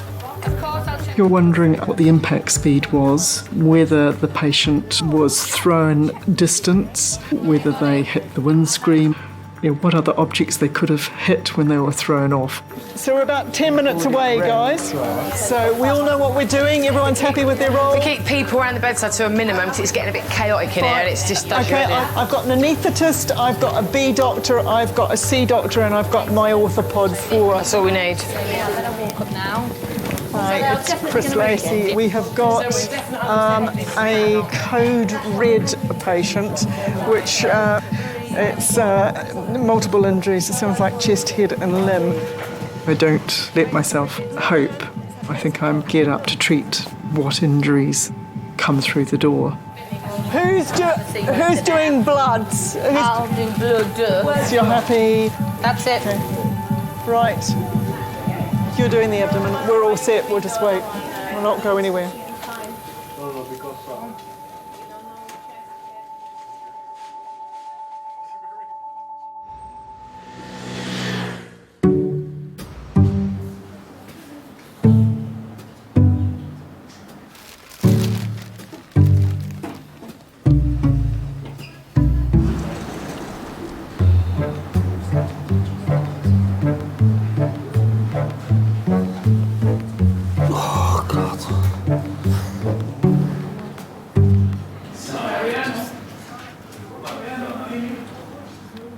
What's he say? Don't know, I can't understand him. I think he's foreign.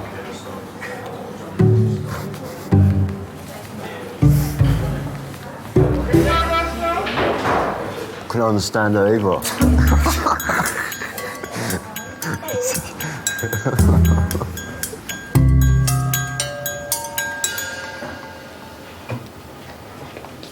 Very warm. It isn't you.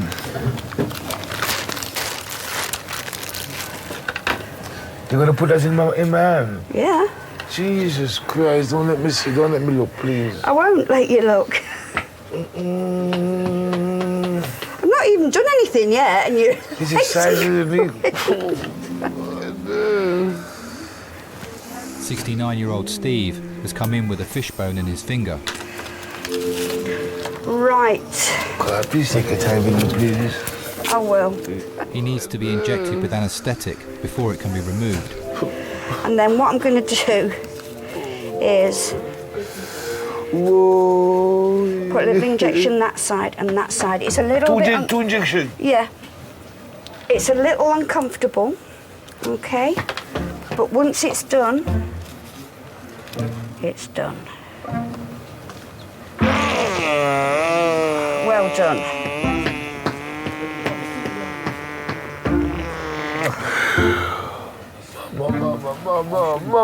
Mama. Sorry, honey.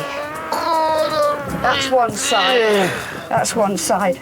All right, and now the other side. I was cooking for a lady friend of mine. I was showing off my skill in cooking fish. You'll thank me later when you can't feel it. I'm thanking you right now. I can see you're happy about it. Her being in the background, I suppose I got somewhat distracted, by her beauty, whatever it was, and I just got complacent in it. That's what happened. Nearly finished. Nearly finished. Nearly finished. You're such a comforter. There you go. I love you. I love you too. There we go. Rest it down, and I'm going to leave you for a couple of minutes now. Okay.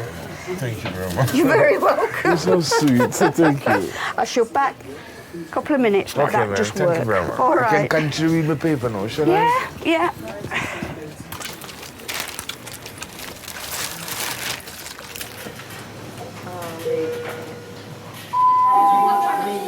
Can I get 2 porters to majors for a wire transfer, please? It's 35 minutes since the team last heard from the helicopter medics carrying the code red trauma patient. Oh, come on. You always worry if there's a long time. We all know with trauma that the best outcomes are those that are treated early on. There we go. They're in the park. If they don't come, you worry if something happened en route. Have they had to stop to do something? Has something gone wrong? Yeah, 5 minutes away. Okay, so I've got an A, B, C, D.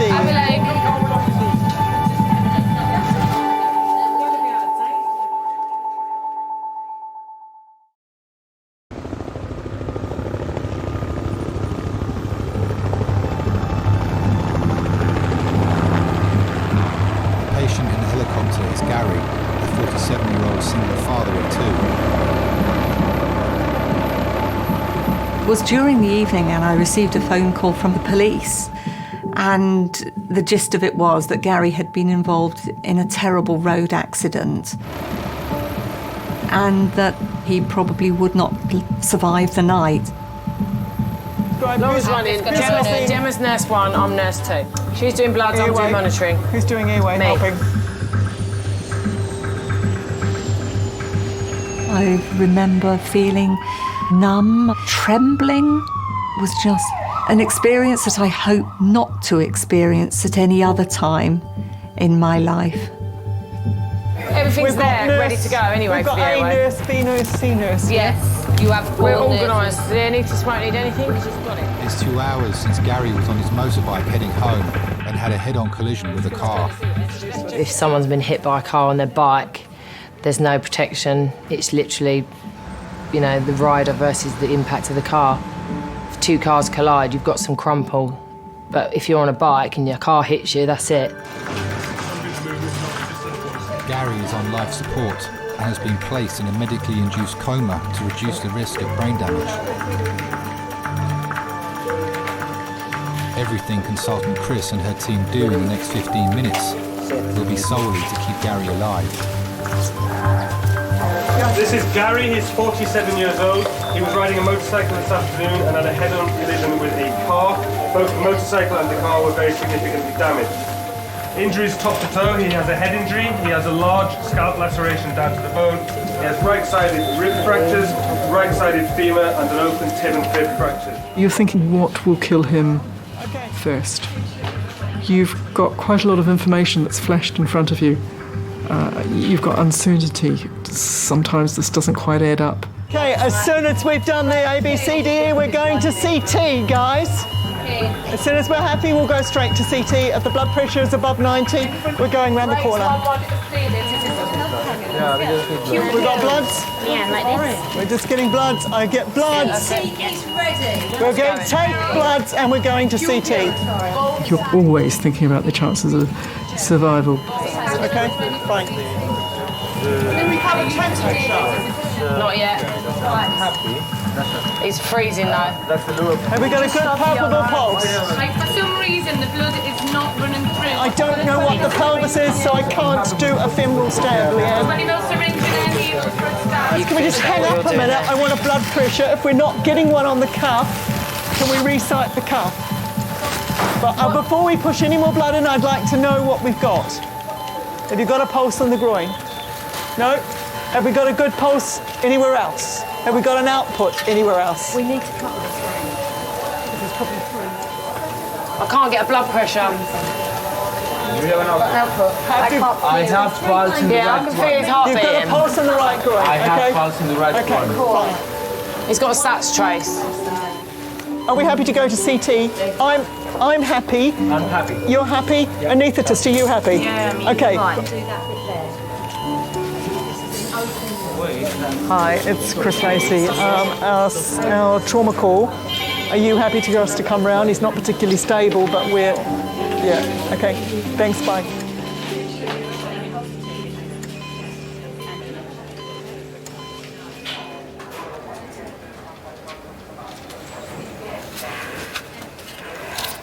Probably don't want to look at this. Don't frighten me, please.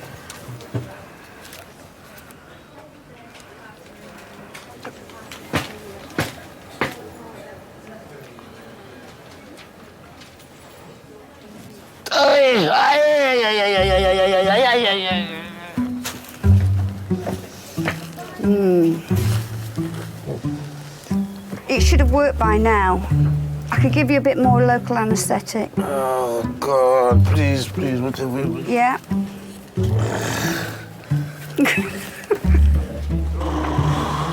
I've not even touched you, really. I've only been pressing very lightly. Let me go and get one of my colleagues.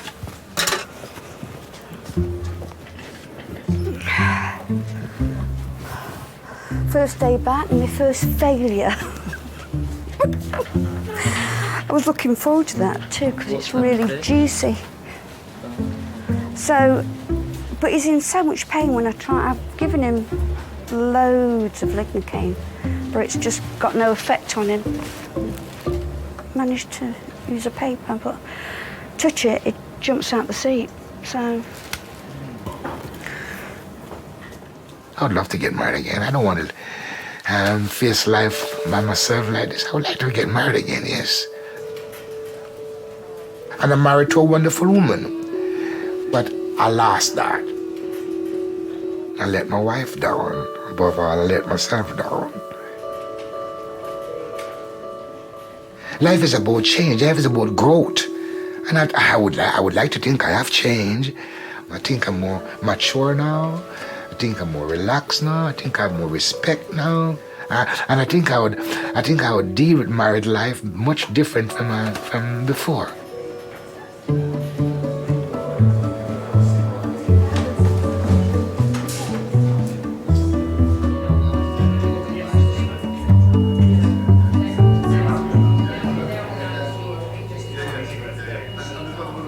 Year-old Hannah has been brought in by her mum with an extreme allergic reaction to her face cream. How you doing, missus? All right? Yeah, my face is just very tight now. Still sore? No, it's not sore. It's just very dry and uncomfortable. I'm going to get some kind of, see if we can get some creams, but it's just really excoriated around here, isn't it? What can we put on that, like? And I don't know if it's Vaseline still or... Because the face was so swollen, obviously you think about the airway, if there's swelling inside the face and in the throat and things like that, and her tongue. So until you know that her airway is safe, you would always put a patient with that amount of facial swelling that's clearly having a reaction to something in resus. For me, hon. Okay. I don't want to put anything on it because I don't want to make it worse. I just want to think we should leave it alone at the moment, yeah?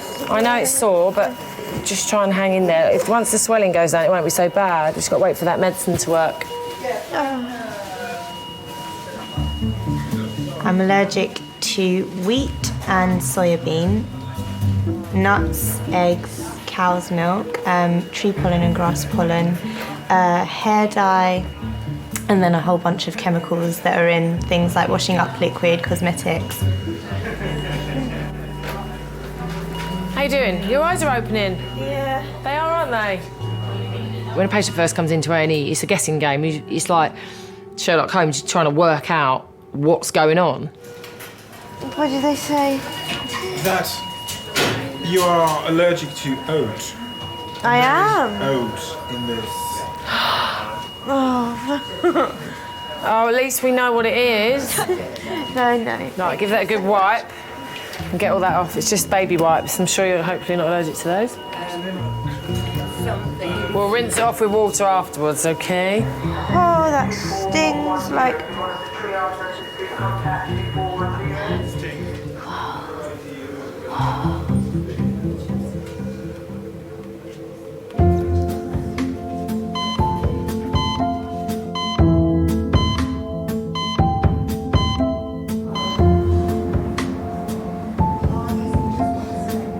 It's busy, isn't it? Do you want a sweet? Another polo, yeah, please. Thanks, darling.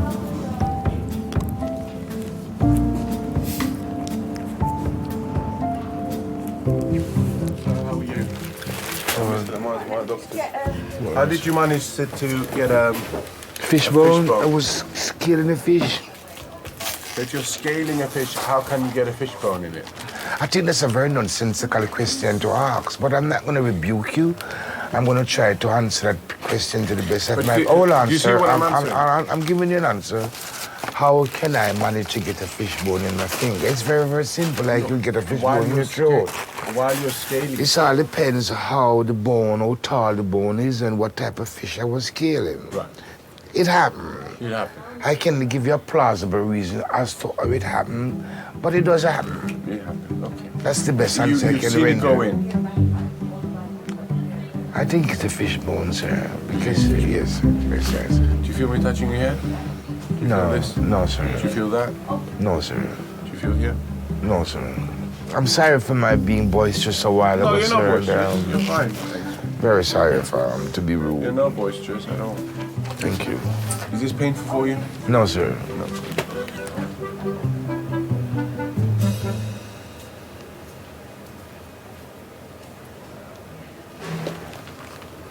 Oh, that's it. You said you loved me and you were jumping around for me. But I don't feel it now. I would jump. This is a new knife, sir. We just opened it. The one she used before, she had it at home. Peeling potato. Chopping carrots and She's such a sweet stuff. bear. She's Yeah. just sweet, man. I can't believe you've just done that. I can't believe it. I've done all the hard work and you've got all the glory. No, I do the same thing. I just need to be more patient to let it work. Are you saying I'm impatient? She's trying her endeavor best not to inflict any more wound in me, so she becomes very meticulous. All right. Thank you very much, Doctor. Just keep some pressure on it, sir. Okay, sir. Thanks a lot, man. I appreciate it. I can't believe you took all my glory. I am a little bit lonely. Sometimes the loneliness grabs you. I regret not being the father I would love to be able to be. I regret not being the husband I ought to be. I regret not being loyal and loving and caring as I have gotten from my family. I regret not being able to give them some of the things that they have given me. They give me love, they give me compassion, they give me understanding. What have I given them? Anxiety and stress, etc. Yeah, I regretted that.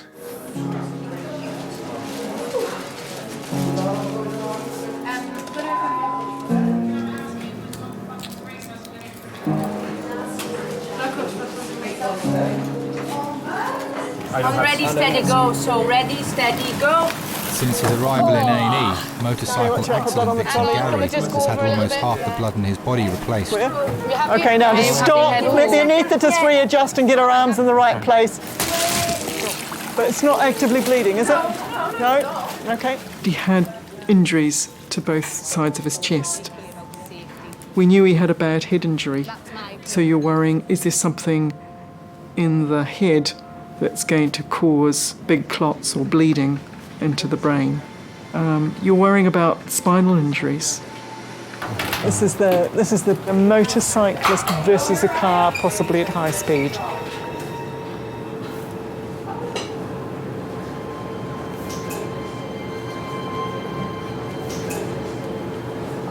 None of us actually know what's around the corner.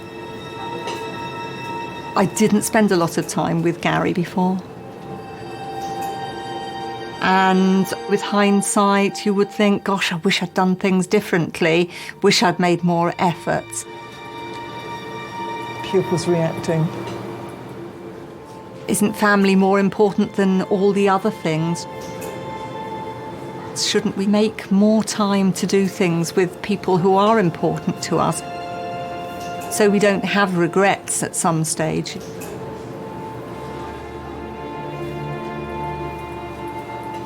He's got a fracture there, yeah. And he's not noted to move his lower limbs.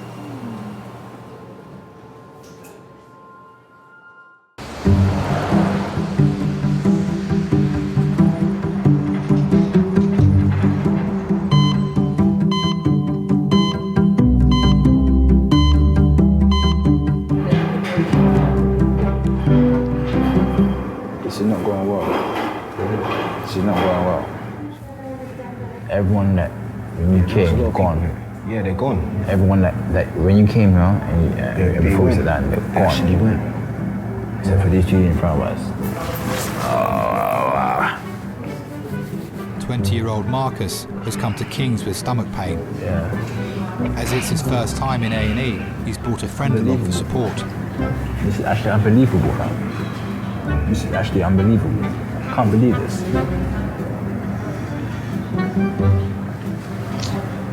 Like, that much of pain. So I need to take painkillers then.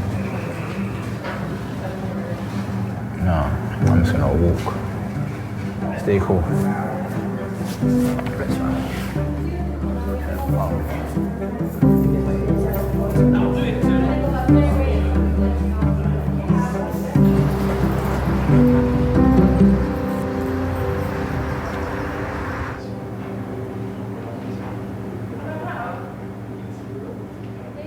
It's an RTC, motorcyclist versus car, brought to us from Hampshire by Surrey and Sussex Hymns.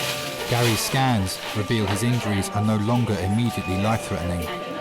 Not noted to be moving his lower limbs, but moving upper limbs on scene. Chris's worry now is that he may be paralysed. He has a fracture at the T11-12 region. There's a lot of free air that's in the soft tissue behind the spines, which we're not certain where he's come from. Before we log roll him, we'd like your opinion on what you think of that. You can have broken bones around the spinal cord, but not always injury to the cord in the middle, which carries all the nervous impulses. And so it's important for us to understand fairly quickly how much damage there is. The spine has a T11 fracture, which neurosurgery are coming down to have a look at. I just spoke to the on-scene doctor who said he did not notice him moving his legs. Gary was very much a family man. Immediately before the accident, sadly, he'd separated from his wife, but he was a pretty hands-on dad, actually. He doted on his children. He'd go out to the garage and, he would tinker a bit or fix the children's go-kart or little motorbike, for his son. He'd always liked to tinker. He was great fun. I can't say he should never have got on a bike, to be honest, because where do you draw the line?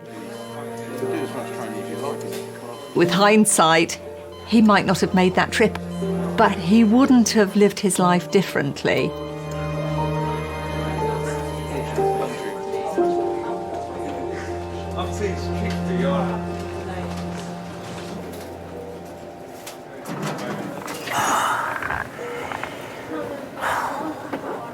I was what when I was laying down. Yeah, because she has it elevated like I told Oh, you. God. A year ago, 58-year-old Terry was diagnosed with lung cancer and given 2 weeks to live. I've got to lay down because it's paining me when I'm sitting up. Can we get... I'll see if I can do it. All right. Let me hold on. Oh. Oh. Do you want to be sat up some more? I think that. Yeah, this is... Oh, now I'm getting a pain in my leg every side. Oh. And I'm going to misjudge Judy. Well, you got it taped. What are you worried about? You got it 10 days taped. Yeah. I ain't got the energy to do anything. What are you muttering about? I said I ain't got the energy to do anything. Think yourself lucky. At least you can shut your eyes and go to sleep laying and with your feet up. I smoke more now since I've been ill than I ever did because it's boredom, innit? When I first was diagnosed, I thought it was just getting old and walking to the station. I found it harder every day, getting out of breath, and I just put it down to too many fags and getting old. Then I went to my doctors and sent me to the hospital and they did diagnose cancer. Yeah, a bit of a shock. Oh, God. Yeah, Oh! What's the problem today? What do you think the problem is? Does I look well? Huh? No. Pains in my feet are swollen up and pains. Smile, I can't My foot's all swelled up and painful and everything. And Well, I've got lung cancer. That's originally what I was in, and chemotherapy. I mean, I think it's a question of all the medication I've been on, the steroids. You're on chemotherapy.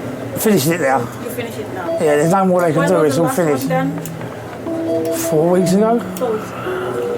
There's no more they can do. It's over. Finished.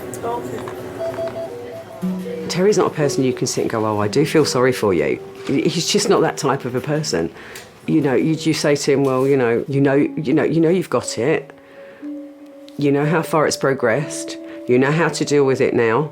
You know, and if you can't deal with it on your own, I'm here to deal with it with you. But I'm not going to sit there and wallow in self-pity with you.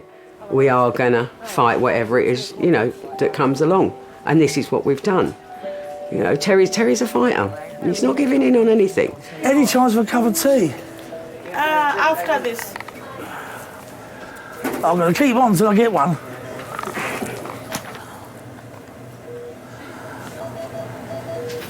Just as you doze off, someone's going to come in and wake you up, you know that, don't you? And poke you. They wake me up with a cup of tea. At least you had your toenails cut, so that's all right. Yeah. I'm here. Yeah, anyway. And your beard's off, so you're all right. They asked me, it fell out, all right.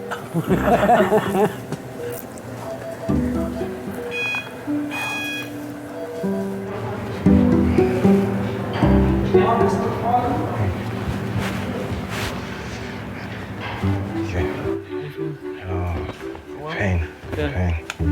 Stomach. I'll have a quick feel of the tummy. Yeah. I'll have a listen to your chest as well. Yeah. In abdominal pain, I usually check the back passage as well. All right, that's fine. Yeah? Have you had that examination before? No. Okay. No, But, I haven't been tested okay. at all. It usually involves inserting one finger into the back passage to check if there's any problems in the back passage. Okay, that's Yeah. fine. Okay, that's fine. That's fine. That's fine.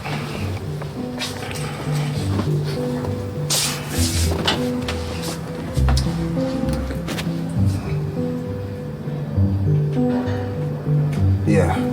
Huh? No, not there. Mostly in the middle. In the middle here? Yeah. Alright, so if I just get you to lean onto your left hand side. Yeah, that's it. So just bring your knees up towards your chest. Yeah, that's perfect.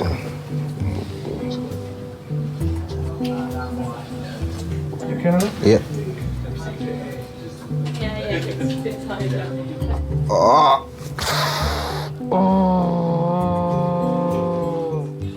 You know, shouldn't it? All right.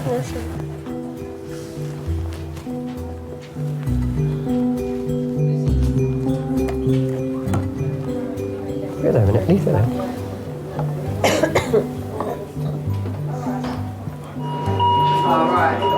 Can we see? Yeah, more open, most definitely. Look here. You know, the allergies are actually, in terms of my life, are quite recent. When I was younger, I was carefree. It's literally only in the last 3 years that it's been bad. You and Dad are so great. She probably doesn't see how I feel. You kind of cry inside, really. I know there are worse things that happen to people, but me being her mum, I do find it really hard to know how to make her feel better. Just want you to know it doesn't go unappreciated. And I don't know what I would do if I had to sit here on my own right now. If I'd have known what was coming, I'd probably say I would have stuffed my face every day. I regret not trying more, because when I was growing up, I didn't like to try a lot of stuff. I like to stick to what I know, and now I wish that I'd tried it. You want to go home? Am I allowed to go home now? Of course you are. Am I? I've always said, every situation that could possibly happen, it has to happen to someone, and this just happens to be my thing. This is my one thing I'm hoping that I got in my life that was, you know, not fantastic to deal with. They've done nothing, thank Come you. in and saw the ulcer 5 weeks ago. The district nurse came in and dressed it once. Be careful, yeah? Yeah, I'm okay, thank you, darling. With only chocolate biscuits. Wait for the doctor I first. know. Well, he's taking his time, isn't he? Go and wake him up. Hopefully your second to visit. Yeah, go and wake him up. He's probably a kip somewhere. He's probably sitting on a chair on a kip now.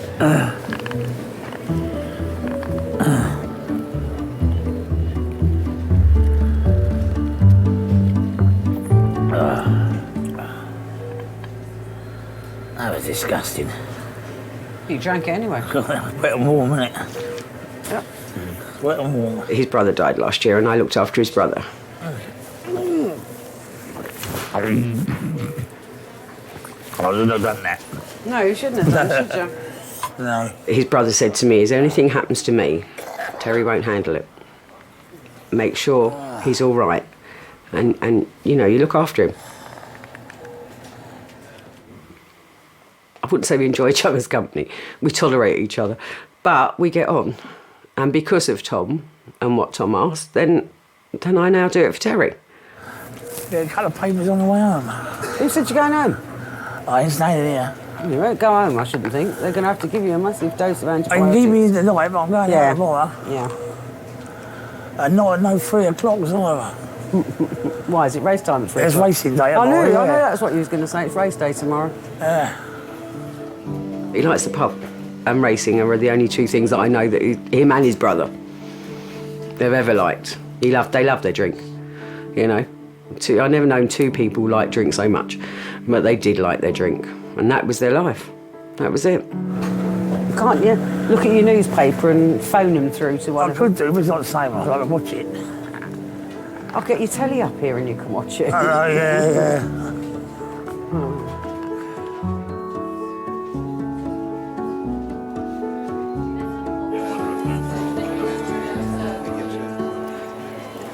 Okay, I've got neurosurgery here with me. Okay, so you say the facet joints are widened at that T11. Okay, and the canal at the we can't tell. I agree. It's just, we won't know. We won't know. Depending on where the spinal injury is, will depend on at which point your function is cut off. And the area that he had fractures would be sort of lower limbs. You need to know for sure, and you can't know for sure until you wake somebody up. It's grim. It doesn't happen a lot, but it's grim. Nothing else we need to do. We're just going by our plane when you're ready. Yeah. When that's written up, the notes are done. The trauma team have done all they can, and Gary will be taken to intensive I'd be care. happier if I had a temperature. His family is being We informed couldn't and get are mine on their because it way. was too cold.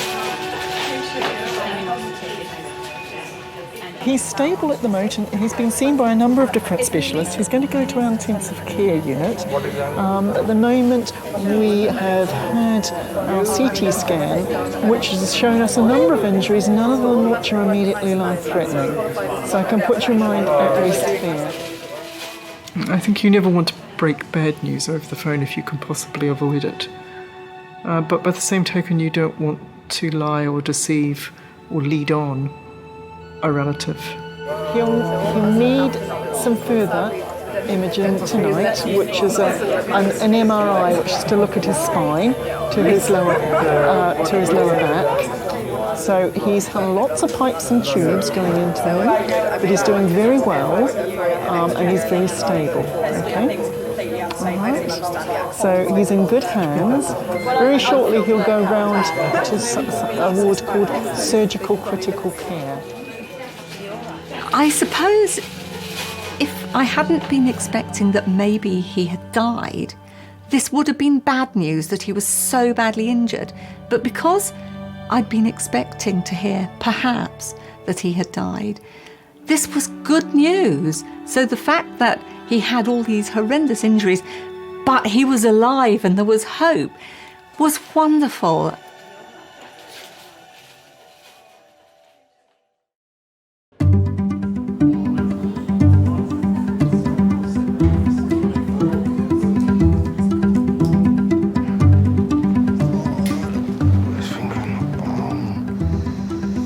Doctors suspect Marcus has irritable bowel syndrome.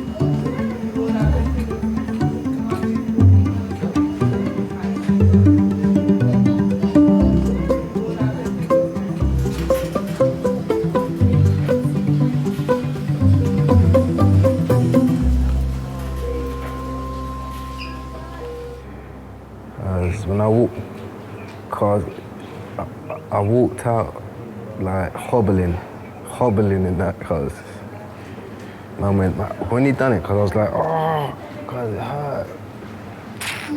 My mum was gone, fam. Cause he just put it up there, but they had to do it. He had to do it because he didn't need to do that, fam. Cause, I feel loose, blood.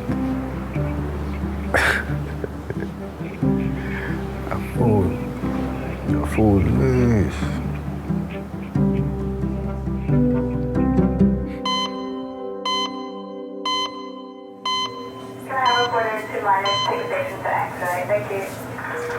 Where are they taking me next?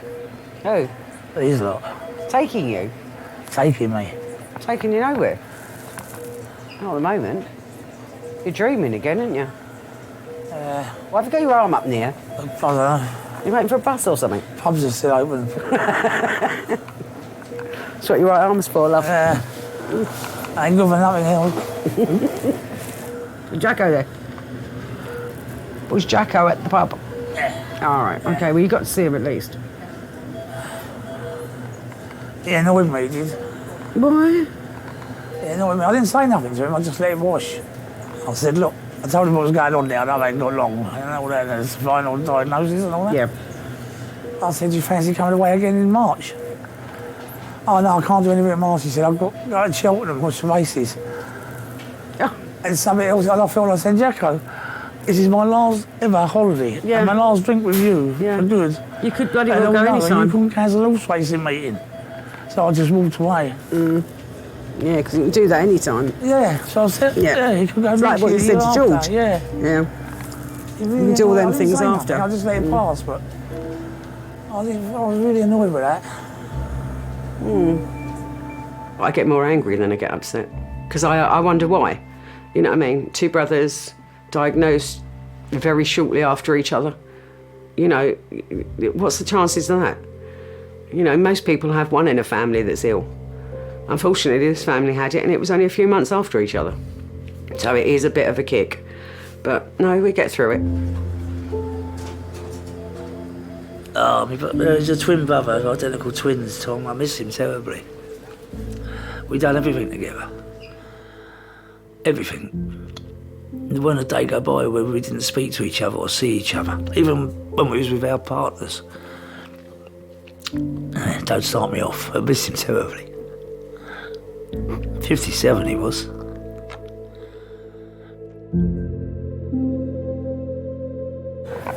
What's this? Same stuff you have at home. Thank you.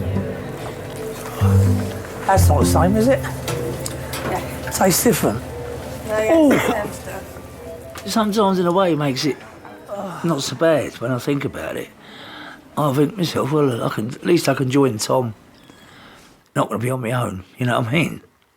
Got me brother.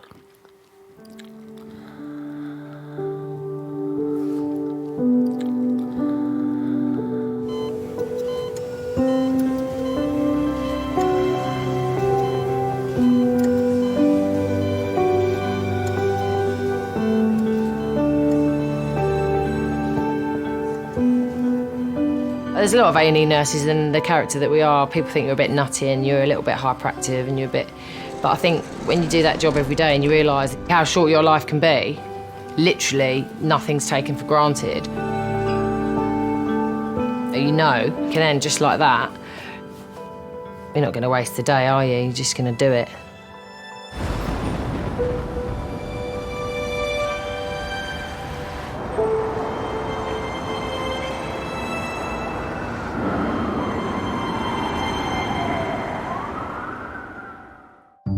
Hello, Gary. He looks really good.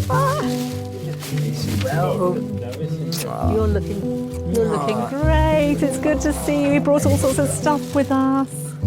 It wasn't for some weeks that actually made the diagnosis and told him, Gary, you're not going to walk. This was the one where the car went over the top of us. Oh, Gary. With this one. This is the one where they got the bar. That's it. He was explaining. The bar goes all the way down. Yeah. And that, and he had it. I'd talk to my husband on the way home and I'd just cry, you know, with the sadness, you know, everything that had happened and how different his life was going to be. It was just a very, very sad time. Won't never make any stupid mistakes like that before. Good. That's 100%. That is. I want to live a lot longer and I want to watch my kids grow up and have them watch them and when they have kids.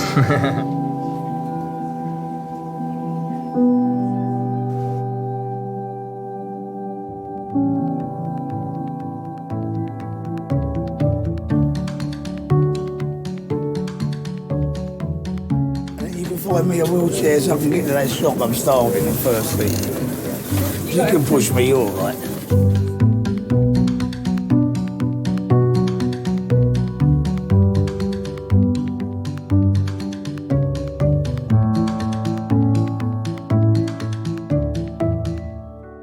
You watch this one.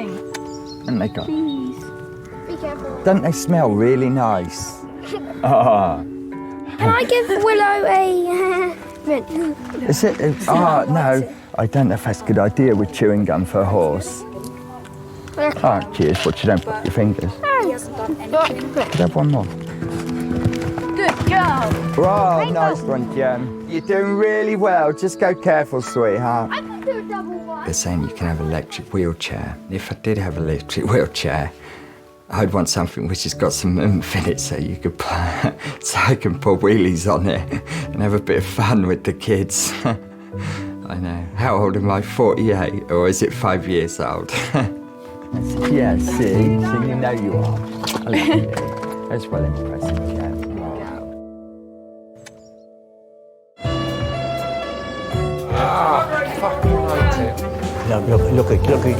Look it.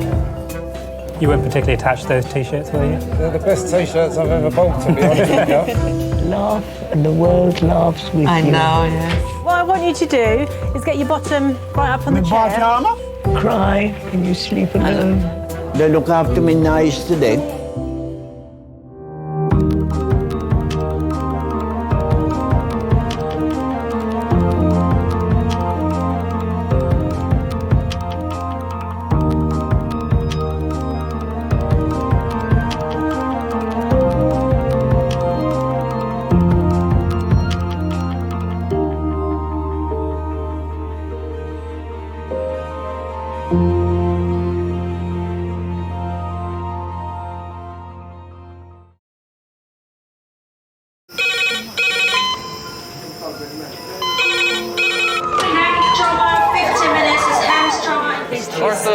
Surgery.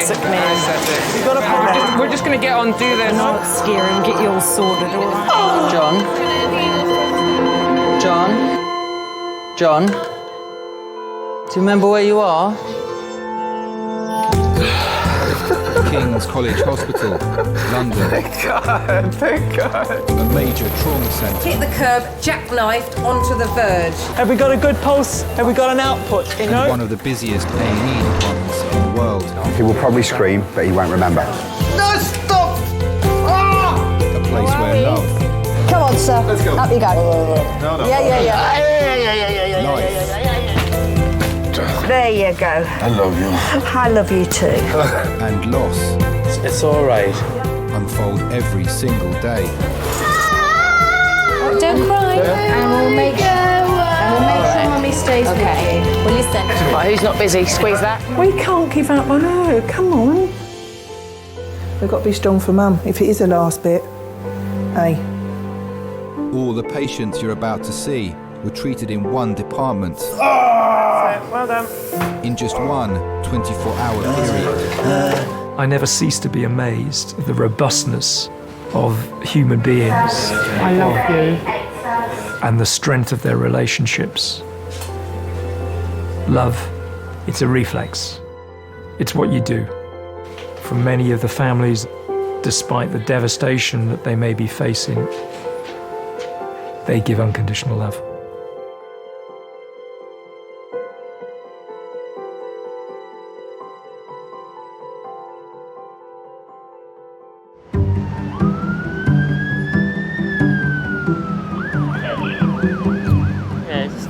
guy that's sitting on the chairs near the phone. Charlotte was having a word with him when I come down. He's definitely as drunk as a sack. And he was irritating people, so I've told him to quiet down, but he's on the phone. The perception of security is people that couldn't make it in the police force. I wanted to be a police officer, I'd be out there, but it's not like that. Hospital was different, 100% different.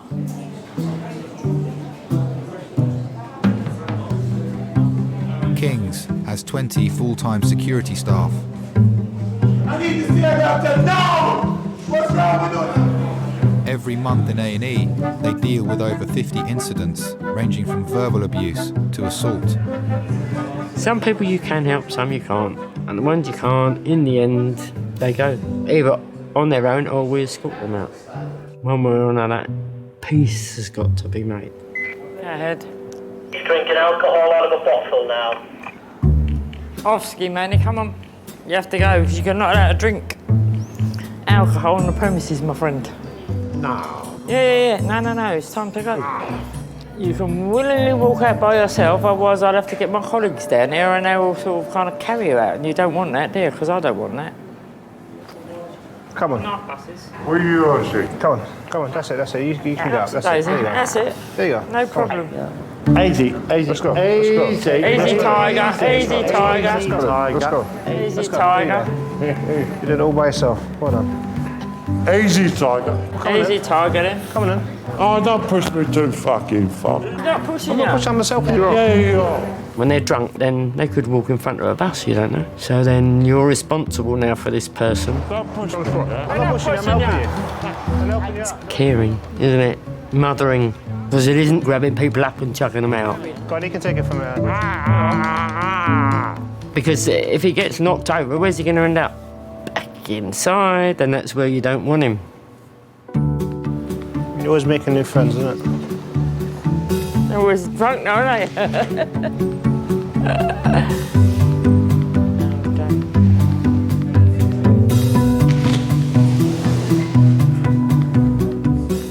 Yeah, control that gent's left now and he's gone on the bus to Croydon. Jolly good. I won't go into an A&E, I think I'm dying. And that's what it is, an accident. What is an accident? And an emergency.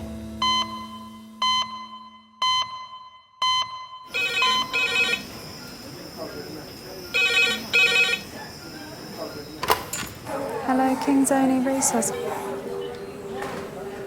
Slightly sluggish.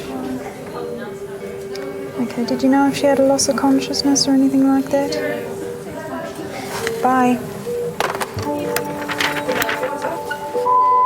Pediatric trauma call in 8 minutes. That's pediatric trauma call in 8 minutes. What is it, lovely?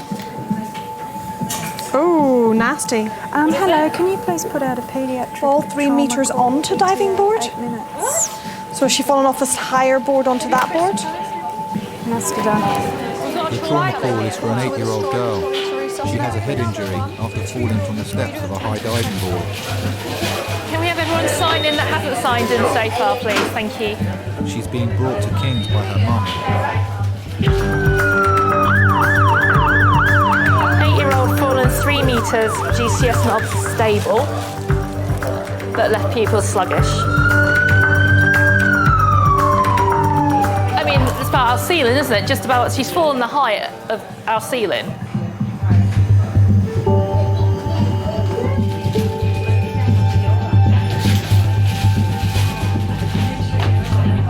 Yes. Yeah, if you're happy to, thank you. Leading the trauma team is paediatric intensive care consultant Tusha. This is Abby, she's 8. She was going up the 5 metre board. She actually got to about the 3 metre board. She was seen to fall back down to 1.5 metres down the steps. So it's a slip? It's a slip. GP on scene tried to see the nosebleed and laid her on the floor.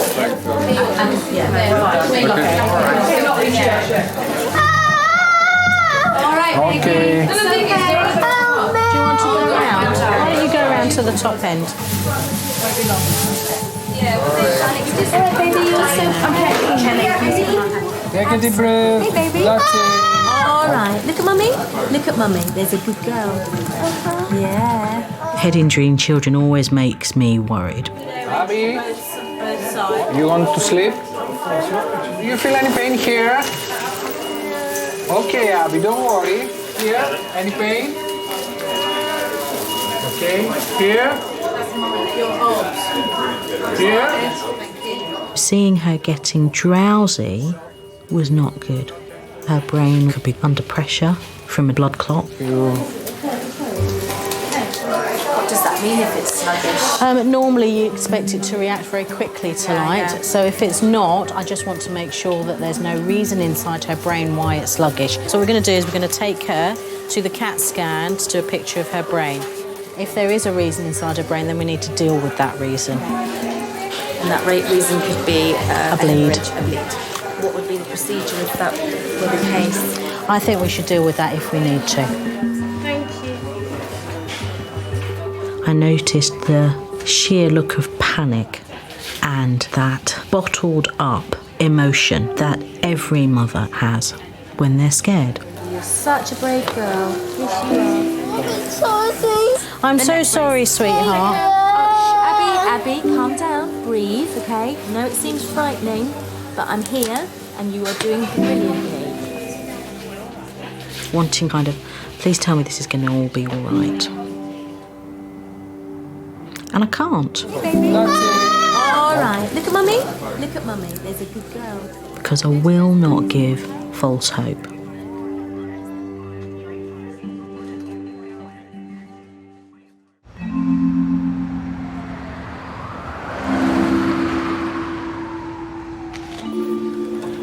And you're amazing, just how are you?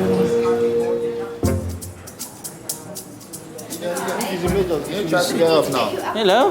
You need to get up from the floor. Can you do that for us? Nah? Can you get up from the floor? Sit on the wheelchair. No. ले जा खुले उठाए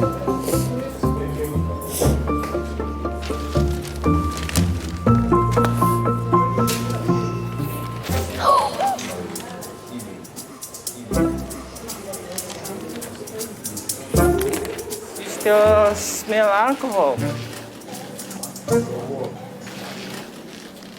That makes the thing worse.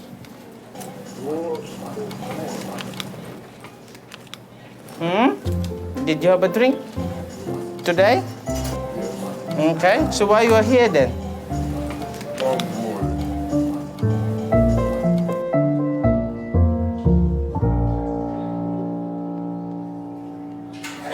We're doing this thing at college, yeah, where they talk about you have the right to die. They can't force you. What are you trying to say? No, this is Ian Brady. Ian Brady. Yeah. There's been a hunger strike since '89. Yeah. They force feed him, don't they? Yeah, you know, against his human rights. No, because they say he's mentally impaired, so he can't make a rational decision. So that's why. If you're not mentally impaired, they can't force feed you. If you're deemed not to be of a mental state to make a rational decision, they can force feed you. Okay? Okay. What? You didn't listen to one word? I did, but you didn't, did you? I did. You didn't, did you? No, you didn't. I did. You never do. Is that how comes we've been together so long? You just don't listen to me. It works for what me. It is. It works for you, yeah? It works for me. Loser. A bit too much of Just suddenly overcome. the sauce, yeah. He saw you, I think. Was it? And he got all unnecessary. Right. Come on, sir. Let's go. Up you go. No. Yeah. I'm not having any of that. If you're not going Don't to touch pull me. against me. Okay. Come on. Okay. Okay. Right, we can do this. Like Come on. 3. Slowly. Slowly. Good. Ready? Cool. We are getting a lot of alkies lately. And what do you think to yourself? Why are they like that? I don't know if it's because of the life the way it is in London now, I don't know. Or in the country itself or the world. But it's not good. Come on, you're a big man. Come on. Big grown man. Up you get. Good man. Well done. Brilliant. Excellent. Well done. Well done.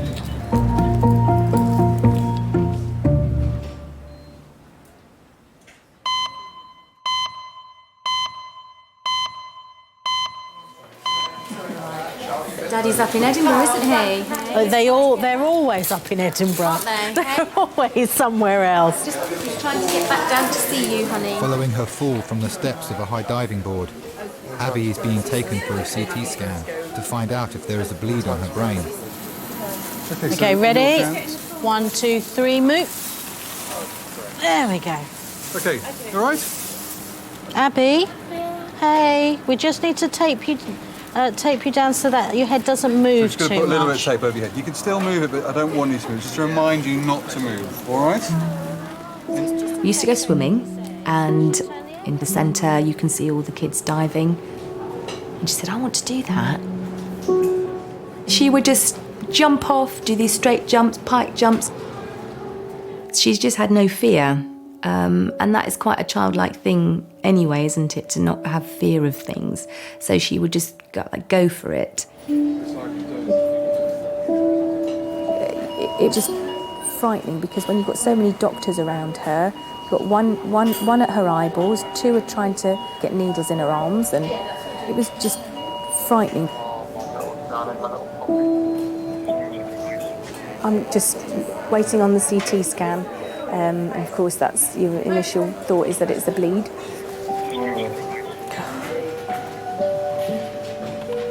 I'd missed the last train. I had no passport. I couldn't fly.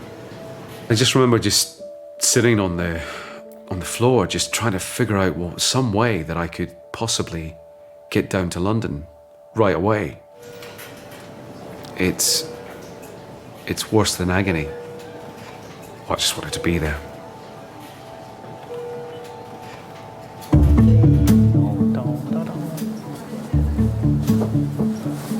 You okay? Oh, you got you working here, eh? Yeah. Hi there. It's on your staff area only. This is on your staff area only. Sorry. Thanks.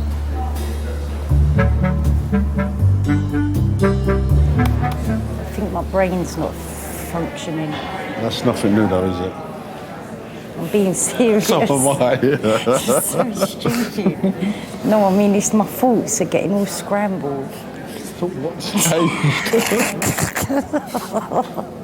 You are so... Why do I bring you anywhere with me?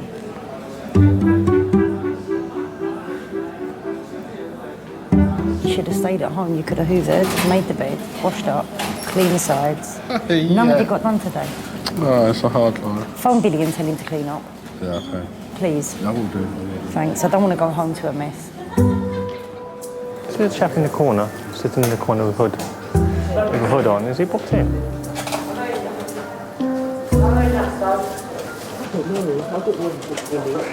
Let me get his name, yeah? Hi, have you booked yourself in? Well, people here are booked in to see a doctor. I'm asking you. Okay. I ask you. If you've been booked in, yes. These orders are booked in, but you're not. The staff don't recognise that you're booked in. Okay, the staff have asked. Okay. Yeah. Okay. Then I'm going to ask you to leave then. Why? Because you're not answering my question. I don't have a question. Are you booked in? Yes or no? So you're not booked in? I got nothing to say. I got nothing to say. All right, I'm going to check with the staff now. Again. Why's that? It's just asking to see if you're booked in, that's all. It's not a big deal. No. If I ask anyone else, I don't have no problem saying, yep, I'm booked in, this is my name. Simple. There you go. Sorry? We'll ask that question, get 100 times a day, especially at night. Sorry, hey. Excuse me, sorry. You have a uniform, you've got security across your chest, you're going to be a certain type. I mean, I get it all the time. You're being really intimidating towards me. Why? I'm not. I'm just talking to you. If you don't tell me who you are, you can't just walk in there. This is a children's area. Yes, we try to get the questions out of him, but he's not answering. This one here? Is he with anybody? Yeah. He is. So why don't you just say, if you're with relative, why don't you just say, attitude's all wrong? Don't tell me, please don't talk to me like that. Your attitude's all wrong. Yeah, attitude's... Please don't, hey. Don't do it. Don't do it. The language, okay? Don't do it. Don't do it. No for swearing. Some people could be upset because they've got a family member who's really ill. You got to be a little bit sensitive about it. And those type of people you want to try and give a chance. That we finally figured out why he was there. But I mean, that took 10 minutes when it should have really took 10 seconds. Don't. Okay, but you got to understand he's got to do checks. There's a reason why we do checks. Okay, there's a reason why we do checks. It's a hospital. Okay. You're here with your child. We ain't got no problem with that. All you have to do is tell us. It's not a big deal.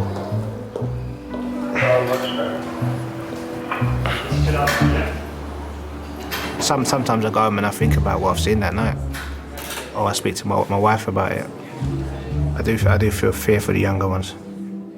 Because I know how horrible, the world we live in can be.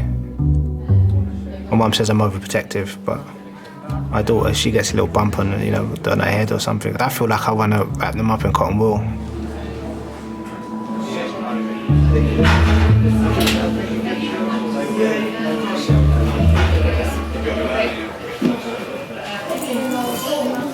There's this young girl, 8-year-old, who's just had a CT head, but she needs a C-spine X-ray, which is in resus.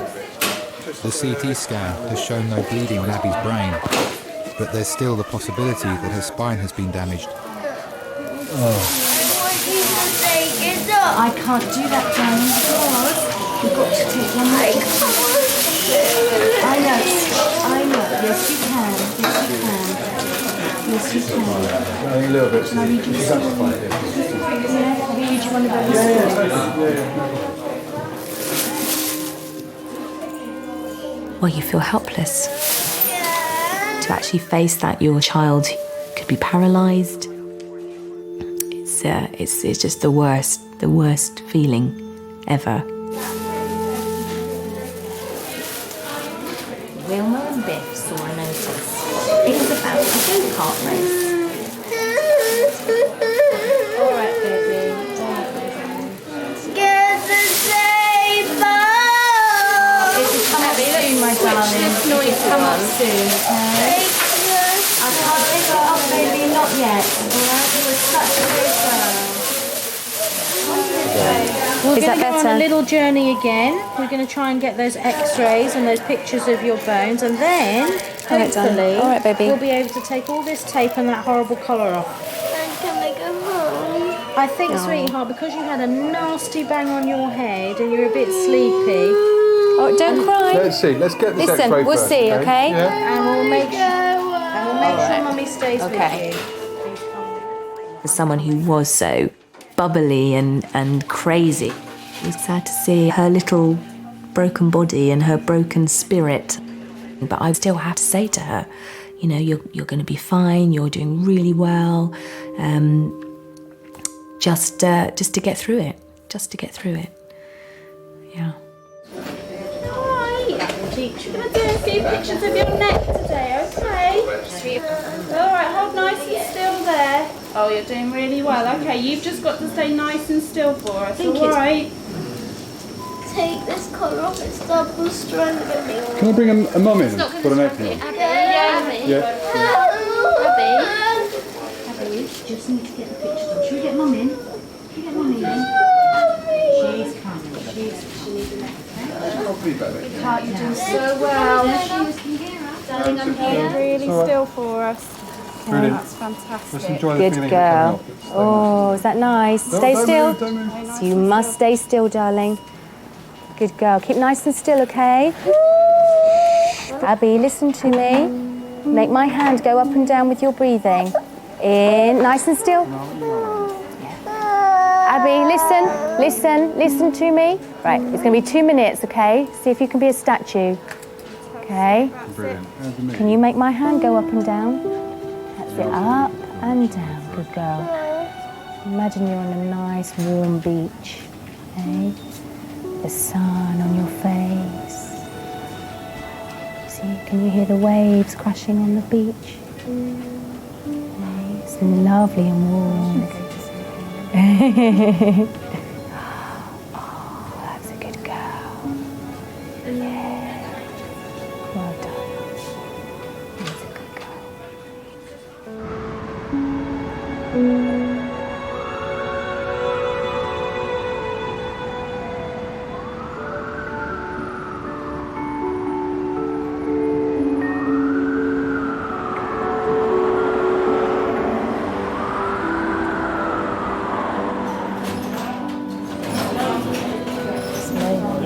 It's me. Lunny. Looney, I don't know. It's okay.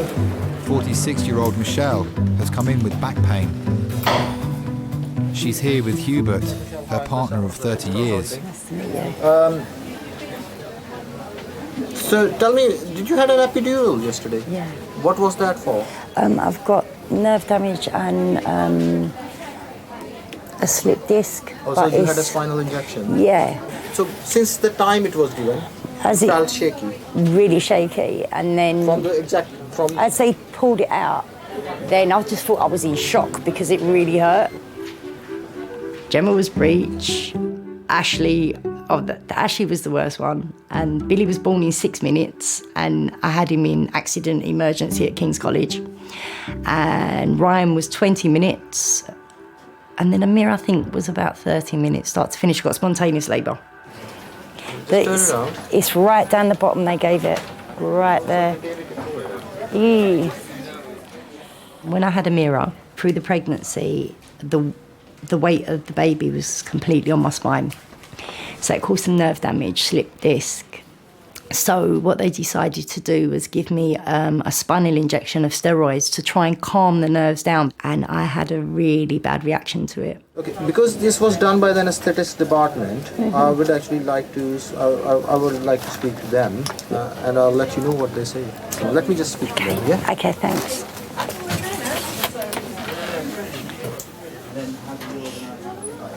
You meant to put that in there. Yeah, it says domestic waste only. Jump in then. So funny. What if I could ask them about my knee while I'm here? Oh, you better get a grip. I'm being serious. So am I.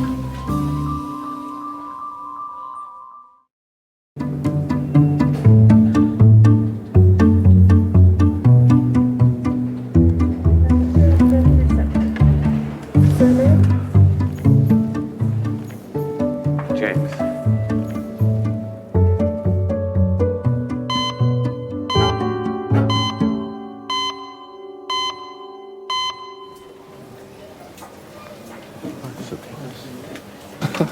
What? It says surgeon Smith, speciality, pain. Well, listen, you don't understand. Specialises in pain. That's like one of them Dr. Death type dudes. Oh, mate, you don't understand how much that hurt to get a needle like that up into your spine. And he tells me, hey, just a little prick, just a little stinging sensation. And you, but I wanted to cuss. My face just feels like it's bright red. Is it red? I'm not going to answer that. Is my face red yet? Yeah, it is as it was, yeah.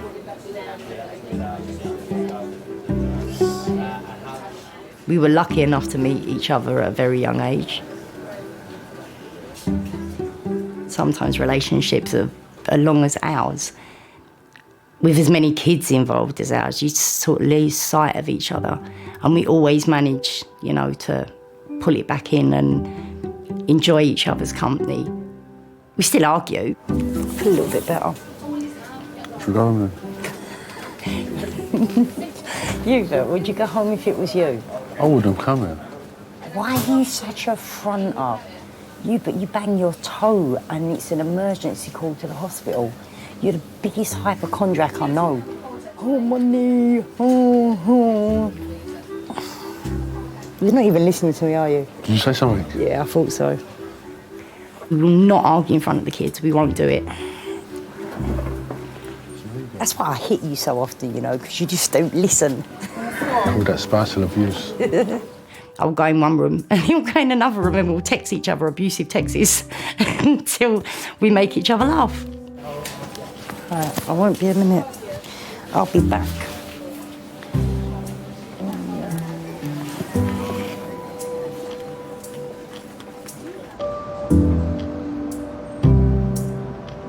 So this one little thing I've got wrong with me and, you know, the aches and pains, and yeah, it impacts on my life.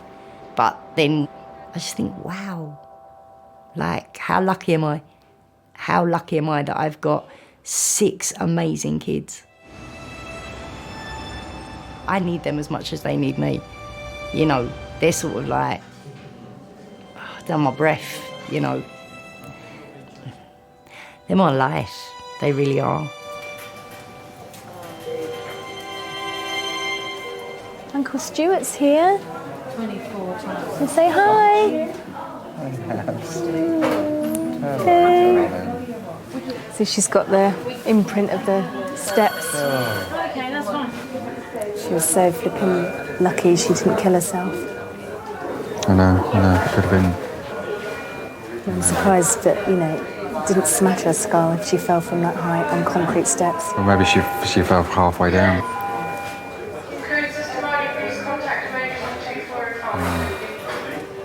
Abby's X-ray shows no injury to her spine, but she's fractured her eye socket. You all right, baby? Think you're going to be sick? All right, darling. All right, my baby. All right, baby. All right. It's all right. There you are, darling. This is to be expected, the vomiting, okay? No, they can decide what they want to. All right. Just rest. So you just realise you just relax as much as you can. She's got a fracture of the orbit, which Max Fax needs to see. Okay. What can happen, however, which is why you're staying in, is that, imagine if you fall over and hurt your knee, it swells up before it goes down. You can get a bit of swelling. That's what we're looking for. And that's why we'll be poking and prodding her to wake her up. Yeah. She's been really good, really well behaved. She is a testament to you.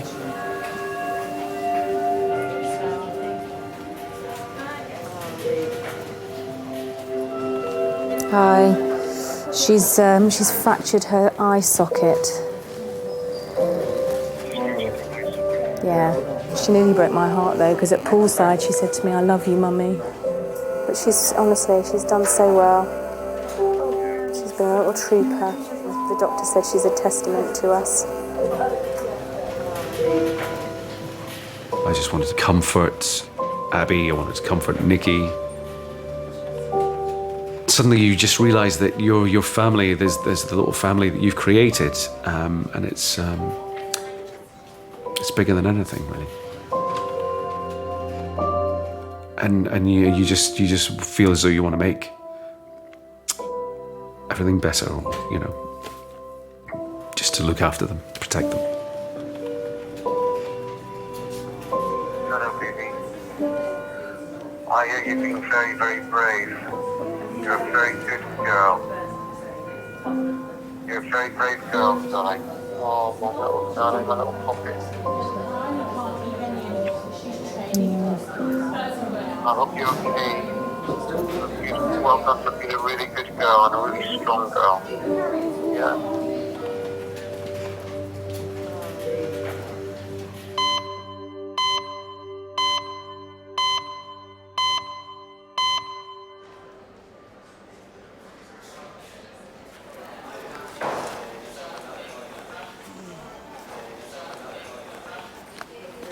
Go buy Banty. Buy me chocolate. Buy me chocolate from there. You go see him. You know Bounty, the one where they get coconut in the middle. You will see it. You will see the number. You know how to operate it. I know what I've got. I've had it before. I've got bronchitis. Well, you'll have to stay in because his X-ray don't open till 9 o'clock in the morning, so you could stay in. They can hear it on a what's it, on a stethoscope. Stethoscope? I can't talk properly, I've lost my teeth. I was going to say, they're still using things. You bought the wrong thing. That's Snicker, innit? That's the wrong thing. Bounty is the blue one. Only the Bounty I can see is in front of you. You go buy Snicker. Oh, here we go. Yeah. No, it's not me. Got my tablets. My manager loves Snickers. My children love this. Either when they were young, Robert loved Snicker. Michael liked Masba. Masba is true. Mama? Hi, my name is Adi. 74-year-old Joyce has been brought in by her daughter Anne and her grandson Chris. Can I say something? Yeah. I'm not trying to tell you your job. I haven't smoked for 3 days because I can't smoke. Okay. And I think it's bronchitis, I don't know. What, you a doctor now? I've not had many illnesses, but when I do get an illness, I know it's bad, and I know what it feels like. And therefore I can tell the doctor what it is. She's diagnosing everything now. Yeah, that's all right. I mean, you know your body, and if it's happened to you before, and if it looks like that, it may not be, okay, but you know, it's a good observation. If you've had the experience before, you think it's similar to what you had then, that's fair, you know. Okay, so the plan now will be, we'll do some blood tests. I will organise a chest X-ray for you. All right? Okay, I'll speak to you later then. All right. All right, thank you. And I want to go to the toilet. You take me down to the toilet, please. Where is it? Down here? Go to the toilet. Toilet, yeah. Have you given us a sample? No. I get you a tiny pipe, yeah? This should be fun. Oh, I'm not helping with that. Didn't ask you to. Yeah, let me get it out and set it up. You'll be in there forever. She's coming home, gutted. You have no manners. No, she's coming. No, they discharged her, yeah. Michelle has no infection as a result of the epidural. She's going home and being asked to come back if symptoms get worse. Did you hear that? You have to stay home and care me. Did she say that? That is what she said. Oh, I didn't hear that. She did. That's a pity. I would have done it if I heard it.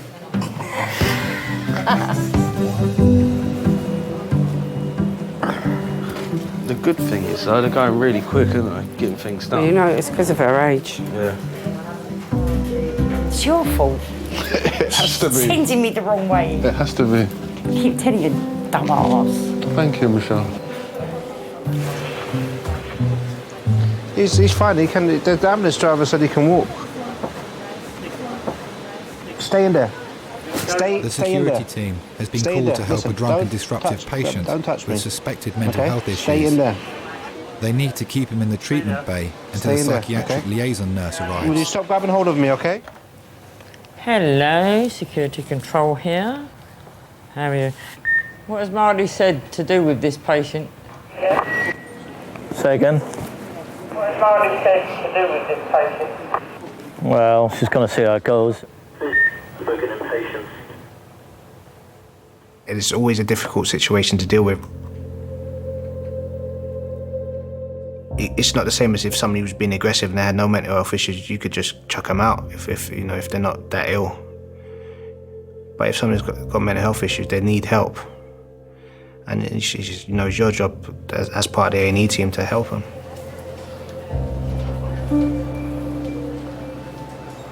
I hear voices in my head. I hear voices in my head. Yeah, the PLN's going to come out and see that patient. Yeah, they're probably not because he's intoxicated. What that person's doing, that you know that that person is not aware of what they're doing. You just know they're in a different place. Oh, yeah. Hello. I've got to hold him like this. Good morning, sir. How are you? Someone wants to talk to you now. Come on. There's some things I've seen that's stuck with me for years. I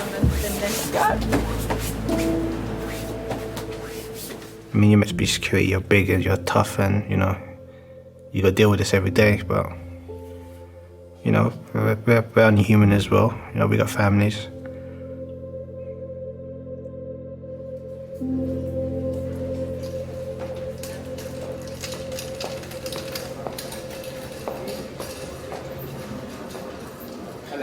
Hello. Your X-ray shows that you've got chest infection.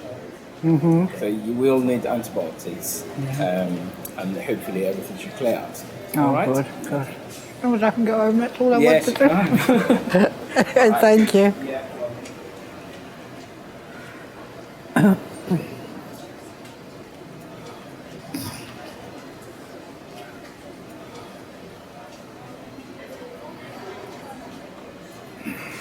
Got me result of my X-rays. Oh, yeah? It's a chest infection. So that's not so bad. So I've just got to wait for my blood results now. Well, at least that's good news, isn't it? Yeah. I bet you're both wishing you stayed at home now. No. You must be Because tired. I wouldn't have been able to sleep anyway. Now I know that it's a chest infection and they can treat it. You need to stop thinking about everyone else and think about yourself a bit more often. People should start thinking about you more often. Yeah. You just need to motivate yourself a little bit more. That's what it is. No, because you're not motivating your bones, Mum. Your bones are seizing up because you sit in that chair watching that bloody Dickinson, man. Antiques Roadshow and all that crap. Dickinson's real deal. Yeah, the real deal. I like Flog It. Same thing. And CSI and Casualty. Yeah, I like CSI. I watch CSI. And I like Holby City better than Casualty.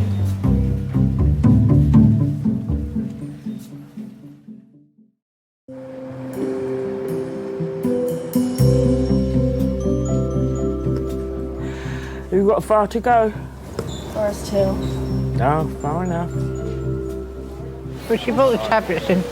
I've got them in. It's okay to go now, yeah? I've got my tablets, so I can go now. Yeah, you can go. Okay, thank you very ladder much. goes straight here. Okay, thank you very much. I want to sleep well tonight. Anyway, thank the pair of you. Don't be silly. Well done, darling.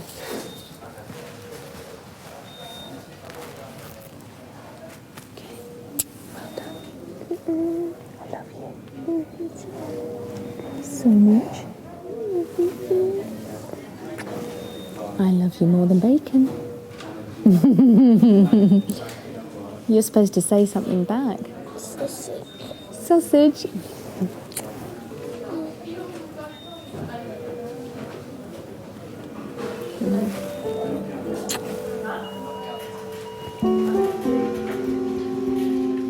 That was quite a special time that night because you're just open and vulnerable and fragile.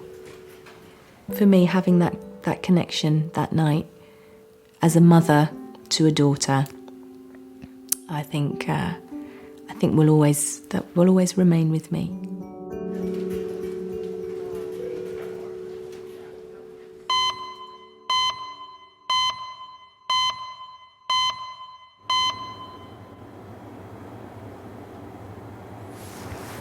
It's starting to get late outside already, isn't it?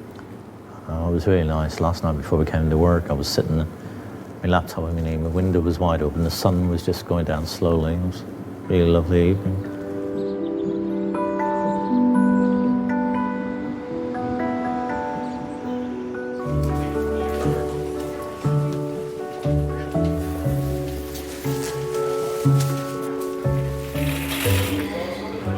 Book yourself on the desk. Hello, I know. Only desk? Yeah, there. I've sliced my finger pretty bad. Accident? Yeah. Or intentionally? No, accident. Which fingers? It's my thumb. Oh, this one. By what? By sharp? Standing on. Standing on. Is it left thumb? Yep. Oops.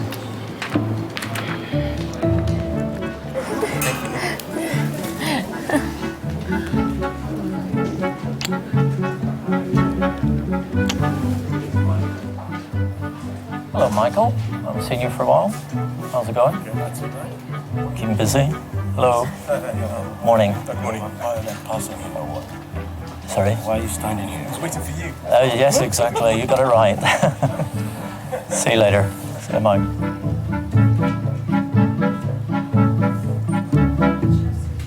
"100 years from now, there will be about 500 million dead people on Facebook." That's not even funny. It's the truth, though. It's not funny. Well, we're 20 now. I'll probably say we got like maximum about 50 to 60 years left. So we've actually been through about a third of our life already. Have we? Yeah. If you think about it, look, we're 20. Then we're going to be 40 in 20 years' time, right? I'm dying like when I'm 150 something though. Oh, okay. Do you know what I mean? Yeah, I don't know well... about you. I know when I'm dying 150 something.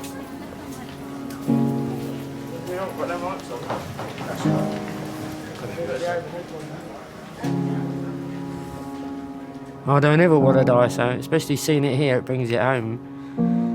So you do, you just go out and enjoy yourself. And you come to work and you can enjoy yourself by helping people. That's me.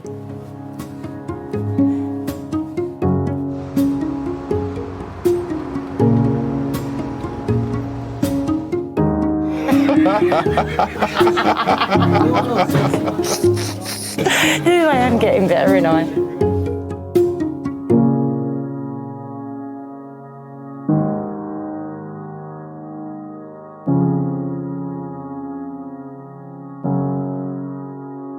Probably a week after the whole incident, that both Scott and I would just burst out crying for no reason. But I think what it was just all that pent-up emotion. Because after the accident, there was a period when we didn't have our little girl. We had some girl who was quite morbid. I think she had just had a shock, a really, really bad shock.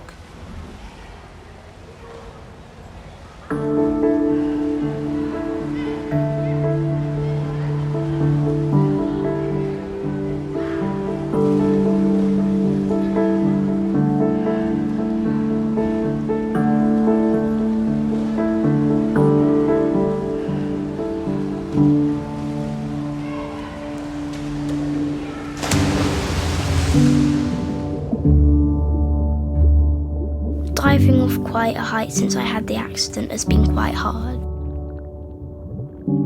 And children kept coming up to me and saying, "How's your eye, how's your eye?" It was turning yellow and purple at the time. It turned lots of really weird colours. It turned green, purple, yellow and grey, black at first. Really weird colours, and red. That was all the colours it changed into.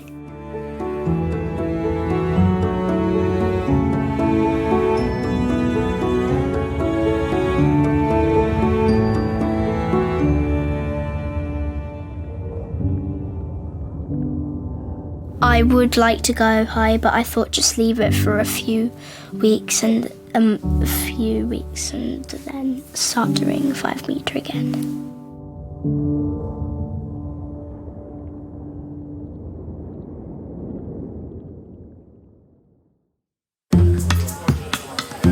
This is Nicholas. He had one punch to the face. This side is fractured, that side's dislocated. I think it's better we take the nail off. I feel like out of everyone here, I'm the most dramatic looking. There are many patients who have a dislocation. The longer it's out, the more difficult it is to get back in. No, stop!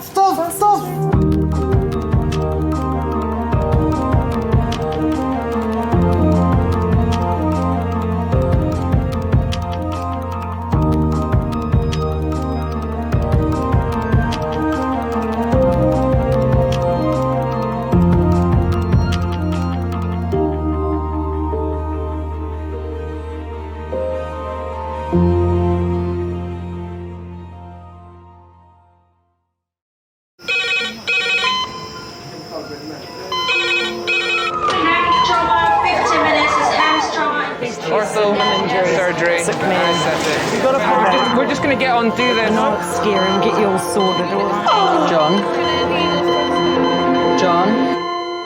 John? Do you remember where you are? King's College Hospital, London. Thank God. A major trauma centre. Hit the curb, jackknifed onto the verge. Have we got a good pulse? Have we got an output? You know? And one of the busiest A&E departments in the world. He will probably scream, but he won't remember. No, stop! Ah! A place where love, Come on, sir. Let's go. Up you go. No. Yeah. life, There you go. I love you. I love you too. And loss. It's all right. Unfold every single day. Don't cry. And we'll make sure Mummy stays with you. Well, listen. Right, who's not busy? Squeeze that. We can't give up on her. Come on. We've got to be strong for Mum, if it is the last bit. Hey. All the patients you're about to see were treated in one department. Well done. In just one 24-hour period. I never cease to be amazed at the robustness of human beings. I love you. And the strength of their relationships. Love, it's a reflex. It's what you do. For many of the families, despite the devastation that they may be facing, they give unconditional love.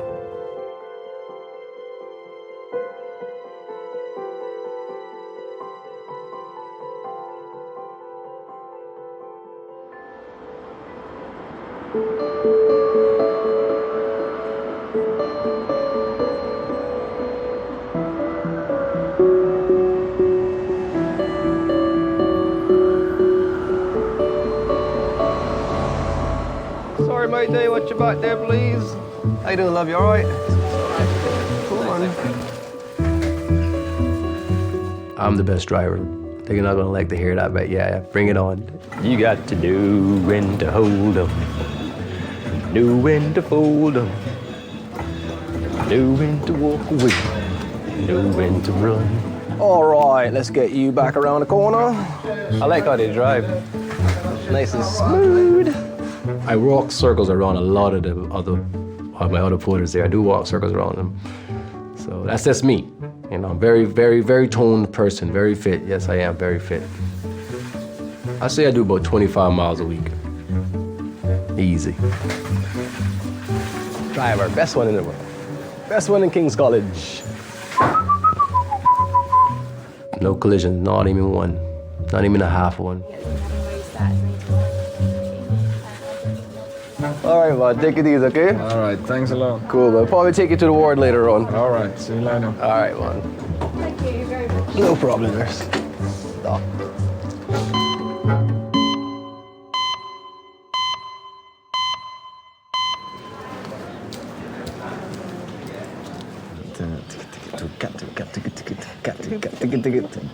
Ah, see, it's that bit. Oh, right, yeah.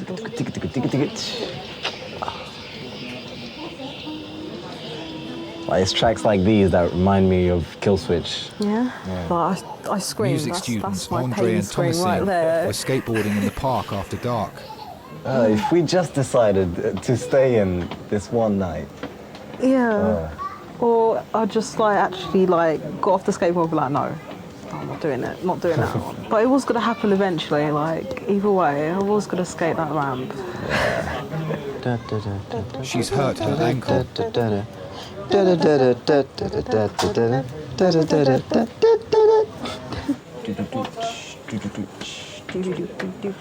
Hello, I'm Oscar. I'm one of the doctors. Nice to meet you. How are you doing? I'm cool, thank you. Who have you brought with you? My friend. Your friend. Hello. So what's happened? Well, I went the opposite way to my skateboard, and so my leg went like that. Right, so your leg went outside? Yeah, okay. outwards. And was it just at the ankle, or was it the whole leg from the knee, or? No, it's just my foot. Just the foot? Yeah. Okay, and you're a keen skateboarder then, are you? Yeah, pretty much. Are you good? Can you... Well, we just started today properly, so I'm kind of a beginner. Oh, so you're just starting out? Oh, no. Yeah, and I went for it. So you weren't doing some amazing 360 or something? And then, Not yet? No. Oh, no. It was my idea to go skateboarding that night. I think she is a daredevil, but she's just waiting to come out, really. She needs a little push. Any pain down the back? Yeah. Right there. When we got there, the park was closed, so we climbed over a couple of fences. Yeah, I did feel like when I was climbing the fences, I've never done this before. This is so exciting, really. Are you able to move it at all? Yeah, I'm able to move my toes. Tom's never done a ramp before, so I was pushing her, not literally pushing her, but like urging her on to go down the ramp. So it doesn't kill you, it makes you stronger, so, you know. Well, I was holding onto her elbows, I was behind her, and she said, no, Andre, I don't think I can do this. And then I said, yeah, just urging her on, saying, yeah, you can. And then I let go, and then it all happened so quickly. She just fell. The fire brigade had to force the park gates open to allow paramedics to transfer her to King's. Can you bring your toes up towards your nose? It's just on the top when I start to bend it backwards. Yeah. It starts yeah. Sure. Okay. All right. It is painful over the bone there, so I think we'll get an X-ray for you. Yeah. Okay. And make sure that there's nothing broken. May well be that it's just a sprain, but I think it's worth getting an X-ray just to be sure. Does that sound all right? Yeah. All right. Thank you. No worries.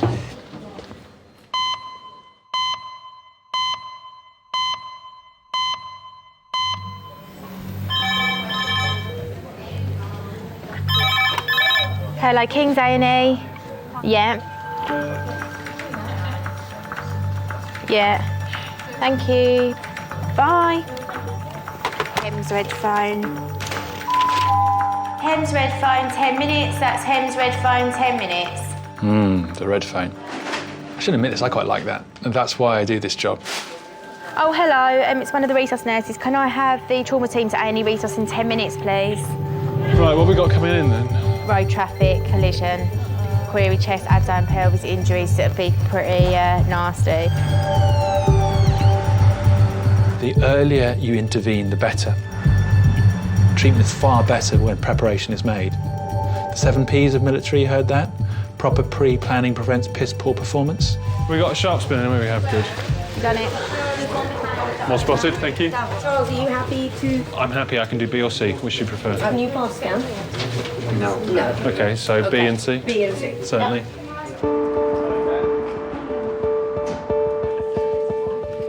39-year-old Neil was driving a friend's sports car when he was involved in a head-on collision with another vehicle near Canterbury, Kent. Okay, go on. Should we get him over onto the bed first and then I'll give handover? Okay, ready, steady, move. This is Neil. He's a 39-year-old gentleman involved in a high-speed RTC car versus car. Point impact on the right driver's side, crumple zone gone. Injuries from top to toes, got a right clavicular and chest rib fractures, right liver injury and pelvic injury, and is also complaining of lower back pain. It took 27 minutes to cut him from the wreckage and be stabilised enough to travel 59 miles to King's. Interventions, he was extricated from the car with ketamine, 2 IV access, pelvic splint packaged, Tadam, Dastron and morphine, stable, and his BM was 5.4. We've already got 2 decent-sized cannulas. Should we get a femoral stab and get those bloods quickly? Can we get some IV paracetamol and some more morphine, please? Right, Neil, let's give you some pain relief now, mate. Okay, take a little while for it to kick in. Sharp scratch, mate, sorry. Airways patent. The specific thing about the head-on collision, you add the 2 speeds together, the vehicles, for the aggregate speed. So often, if that's a dual carriageway motorway, you could be well over 100 miles an hour. You crash at 90, the metal bodywork is going to squeeze on you. The thing now looks more like a tin of sardines than it did a car for 10 minutes earlier. So there's that crush. Just try and keep your head nice and still for the time being, though. OK, just going to put a scanner on your belly, my friend. The biggest threat to life is uncontrolled hemorrhage. You're zooming along at 95 miles an hour and you suddenly hit the brick wall equivalent, so you go from 95 to 0 in the blink of an eye. Your organs want to carry on going. So it's very common to see shearing type injuries. Internal bleeding is quite an important thing to pick up early in these situations. It's not the easiest scan, but I suspect it's false positive on the top right. I'm getting difficult picking up the kidney, but a lot of fluid looking around it. Yeah.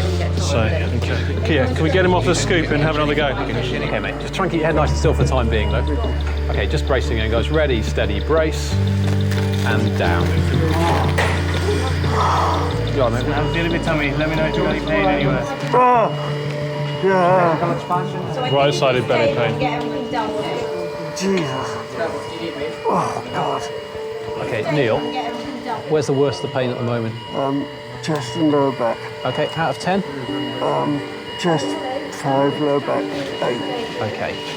We're always very, very careful to assess the spine. Injury to the spinal cord causes nerve injury, i.e. paralysis.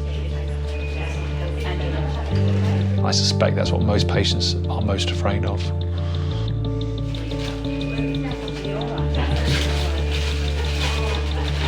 Ready in 5 minutes? Okay, try and get the rest of the scan completed as soon as the blood's done. Neil, do you want us to ring anyone to tell them that you're here? Yeah, my wife. Your wife? What's her name? We've got Karen. Karen.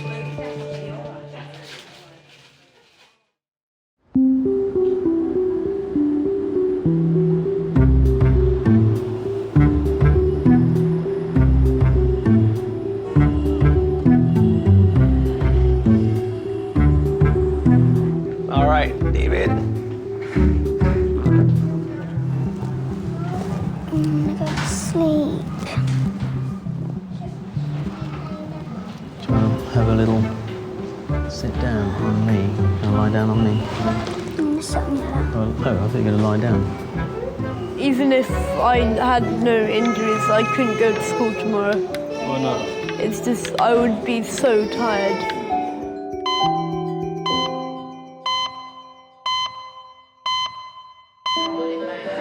You've got your drugs and suction. Suction, and I've got the last 5 of morphine, yeah? Okay, thank you. Yeah, we're ready. They said 5 minutes, 3 minutes ago now, 2 minutes ago. Right. Hang on, guys. She wants him on the life pack. They want him on the life pack. I'm happy with it. Yeah, that's fine. I'm happy.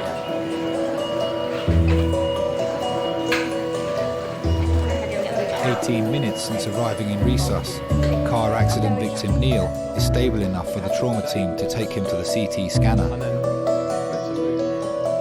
His wife Karen has arrived along with Simon, his boss at Volvo's Development Training Centre. Okay, Neil.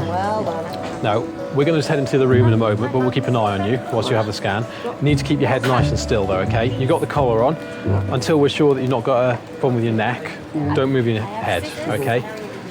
It's not worth the risk, mate, all right? As I say, we're just behind the glass here, just watching, all right, mate?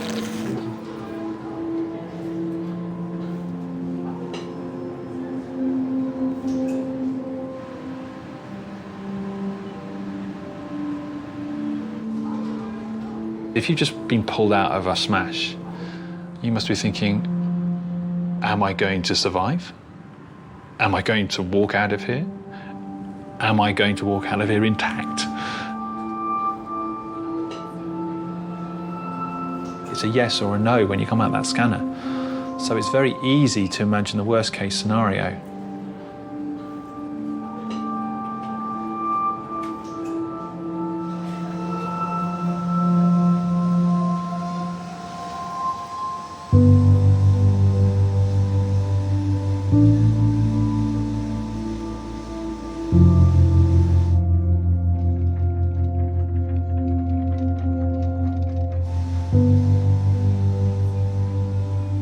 I lost 2 years of my career to sick leave. I'm one of the few doctors who spend a lot of time on the other side. My particular problem was neurological. I suffered from a complex pain syndrome due to inflammation of the nerves.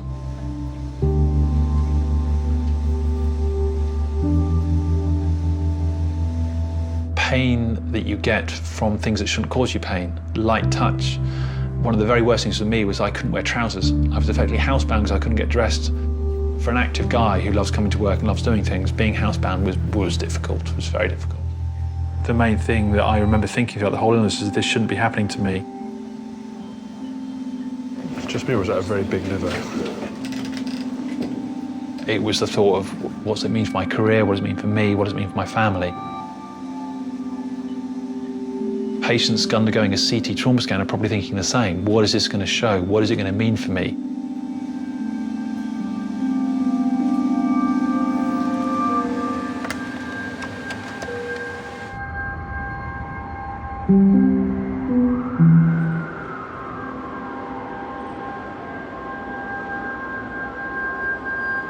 Hello, Annie May. You right. Neil's been in a car accident. I didn't know anything before I got here. Police turned up at the house, and it happened down in Canterbury. They had to cut him out of the car. They blued and tooed him. Where Simon, Neil's boss, drove me here. We're in London in a specialist hospital because they thought it was life-threatening.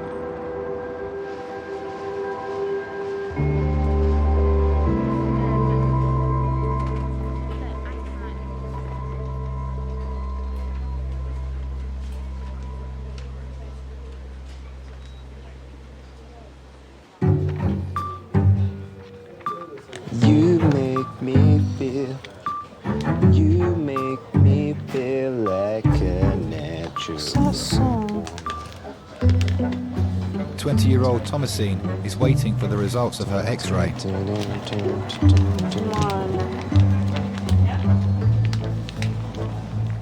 Hello, how are you getting on? Hi. I'm cool. Right, the X-ray's back, and there is a break, I'm afraid. So that's where all the pain and swelling's come from. Yeah. So what we'll do for you, I'll put a plaster on at the moment for today, and then we'll get an appointment for you to come back and see the specialist bone doctors, the orthopaedic doctors, tomorrow. Home with some crutches and some painkillers, and book an appointment for you for tomorrow. All right then. Does that sound all right? Yeah. And there's going to be no skateboarding for a while, I'm afraid. Nice to meet you. Yeah, nice to meet you too. Bye now. So yeah. It's broken. Oh. At least it's not that bad. Like I need surgery or something. Yeah, that's good. Well, he said maybe. I've known Andre for about 4 years. We met in college and we just met through that, and we liked the same music, so we just kind of started talking from there, like talking about music and stuff. That's right, kids. He never fails to make me laugh. I think he does know that. Like, he just makes like face expressions and like silly little things like that, and it just makes me laugh. You've been around me too long.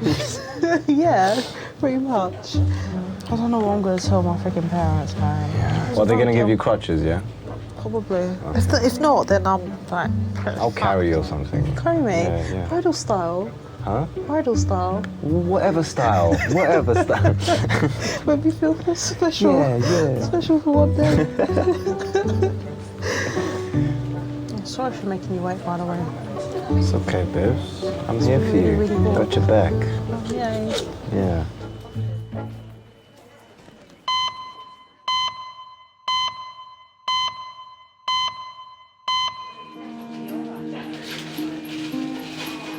How are you doing? I'm Yasmin. I'm in charge of this wonderful crew. Don't have to shake my hand, don't worry. No. We're looking after you here, trying to work out what you've done. The scan will get a report in a minute. Never had any loss of consciousness during this whole episode? You remember everything? Yes, unfortunately. Okay. And did you have a headrest? Is there a high back seat to this? There's a high back seat. Okay. Did your head go forward and back? Can you recall any of that? I don't remember. Okay. Did you have any pain immediately in your neck, back, or anywhere? No, the immediate pain was in my chest, so I just couldn't breathe off the accident. Okay, just keep your head nice and still. Nice and still, Will. So yes and no rather than nodding and shaking Okay, your head. so That's all right. So you say your back hurt, so you did get pain in your back at some point? yes, so that sort of came later. The initial pain was... Try not to wiggle too much. The initial pain was in my chest. Seat on. Yeah, might be. And the longer I sat there, the worse my back got. Turn her anywhere I'm touching you particularly. Keep your Don't head shake still. your head, sweetheart. That bother you anywhere? No. No, it's all fine. Okay. Are you in significant pain anywhere else at the moment or not? No, not at the moment. No. Your chin on your chest. Don't sit up. How does that feel? It's fine. Okay. All right. So I think your neck is fine. I don't want you moving because we're not sure about your back yet. Right. All right. So that's all good news. Lovely. Well done. I've worked with Volvo for 16 years. I've always wanted to be around cars, and even before I could drive, I had cars at home that I would take apart and do up and put back together. And started my apprenticeship when I was 16 with Mercedes-Benz. So I was straight onto my tools then. And I've just always had a passion for cars and bikes. I passed my test when I was 19, so I've been driving for 20 years this year. I did pass first time. I had 4 lessons, including the day of my test. I've always had a passion for anything with an engine in it, whether it's a motorbike, a car, or even a lawnmower. So, so driving's a big part of my life, and I do a lot of it as well.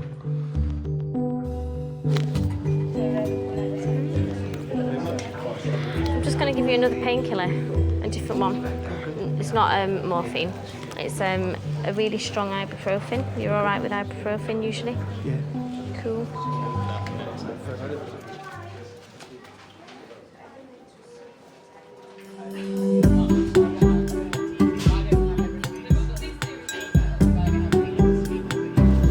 But hopefully I'll get out tonight, like, seriously. Well, you got a broken leg. How are you going to walk? I don't know. You can stay at mine if you want. Please. No, you cannot stay at mine. So you're gonna take those off tonight when you get home? Yeah. Hold on, scissors. If you don't mind wearing boys' trousers for a day. Obviously, I don't have girls' jeans at home, but we'll work something out. Nice slow deep breaths. Thomasine is having a temporary cast on her ankle. She will see the orthopaedic doctors in the morning. You right there? Well done. Yeah. I'm just going to press a little bit, okay? Sorry. Tell her, distract her, tell her a funny joke. No really cheesy pickup lines. Oh. Yeah. Come on then. Yeah. Did it hurt What? when you fell from heaven? Papa, papa. Yeah. Are you a parking ticket? Because you got fine written all over you. We have been mistaken for a couple before. Quite a few times, actually, but I think it's just because we're awesome friends, so that's how we are next to each other. All right, try it now. Andre's very loyal. And just kind of the guy who'll stick by you till the end. He's really cool. Is it in? Yeah, it's in. Okay. Definitely one of my best friends, and always will be, because I'm never gonna give him up, really. He's such a cool guy. I can't lose him as a friend.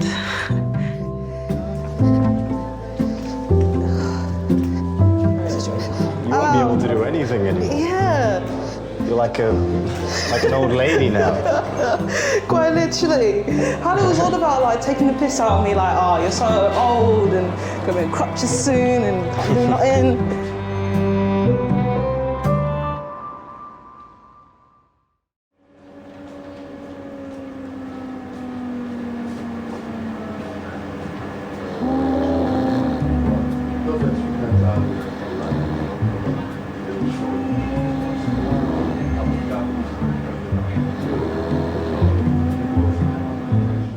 Over 2,500 left-handed people are killed every year using products made for right-handed people.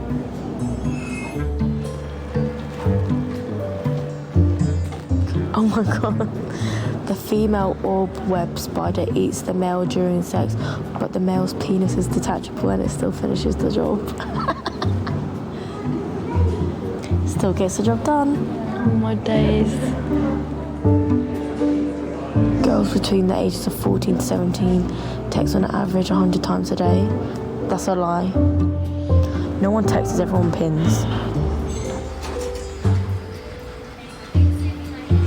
Have you heard of boxercise? Yeah. Is that a really common thing to know? I was like, what? Yeah. Basically, it is a boxing exercise. And you put your job and She then... looked at me like a complete muppet when I was like, what's that? Yeah. Yeah, it's a form of exercise, but it's boxing as well as doing jumping jacks and you... Right, yeah. I think when you look quite young and you're obviously a young doctor, you can go in and see an elderly lady who says, oh, you're young enough to be my grandson, and that's fine because you are obviously young enough to be her grandson, and that's not meant in a derogatory way, that's just a statement of fact. But then sometimes there are people who kind of use it against you, and it tends to be the sort of person who's more drunk on a Saturday night and they say, oh, you know, does your mum even know you're here, you know? I've had Here Comes Prince Harry. Didn't know Ed Sheeran was a doctor more recently. Matthias. Hello. Come on through.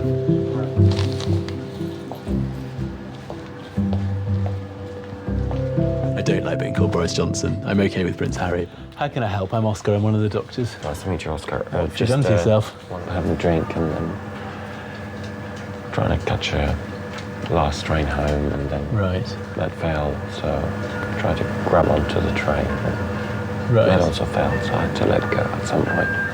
All right, so you actually held on along kind of James Bond style. Yeah. So your hands were trapped in the doors. Yeah. And your face, how did that get hurt? Was that when you fell off, when you let go? Or? I rolled onto the platform. Right, okay. How much have you had to drink this evening? About 4 Peronis, 4 bottled beers, and about 3 Guinnesses. Right. Good party? Yeah, it's a pretty good party. Just lean back. Yeah, just let's have a little look. I'm gonna pull this lip up. Quite a deep cut on the top lip there. Is that very painful? Yes, a little bit. I've always been relatively careful. I don't take massive risks in terms of kind of my health and doing crazy things. When I was really young, I had one of those sort of like a cart that you push which has blocks in, and I took out the blocks and started to use it as a skateboard, and so I fell, hitting my head onto the sort of the handlebars and cut the bottom of my chin. And you can still sort of see the scar there. I'm going to have a chat with the facial doctors about the one particularly up on your lip, because it's quite a deep gash there.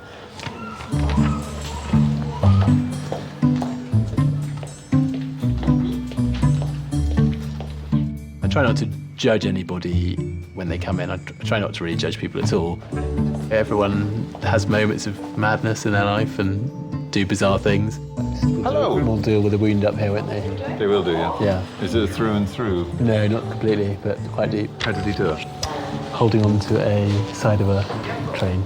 Like yes. James Bond style. That old chestnut. The last train, the door's shut. Yes. He got his hands into the door and was holding on. Right. And held on until he realised he was coming to the end of the platform, and then let go and smashed onto the platform. Was drink involved? Yeah. That's all right then. Yeah. That's okay. Phew. Thank God for that. Yeah. I don't sort of live every minute of my life thinking, oh gosh, I won't do that because I might end up in A&E, other than the fact that I live quite close by and it would be embarrassing to end up in this A&E department. Hello, sir. Hello. How are you? How are we doing? All right? You got quite a gash in your lip there. How did that happen? Fell onto the platform from a moving train. Oh, right, okay. Trying to do a James Bond stunt. Fine, okay. Well, trying to get onto a train. Yeah, in a James Bond style. In a James Bond. A la James Bond. Happens to me all the time. Yeah. No. Yeah, I don't want it to happen to me again. I can imagine that. Okay. Let's just have a little look. Open your mouth for me. That's it. Good man. Okay. Right. So it's through and through. I wouldn't say I'm always on the lookout for a thrill, because I always do a risk assessment, which is probably different to a health and safety officer's risk assessment. And if it's relatively risky, but not risky enough to get hurt, then it's got to be done.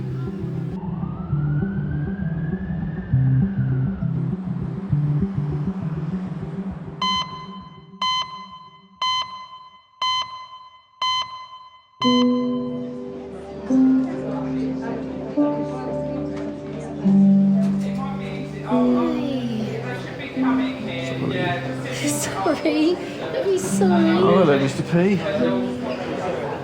After over 2 hours in resus, Neil gets to see his wife Karen. What the hell happened? Haven't spoken to anyone yet, so... Mark and I were getting on really well today. And he said, do you want to go out on it? I said, yeah, come on. He said, you drive. And we went up the top of the road. He said, come on, you drive it back. 60 miles an hour, A road, down the hill, round a bend. And an old S03 overtook the bus. And I head on at about 60 miles an hour. I said, nowhere to go, honey. Oh, it was a proper one. Yeah. I remember fucking great big bang. I remember going up in the air because we hit him sort of offset front. He went over through onto the grass that side of the road. I went up in the air, being much lighter, and then landed nose 45 degrees into a fence this side. So in the ambulance, it was horrible. so much pain in the ambulance. It's horrible because everyone talks about you as if you're not there, you're just still here and everything.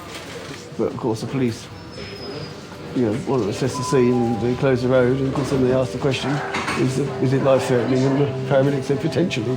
Oh God, I don't want to hear that. Stuck in a car.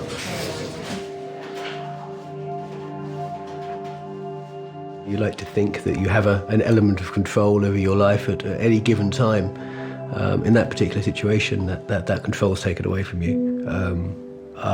From the moment the emergency services arrived, I had very little control over what was going to happen, and that's quite a strange feeling, because you have to put your trust in the other people. Sorry. You're saying sorry, it's okay. Glad you're okay. Nowhere to go.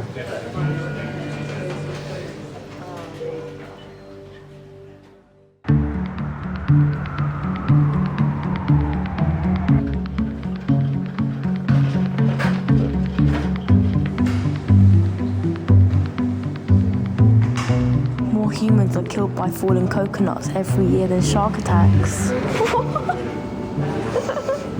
We share 70% of our DNA with slugs. Where do they get these fat things? I don't know. An octopus's testicles are located in its head.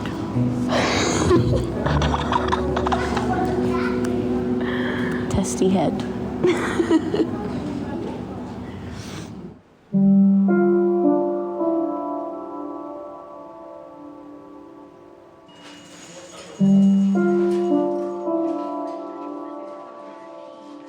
Keep still, sweetheart. Okay. I've spoken to the X-ray doctors. Yes. Okay, and it looks like you've got two main problems. Right.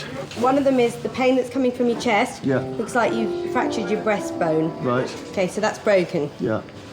Now, That's all you can do with that, I take it. well, generally they don't do much. Yeah. It's going to have to heal generally. You've got some bruising and grazing there, but that otherwise we don't see anything broken down your pelvic area, so that's good. Right. But what is cracked is the back. Right. Okay, one of the little backbones is crushed. So at the moment you have to stay nice and still and not move until we know whether that's going to be fixable by you just having a support around it, or whether the back doctor specialist will want to do any operation if it looks like it's an unstable break. Because your spinal cord runs through the backbone, and if you move too much or you move in the wrong way until we know whether it's stable, you may risk being paralysed. I don't want to scare you, so we're going to keep you like this. I'm not sure how long you'll be here, and I'm not sure what ward you're going to, so those are the next questions. At this stage I can't drink anything? At the moment, it's probably not until we know whether they're going to do anything with your back. Okay. Because that's the main thing. We can rinse your mouth out with a swab on a stick, maybe. No, don't worry. Yeah, or you can probably have some sips. I would have a little thought. sip. A sip will make all the difference.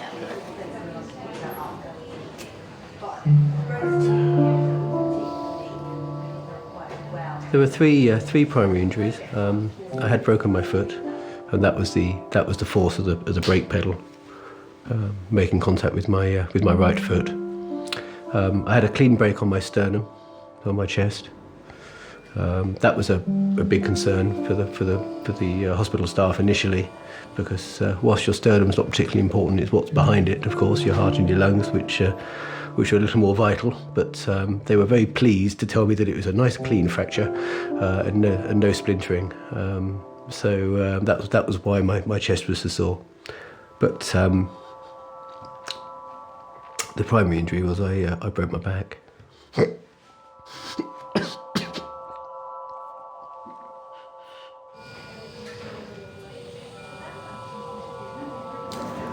Psychology can be horrendous after a big smash. Quite often, a big injury, a big car crash, even when we don't get injured, ranks as a life-changing event. If you're unfortunate enough to be severely injured, you have to get your head around dealing with disability. We specialise in the first few hours of everything, so long-term management doesn't really come into our purview. But you have to be an idiot not to know that an event like this is going to affect somebody's life.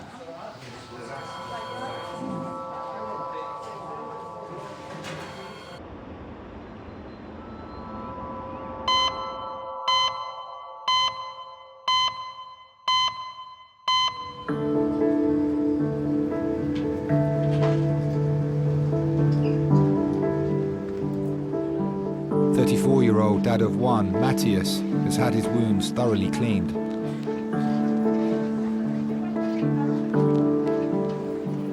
He's waiting to see the facial specialist, who will assess whether he needs surgery on his lip. You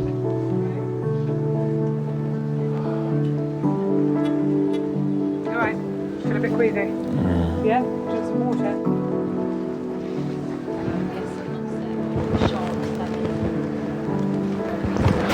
You alright? Okay. You alright? Okay. So if you're gonna go, it's fine. Thank you. Well done. Well done. Sorry. That's fine. That's fine. Just, we'll allow you slowly. It's fine. It's fine. It's fine. Just let it Thanks, lie. Mabel. Yeah, it's fine. Okay. You're fine. 2 hours after falling from a moving train, Matthias has gone into shock. Okay. As I was going down the platform, and I could see that the train was actually going faster, and the initial thoughts that come into your head is the fact that this is not going to end good, this is going to end in a bad way, and if you are smashed against a train, a tunnel, land on the railway, which are live wires, then at some point there's flashes of your life that flash. Obviously, first thing I thought about my son, and then I thought there's little flashbacks of my childhood, I don't know, beach, me and my parents building a snowman, and it was just little bits that I thought that's strange that those things and those thoughts came into my head. I had the feeling of impending doom. It was out of my control, and I could see the danger nearing, and there was no way out of it. I'll bring a bag in here. Oh, thank you. Bowl here. Thank you. I'll just pick your stuff. Was it just one bag? Yeah, just a black bag. It was the closest I've been in my life, I would have thought, to death.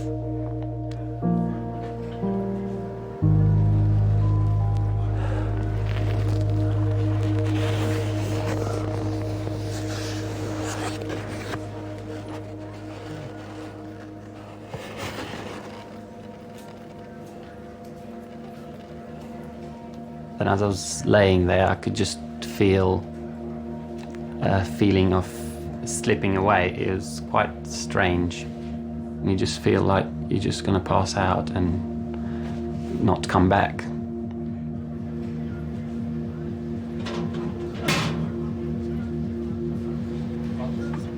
As your days start to go backwards, you probably start hoping for an afterlife a bit more and look for something a bit more.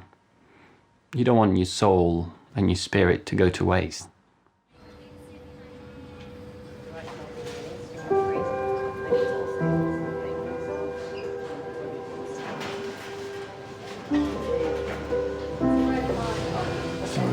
Stop saying sorry, it's silly. Well, I just let your mother know, don't I? Yeah, don't worry about that. Yeah, no, don't want Nan knowing. No, they know, that's fine. Not pushing us harder.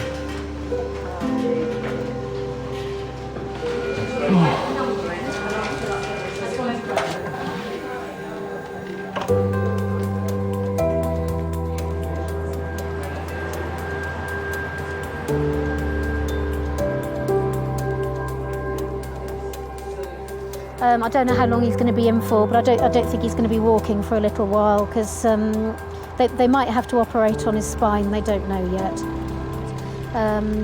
They're waiting for a spinal specialist to see him to see whether they need to operate on his spine or not.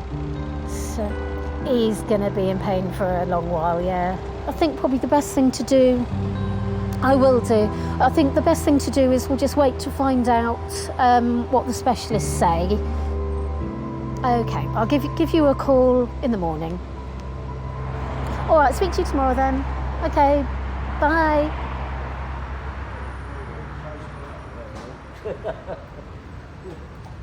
You're not going to be naked. We're going to put you in a gown. Honey, your daughter said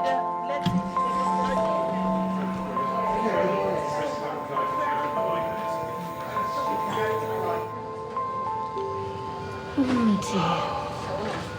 You'll be all right, won't you? Sorry. drive a Volvo. I train safety for Volvo. I'm fully aware of safety systems and how they work and how they save people's lives. I then went out in a car for half a mile with very few safety systems, and not only was hit by another car, but it had to be a Volvo.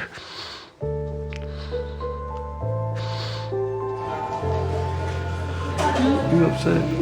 You all right? Just trying not to be.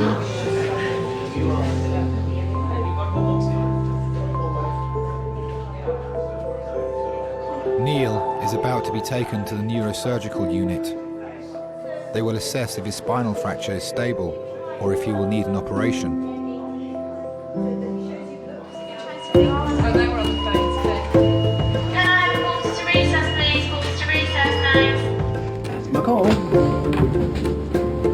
They're very confused down there. 1887, yeah? Behind back, sorry. Order recess. No. Should you just... Yes, please, yeah. Everyone's been brilliant. Hi. Hi, good evening. Nurse, does he have to stay like this? Yeah? No, is it all right to raise it up a little bit? Yeah? Yeah, just got to stay flat. Yeah, okay.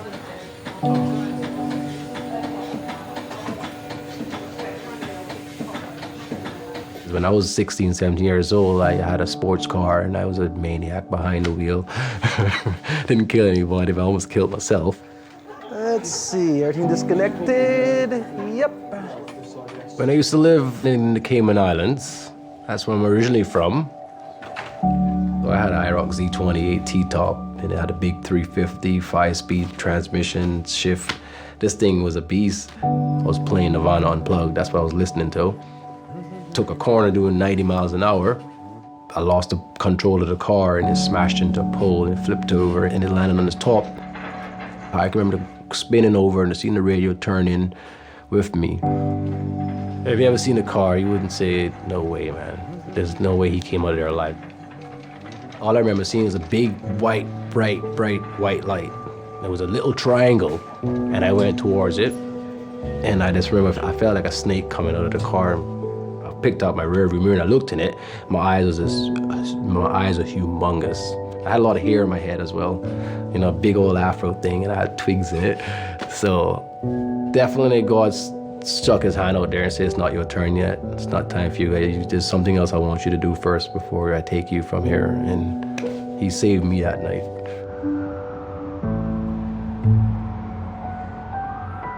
That was my reality check.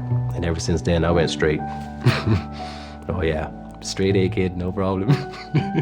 Reality check. It does take a reality check sometime to wake a person up.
It's frightening how close I came to things being very much worse, and I have to remind myself of that on days where I'm not feeling great.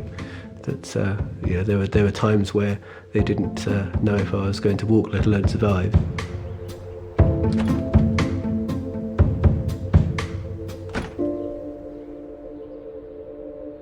The amount of people that survive accidents of that speed, especially in small cars, is very, very low. So someone was smiling down on me that day.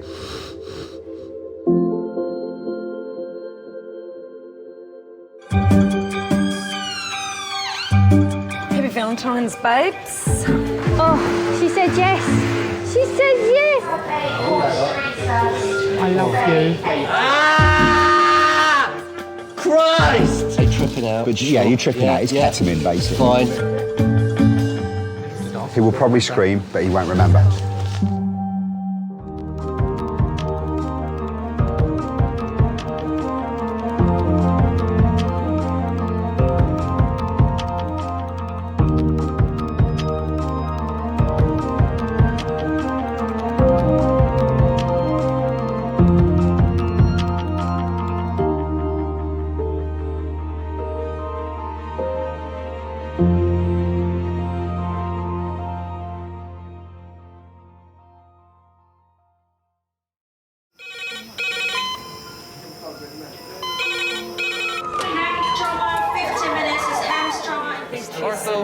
Surgery. We're just going to get on, do this. Not scare him, get you all sorted, all right? John? Do you remember where you are? King's College Hospital, London. Thank God. A major trauma centre. Hit the curb, jackknifed onto the verge. Have we got a good pulse? Have we got an output? And one of the busiest A&E departments in the world. He will probably scream, but he won't remember. No, stop! Ah! A place where love, Come on, sir. Let's go. Up you go. No. Yeah. life, There you go. I love you. I love you too. and loss It's all right. unfold every single day. Don't cry. And we'll make sure Mummy stays with you. Well, listen. Right, who's not busy? Squeeze that. We can't give up on her. Come on. We've got to be strong for Mum, if it is the last bit. Hey. All the patients you're about to see were treated in one department. Well done. In just one 24-hour period. I never cease to be amazed at the robustness of human beings. I love you. And the strength of their relationships. Love, it's a reflex. It's what you do. For many of the families, despite the devastation that they may be facing, they give unconditional love.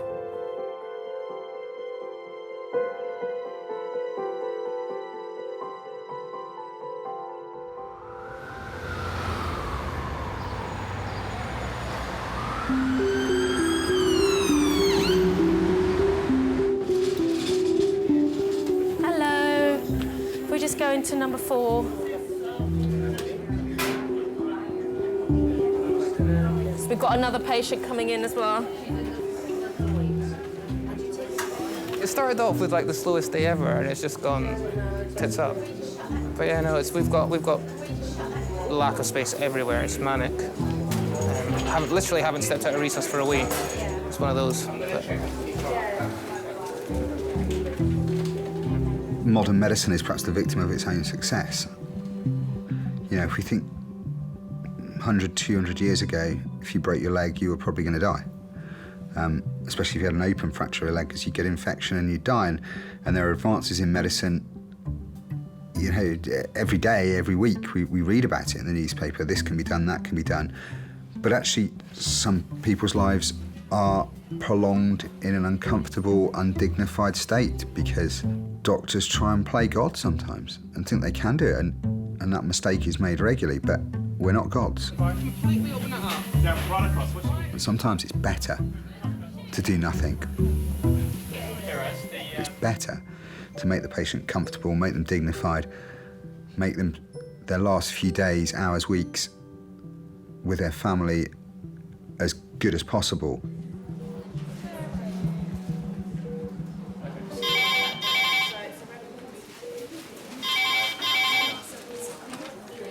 Hello, King's A&E Recess. Good afternoon. Yep.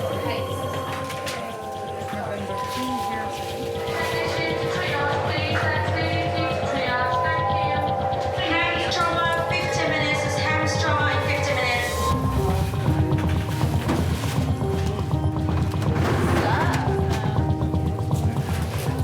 Hems 55. 55-year-old truck driver trapped, head injury, pelvic injury, close to fib fracture. Are they here? One, two, anaesthetist, ortho, surgery, anaesthetics, me, patient, no.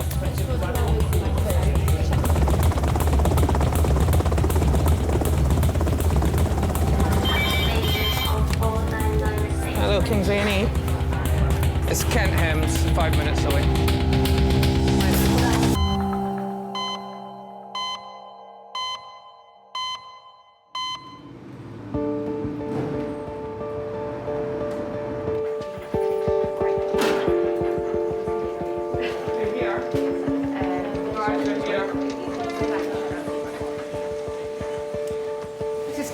Kevin is 55 years old.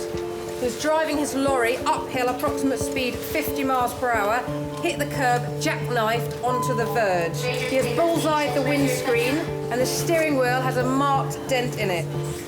Injuries: head, neck, possible pelvis, left femur closed and left closed tib fib, neurovascularly intact.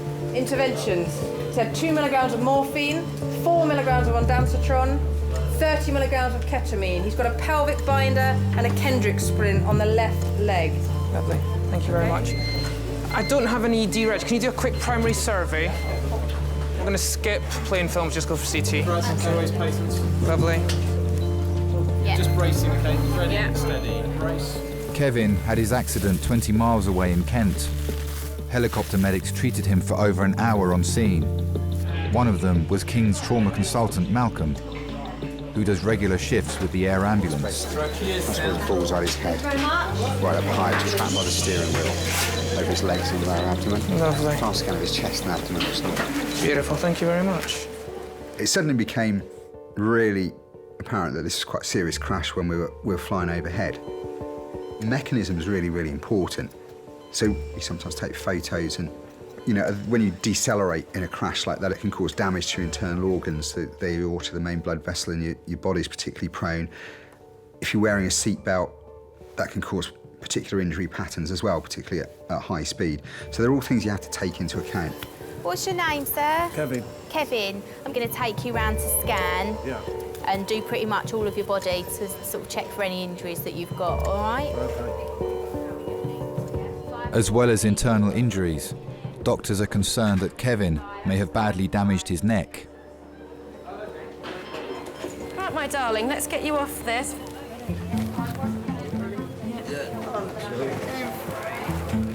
Right, we're just going to get you into a gown, my lovely. Make a little fuss of you. The resuscitation room isn't just about the drama, the traumas, the blue lights, the hems. It is about patients who are very, very poorly. She can't mobilise. Oh, yeah. Okay. Stuck in a wheelchair. She had a fall yesterday. Was on the floor for 6 hours. We do have a fair few of the elderly patients coming into resus. Majority that I have looked after will stay at home until that last minute and they don't want to bother anybody. I knew I was having a heart attack at home, one lady said to me once, but I didn't want to bother you. I know you're all very busy and I was going to leave it till later. You just think, oh, it's terrible, you know, and they're so vulnerable as well. So they need to be looked after.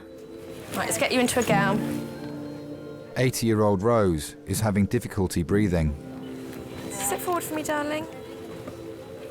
She's been brought into King's by her 3 daughters. Hi, it's me. We're in King's College. Mum's in. She's gone into resus, and their doctor's with her at the moment, so we don't know the details. But they've told Christine in the ambulance that it's not a chest infection; it's Mum's heart. Well, now she's in the best place. She was sitting at home, getting worse and worse and worse. So, yeah. What I'll do is I'll let you know as well about coming because obviously we don't know how long it's going to take to get a bed and everything. Have you got any pain anywhere? Yeah. Where's the pain, darling? What's worse, the breathing or the pain? Breathing. And then it causes pain. Alrighty.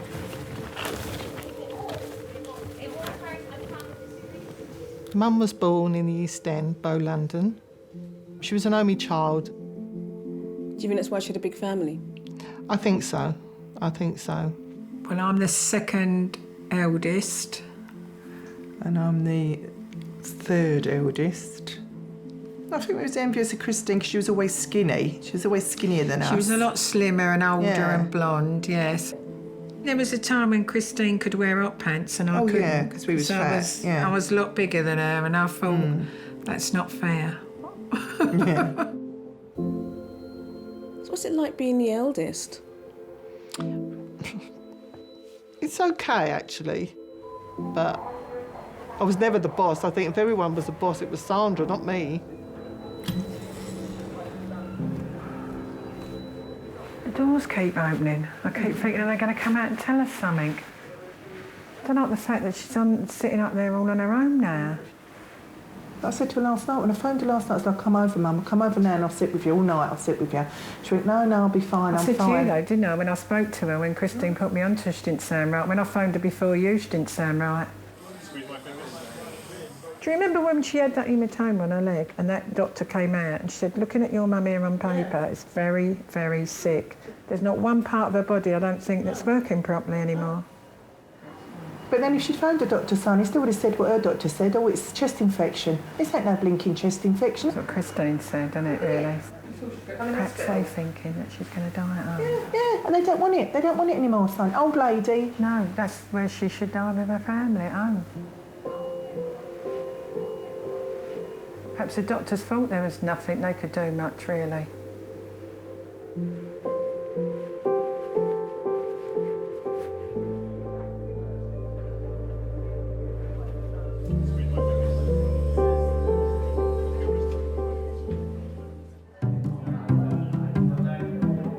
You know dominatrix makes like £800 in a night? Sorry? A dominatrix. What? Yeah. Dominatrix makes £800. What's this really weird film? I think you found a calling in your life, Meg. How do you know that? Well, I looked it up. £800 an average night's work for beating up 800 for men. I would happily wear some leather and whip a man for 800 quid. I'd probably do more. I probably do.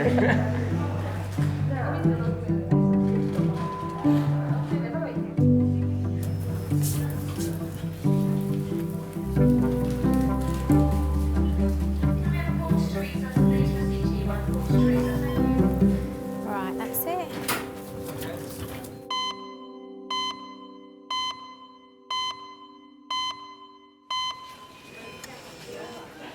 Kevin, a 55-year-old lorry driver, has had a CT scan to check for damage to his neck and other internal injuries. The results are not yet in. Kevin, I've got a message. Your employer called. Yeah. Oh, he knows where we are. He's bringing in your partner, and they'll call back in an hour. Oh, fine. Is that all right? Yeah, that's great. Okay, cool. On the motorway, you'll probably see at least one accident a day. You know, I used to see some accidents and think, oh, well, how did that silly idiot manage to have an accident there? Till I had my accident and thought, well, yeah, this silly idiot managed it.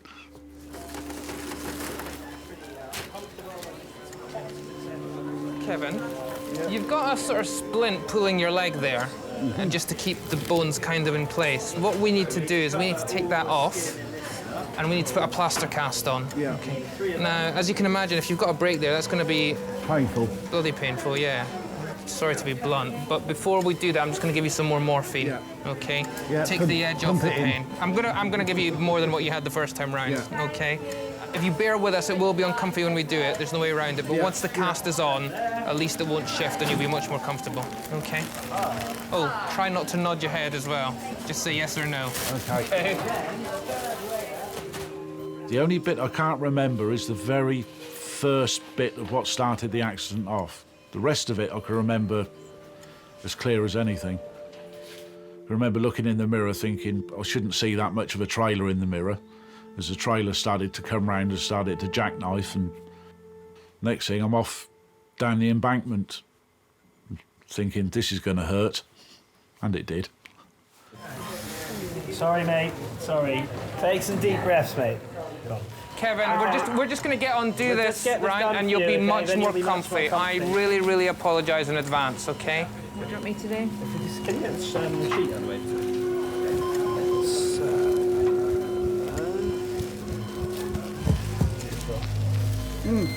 Sorry, mate. This is going to be the worst bit. Just double that back in itself. Kevin, I'm just going to keep pulling. Try and keep it okay. as extended as possible.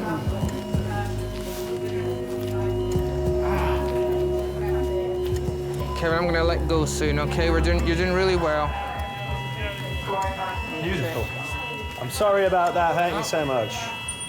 That'll start to feel better now, okay? Some deep breaths. You've done really well. Sorry about that.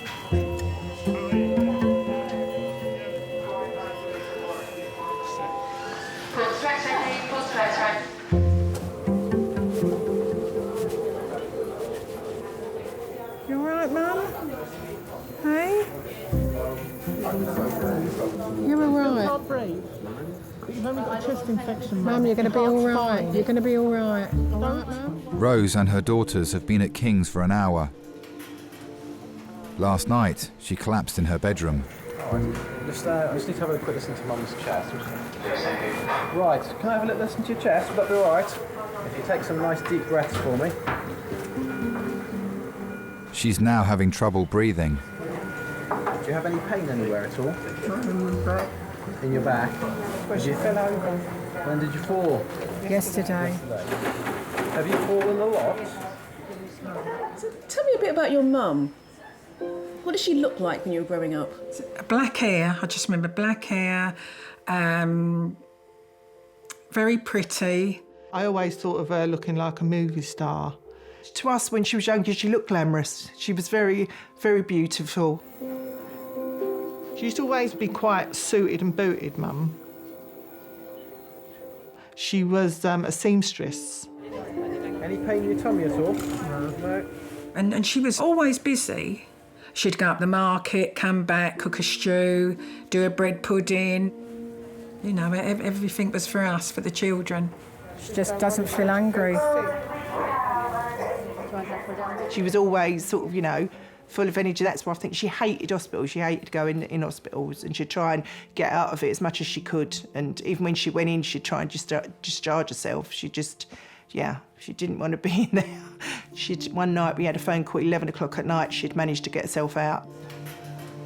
She had told them she had care and everything at home, so she didn't have to stay in the hospital. So every time she went in, we used to say to her, keep her in here, don't let her out. She's got to stay in the hospital. Hello, darling, you all right? We've only just been allowed to go in since she's been coming here from the ambulance, but she asked to come in here. She knew she was that ill. She looked like she was dying then. I really thought we was going to take her out in a box. I went, come home with me, Mum, stay in Gabs' bed and we'll be fine. And then she went, no, I want to go to hospital. So we knew then that because she couldn't breathe. She was like, you know what I mean? Just could not breathe at all. No, yeah. So is it a little bit like pneumonia with the fluid in the lungs? The fluid in the lungs isn't pneumonia. Pneumonia is infection in the lungs. Yeah. So there's probably an element of that there. Yeah. But there's also the fluid, which just complicates things a little bit further as well. So we'll see how she gets on over the course of the next hour. Right, that's great. Okay. Yeah, thank you, Doctor. Mum, don't get scared. You're not dying. You're not dying. You're not, Mum. If you was, dying, you wouldn't be here. You're doing. They might put you in high dependency after this because they want to keep you on a one-to-one till you get better. Yeah. But you're not, Mum. All right? It's the You've fluid. Just got pneumonia again. Yeah, that's all it is. So go and get Debbie. Yeah. Yeah, see, you should have come in earlier, wouldn't you? Hey? You're stubborn, Mum, honestly. Don't you? Don't want to go in hospital. But we keep saying this to you. You come in earlier, then you can get sorted out quicker. Mum, you all right? Yeah? Look a lot better than you did, I tell you that. Hey, kiss. Do you feel better? Yeah? Sure? She's just scared. Stop frightening the life out of me, all right? Because I can't cope anymore. I have to get in that bed with you. All right? I can't take any more of this, Mum. You've got to stop it. I can have a nervous breakdown. All right? You thought you was had it, didn't you, really? Yeah, I thought you did. Yeah. You're not, Mum. You're not dying at all. And I'm telling you now, you're not going to mess them about and tell them that you're all right to come home until you are in here. You're going to stay in here and get better. OK? We ain't told Michael anything yet, and we ain't heard from Michael. He's probably got no credit on his phone again, so I'll ring him in a bit, yeah?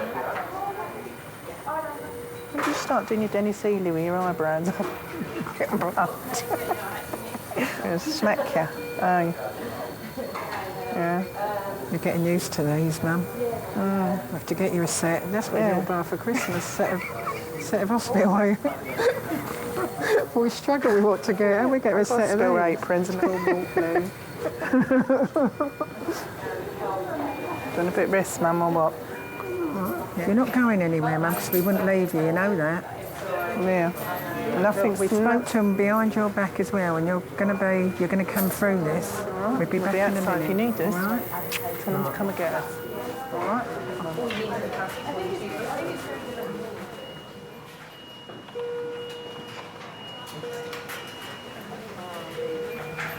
Yeah, we wanted to chat with you, to be honest. Yeah. How do you feel? You can start if you want. What would you like to Do you ask? think she's going to get through this? Well, be honest with us, really. Yeah, no, I will do. All we can do is kind of do everything we can to try and help her fight whatever's going on. The issues are that she's got quite severe lung disease, she's got quite severe heart disease, so that's obviously going to make it all the more difficult for her, okay? I think if we were to put her on a ventilator, bearing in mind how bad her valvular disease is in her heart and the lungs, she would never get off the ventilator, okay? She'd then spend whatever was left of the rest of her life tied to a ventilator. And so we don't like to do things like that, okay? We don't like to make people uncomfortable for the sake of it. So I think that would be a no-no. Bearing in mind as well is the degree of severity of her heart disease. If her heart was to stop, the chance of getting it to start again would be very slim, okay? So I'll have a chat with the medical doctors that are going to look after her. But my feeling would be in that situation, trying to restart the heart would be, again, putting her through stuff that was unlikely to be of any benefit. And so my feeling would be that would not be a good idea. Okay, I think that would be her way of saying enough's enough. Yeah. No, we're not at that stage at the moment. No, but we're prepared for that anyway. Yeah. Now, the next sort of 24, 48 hours will be quite critical in terms of seeing which direction she moves in. There is a possibility that she could get worse. It's too early to know. Yeah. She thought she was dying when she came in. She really thinks it's the end. So we're not telling her that, we're just telling her that she's going to get better. Because she's scared. Well, I mean, when people are struggling with their breathing like that, if they get anxious as well, that can make things worse. I think that's a very sensible way of dealing with it. OK, well, thanks very much, Doctor, for all you're doing, honestly. Yeah, thank you. Thanks.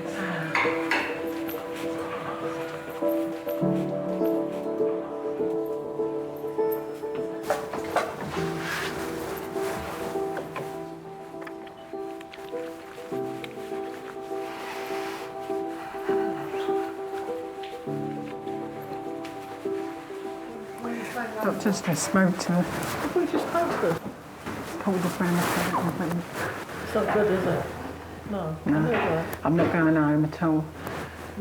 Next 24, 48 hours, but they're not going to resuscitate Mum, and they're not going to put her on a ventilator. They're not going to do that for Mum, all right? She could come through it, Chris, but he's saying he's just telling us he's not going to put Mum on a ventilator and he's not going to resuscitate her because it won't be any good. She'll be on a ventilator and all it'll be doing is keeping Mum alive for us to switch off. So it's the next 48 hours. So I'm going to ring Steve to bring my stuff over. I'm going to stay at Mum's. Michael? It's Christine, where are you? You need to come to King's College. Mum's in hospital. She's not well.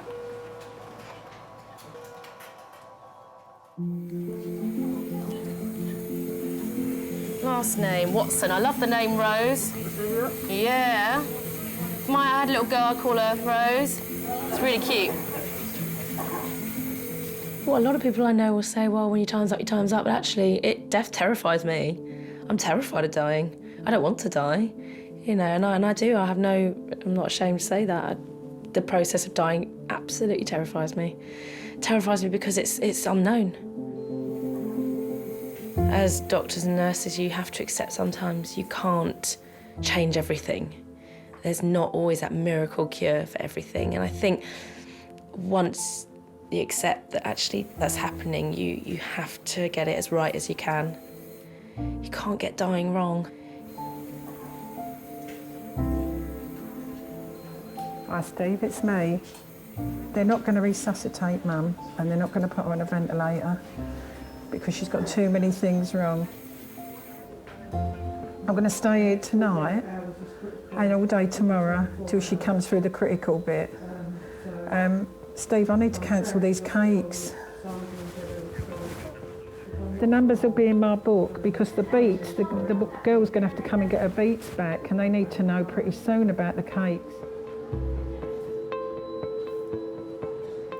It was hard to think she wouldn't be saved if it happened, and praying that it wouldn't happen, that she wouldn't go into that and not have to be brought round, not have to be resuscitated. So all the time he was praying, Mum, please be okay, don't let that happen, because you're not going to live if that happens. Yeah, it's just being told that they're not going to try and bring her back if it goes wrong, because it just won't work for her. But we can't let her know that. We're just telling her she's going to be ill because he said if she gets anxious, her breathing will go worse. Well, that's what I'm thinking. If all the kids come in, she's going to think it's her last, isn't she? But we're here. She's got to. Well, Debbie wants George and Gabs to come over, I think. I'll ring you back later on, yeah? I'll let you get on. All right, then. OK, bye. But if we're staying over, that's the excuse we've got. They've got to be here because we're staying over.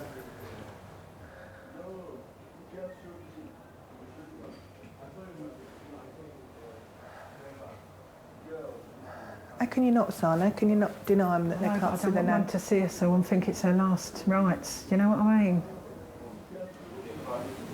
Do you know she's going, son? Because she said, where's Debbie?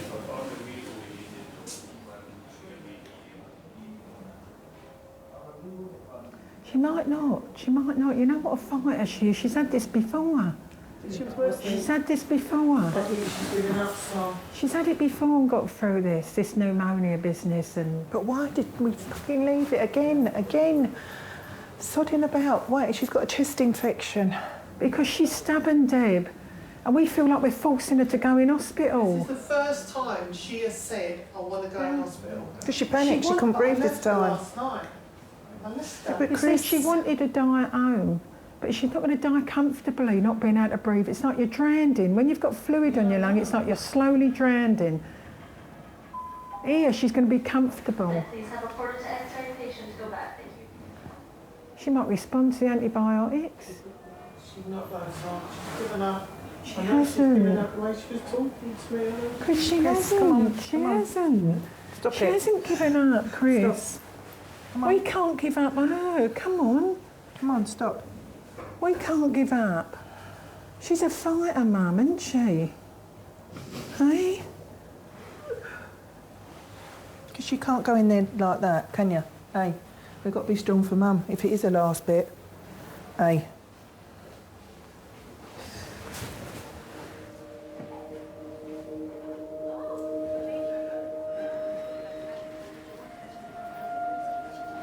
We've got this bit of time with her, Chris, and we can't let her know. We can't let her know, because he said she'll get anxious and her breathing will get worse.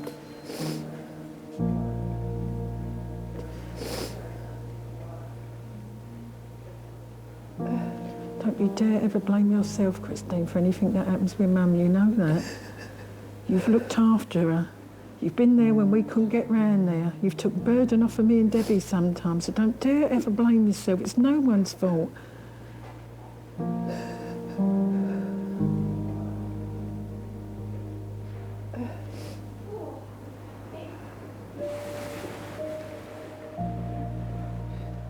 Do you want a coffee?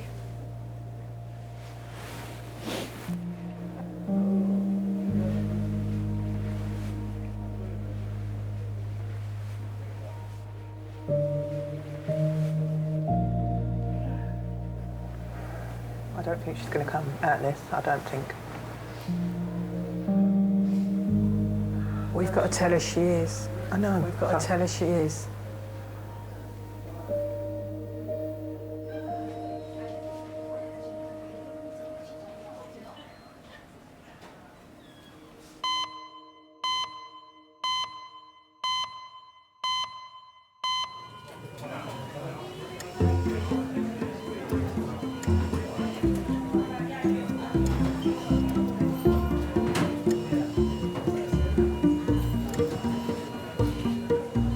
Kevin jackknifed his lorry on the A21. He's broken 6 bones in his body, including 1 in his neck.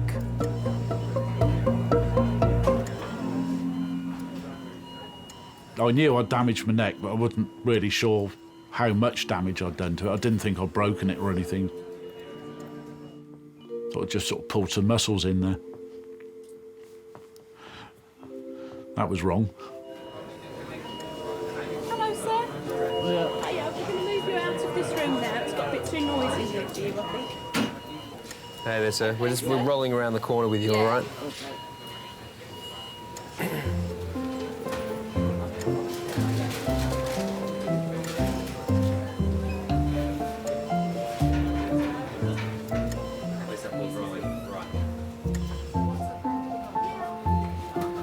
I'll get that. Sorry, sir. I just catch your toe. Yeah. Sorry. Sorry. Where the least of your worries, isn't it? Yeah. The old big toe. Driving for a living, doing long distance, about 10 years. I just like to have space around me and, well, most places you can always see something that's good to look at. Oh, I'm bored with this already. Yeah. We're giving you a different ceiling to look at. Oh, that's nice. How about that, eh? Favourite road? Well, a very difficult one. I mean, was it the 4? I think it's the 473 going through Mid Wales. Nice road. Now,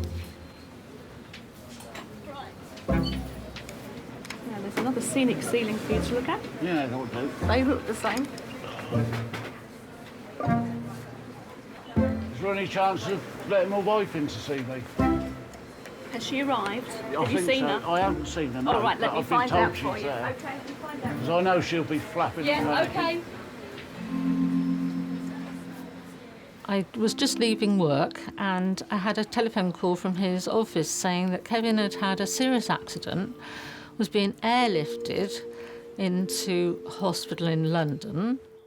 He had head and neck, leg and multiple injuries. And I thought, my goodness, I'm going to find him on life support or something. You can stay with him as well. Come on in. Here's your wife to see you. Hello, dear. Sorry. I don't know what happened. Bloody lucky. I'll leave you two for a couple of minutes. Thank you. So, from what the fire crew and the paramedics were saying, it's bloody lucky I've just got this. When I heard of the neck injury, all sorts of things went through my mind. How are we going to cope with this? How are we going to carry on with our lives if he's going to be paralysed, if he's going to be stuck in a wheelchair? You just don't know.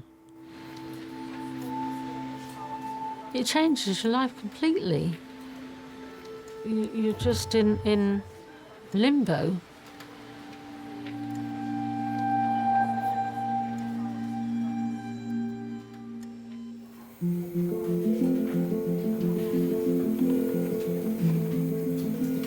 I can never remember Mum complaining. I can never remember sitting down and saying, I've had enough, I'm fed up, you kids get on my nerves.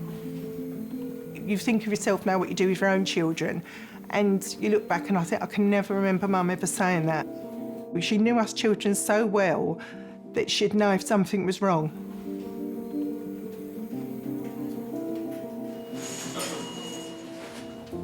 So we might turn the oxygen off for a little bit, just to see what she maintains it at by herself. We can always pop it back on. That's what the intensive care doctor wanted.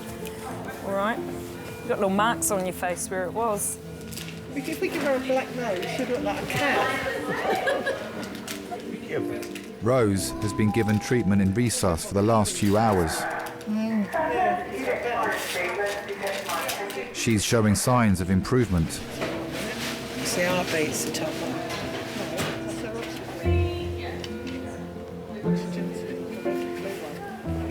She'd call me every night at 10 o'clock and I'd call her if she didn't ring, just to make sure that we was both okay.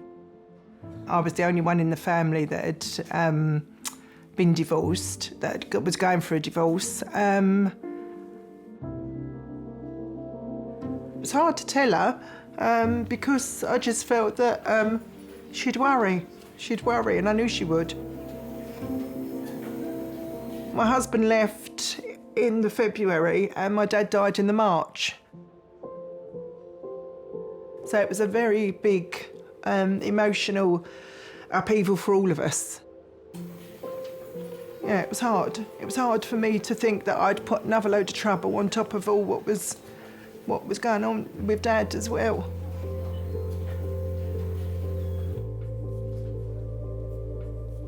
It was a sad time, and she was very strong and she coped very well because she was looking after me as well as grieving.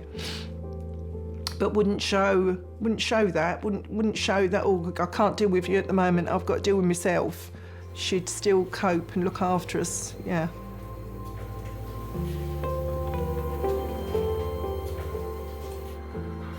She looks better.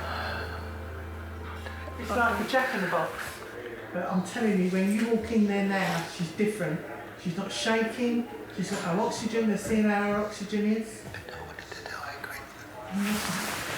No, don't hold it in, no. I know we don't want them to go, but they've got to go one day. Got no one left if she goes. What do you mean no one left? What's the matter with me? What's the matter with me and Sandra? You've got somebody. You've got somebody. Who's got somebody? You listen to me. Okay. Me and Sandra are there for you, and we're as good as any husband. Even better. Because we're women and we understand. But you've got to let us in. And you're not letting us in, you're pushing us away. And you keep saying, I'm this big, strong Debbie. I can cope. And we all need one another. Do you understand me? You've got to let one another in again. Dad said this, you've got to let us in. Stop trying to think you can do it all by yourself. Because we can't. Yeah.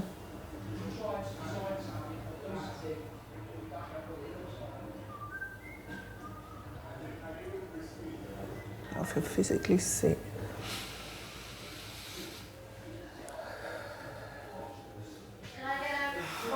Not now. Everything's looking good, but she could come through it. So that's what they're saying there. And she's talking to cardiologists about getting a date. What, for the heart? She's going to talk to Mia. Can I go with them? Yeah, doctor's just looking at her legs, all right?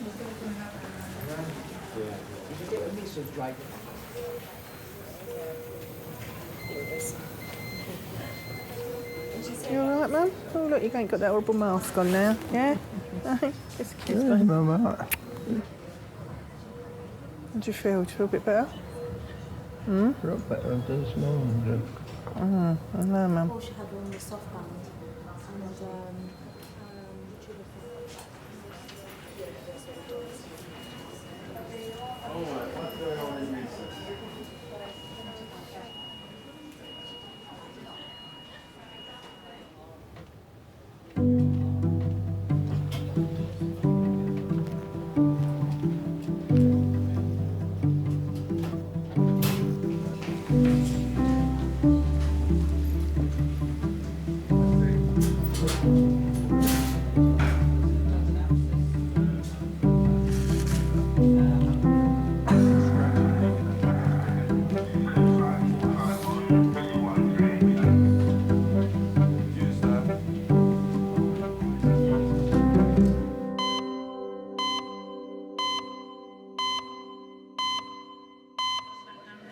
I've had a CT scan in the head, had x-rays. Truck driver Kevin has been joined by his wife Janet and his boss Rob.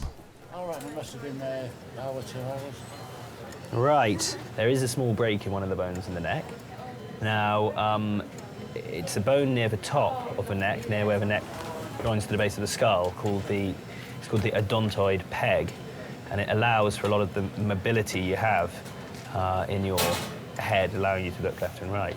The neurosurgeons, who are the experts in this area, have looked at the pictures on the CT scan, and they don't think it needs any operative treatment, so they don't think they want to do an operation for it, but we do need to protect your neck and that part of it to let it heal. And unfortunately, that means 12 weeks in a collar. I knew I could move my hands and my feet and everything. I wasn't thinking of, am I ever going to walk again or whatever. It just could have been a lot worse. Fraction of an inch made all the difference of me being here talking about it to not. Yeah, I think I was very lucky. I mean, at the time I thought I was very unlucky to have the accident, but I was lucky to get away with it. Hi, it's me. I might run out of credit on this phone in a minute. But she's looking a bit better and her bloods have come up, so... can you just pop my slippers in the bag as well for me? And a bottle of that, that by the front door, there's some Carver. Bring a bottle of that. 2 bottles. 2 bottles, yeah. Yeah, I'll see you soon. Bye. He's got to go and get money to get chips. He's taking a bottle of sauce in the car so they can have chips. I said that to him. I'm going to go and see her quickly then. Don't leave my bag, will you?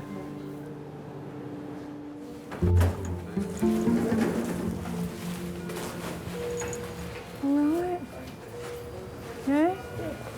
They're all coming over to see you. The whole family is coming. They're all having a night at your house tonight. You better speak to them then. You got your teeth in? No, I'm buying them. I've got them in the bag. They're taking you up to a ward. Don't tell me yet. Do you want a drop of water? Your lips are all dry. Yeah, no. They took her up on the ward, I think, later that day.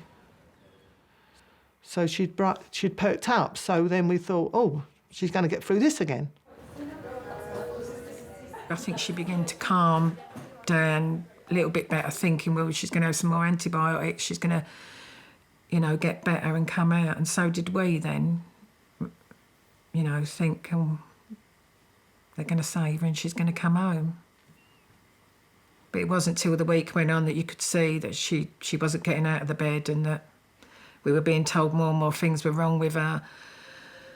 Her kidneys were shutting down and you just couldn't see that she was going to pull through.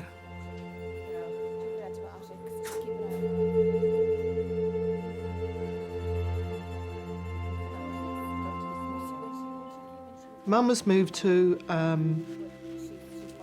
family room, which they said they would do when they knew that she was going. You didn't tell your mum? No. No. Because we didn't want her to know. We didn't want her to know that she was going to die.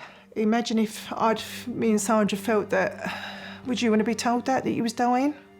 How was she going to die? What was she going to do?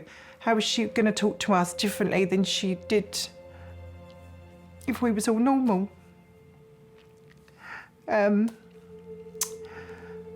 We regret it now, I suppose, because we'd probably think, what would she want to say to us? Perhaps she would have wanted to say something to us, but we didn't want her to know that she was going to die.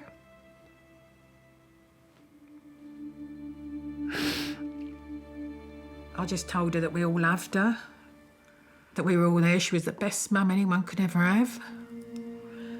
And just to rest now, Mum, and go to sleep and rest and don't fight anymore.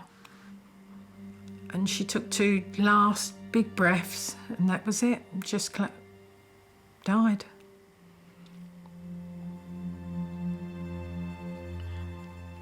I just wanted her to lay down, because she never really ever laid down, Mum. Whenever she was in bed, she always had to sit up because of her chest. And they come in and laid her down, and she just looked like she was sleeping peacefully. But we were all with her, and what a way to go, all your family with you, loving you, so. We're very lucky to have a mum like her. Very lucky.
You're now the older generation. I know, it's right. No, we've got one more aunt.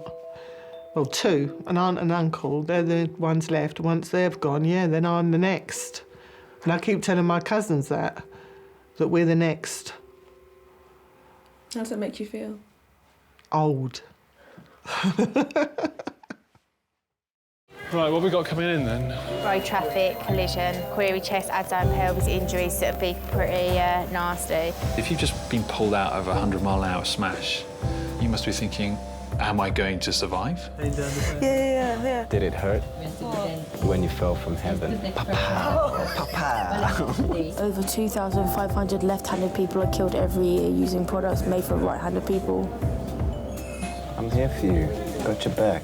Yay. Yeah.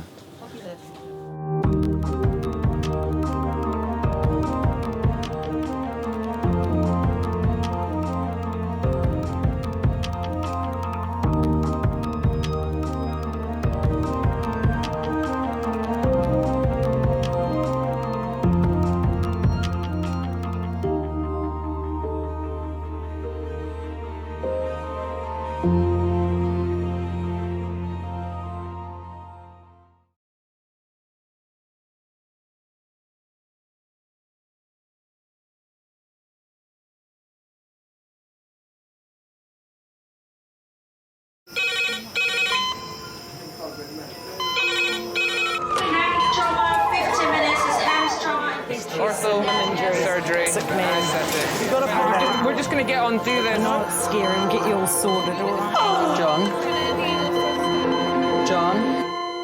John? Do you remember where you are?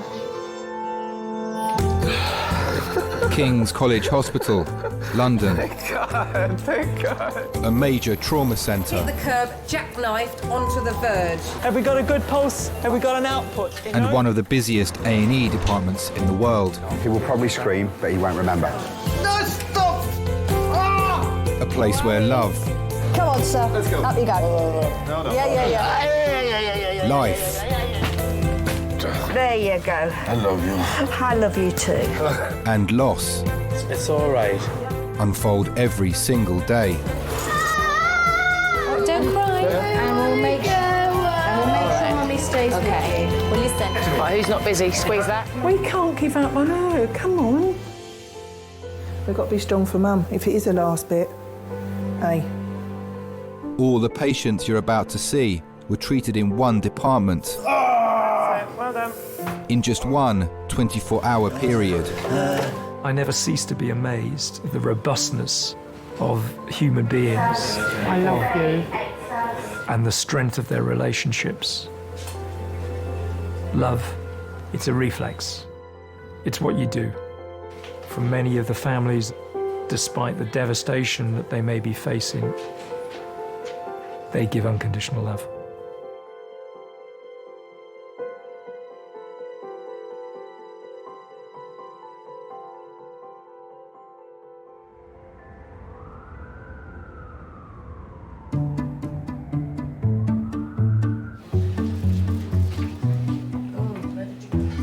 What was I doing when it happened? American friggin' football, right? I've got to go home and keep it in a sling and keep it elevated all the time. 7% of patients come to A&E with fractures, breaks or dislocations. And there's some codeine as well. Some more medicine, sweetie, to make you better.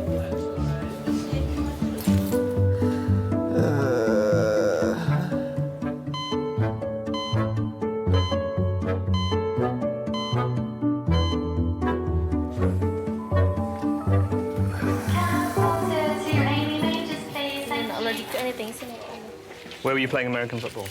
Burgess Park. 28-year-old Ahmed dislocated his shoulder in a game of American football. He's going to give you something to sickness first. Yeah. Apparently in London, you guys have a few parks, so the parks are pretty big, though. Where are you They're from? Pretty big when you get to them, so. Canada. Whereabouts? Toronto, you know, Niagara Falls region. T-dot. T-dot, yeah. I've been here this is my 3rd year now. Okay, you studying? Studying pharmacy. You've got different methods of putting shoulders back in.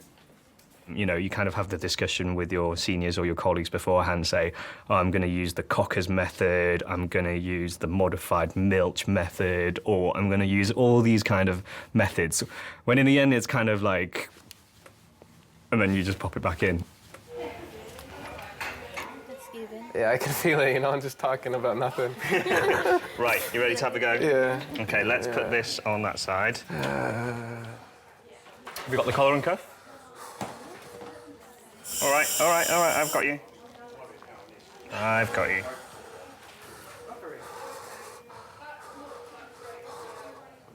Keep sucking on that. Relax.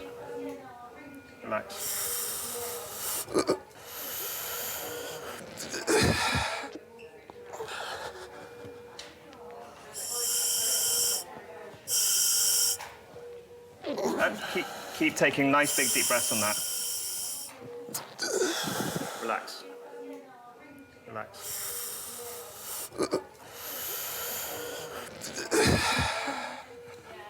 How's the pain?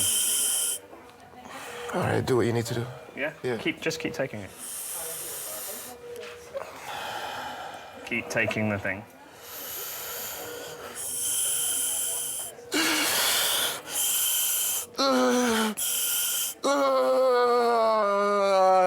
There we go.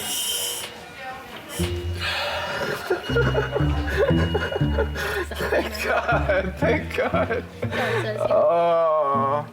Oh my God, that's the best feeling in the world. Really? Yeah, no. You can't think of anything better? Well, right now it's all right. Okay. When you hear the clunk of a shoulder going back in, you're like, yes. I felt it just roll into place. Thanks a lot, man. No worries. It's like scoring a goal when you manage to get a shoulder back in. Or winning £10 on the lottery.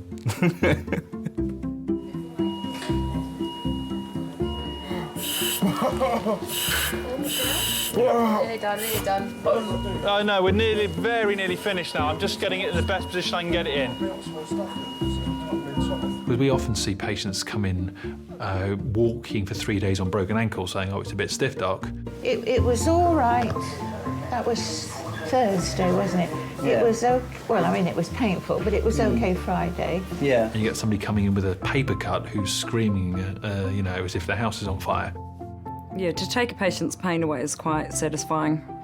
Because even though the problem's not gone, you've just taken away the pain, it's a start. Is it a bit better? Yeah. When someone's in pain, they need your help. When you aren't able to do that, it's almost as if you failed at what you were trained to do.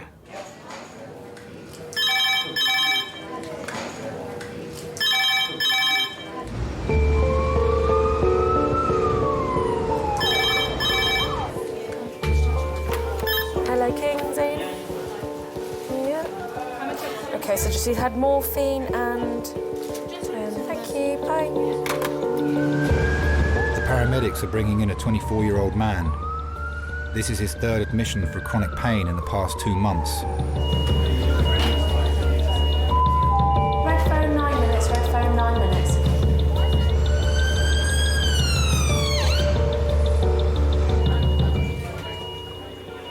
When I see people with long-term illnesses, you do think about the family and how hard it must be for them to cope. You feel sorry for them because you can't cure them.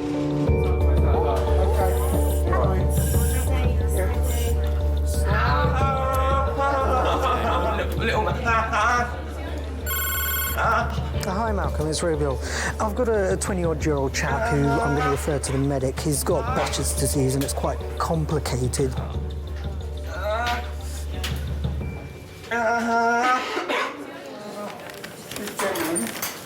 Has Behçet's disease. It's a syndrome.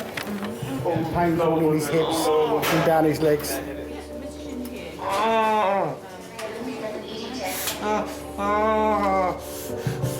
20 milligrams of morphine. Lee was diagnosed with Behçet syndrome, a disease that affects the immune and nervous systems 6 years ago, when he was 18. All right, good Lord. You should have seen him when we got there. You can see the pain he's in now. And that's after all that. He's been through so much. And he's in so much pain, every now and then he'll just go out.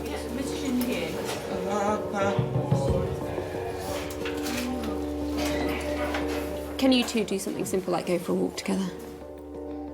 No. He can't even go to the shop downstairs because by the time he's done that, he's in agony. He would have been doing football, he would have been dancing a lot more. He would have been in the army.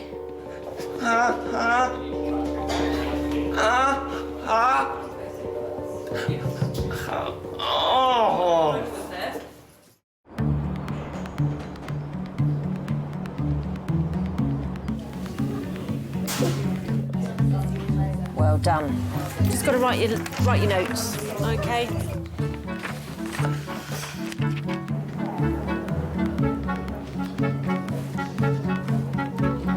Danny, Neil, can you follow me? Hi. Dad of one, Danny, has come in with a swollen toe. Go take a seat. Yeah. Hi there, my name's Chris. I'm one of the doctors. What can we do for you? Well, I put my foot through my son's bucket just under 2 weeks ago now. When you say through the bucket, actually? He had a plastic bucket. I got dizzy, I banged into a bookshelf and an ornament fell, knocked it across in the path of when I was stumbling. Okay. And my foot went straight, into it, crushed the bucket under my foot. Okay. Barefoot. And for the first few days, the whole of my foot underneath was all swollen. Okay. But my big toe, which actually at the time, thinking about it, was the most pain I had. And have you seen your GP about it? No. Okay, why not? Because I just thought, look, I just bruised it a little bit and it'll get better, but it hasn't. So what made you come in to the emergency department today?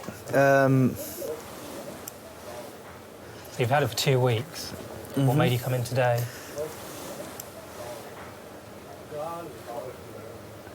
Well, I didn't really notice it before. It was just today when I actually put them down, I noticed it, so I thought I'd better come and get it checked. Can we have a look at the other one then? Okay, let's have another look. So that's fine there. Yeah, but when you get down to where the ball bit is, it starts hurting. How about there? No, not so much. There. There. Sorry. So that's the worst bit there, is Yes. it? Okay. It made it hurt up here, yeah. Okay, let's get an X-ray of that. Men, in general, handle pain less well than women.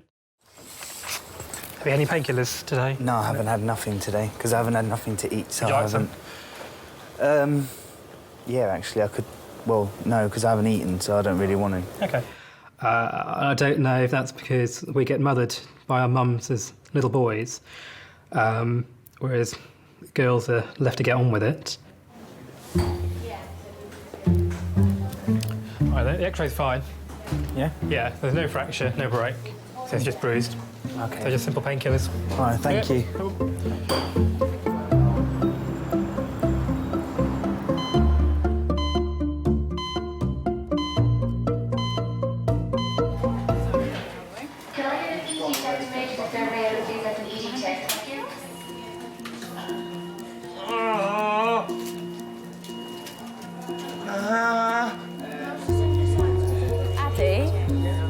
Daddy, he's had 20 morphine. Do you want diazepam? Diazepam is what works. Diazepam, yeah. Do you mind if I take some blood? No, go. Try and keep it as still as you can. Like Sorry. blood, I know it's really sharp. Lee's acute pain is a result of Behçet's syndrome. It started 6 years ago with a numbness in his leg. So some more morphine in subsidised meals for you. Oh, thank you very much. Just take this edge off. See if I can close my eyes for a bit. There is no cure for Behçet's. The staff can only help manage Lee's pain. It's a form of vasculitis. It affects the nerves, muscles, immune system, blood system, ear, nose and throat, joints. It's just all of them rolled into one. I said before I got this, I was playing football for 3 football teams, jogging like mornings and things like that, and then I got this and it was like, yeah, you're not doing that no more.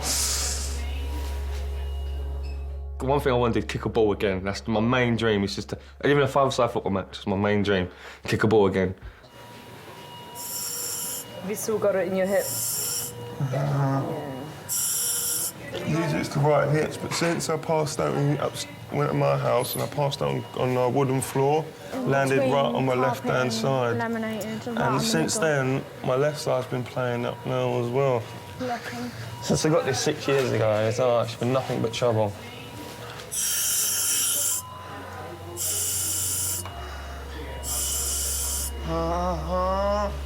When I go past grass and smell of fresh cut grass, that's one thing that gets me still to this day. It just brings me back memories of back when I was playing before I had Behçet's. I love that smell. I could sit there and just smell fresh cut grass all day and just be happy.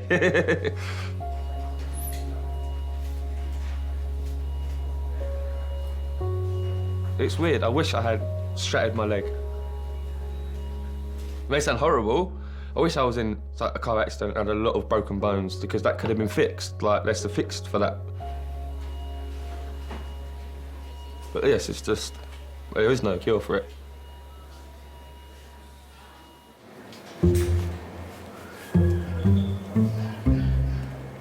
Man, I was more drunk last night than I have been in, like, several days. Yeah, but you think for most people that would be weeks. Yeah, should be weeks for you and all. Yeah.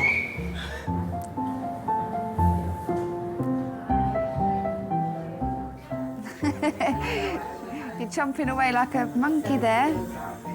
Very hungry.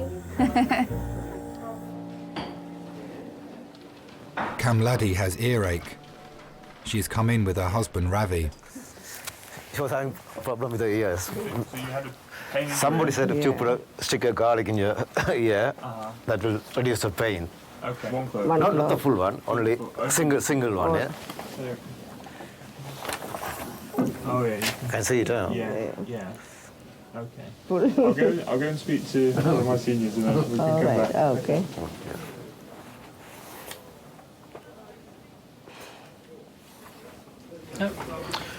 Garlic clove in her left ear.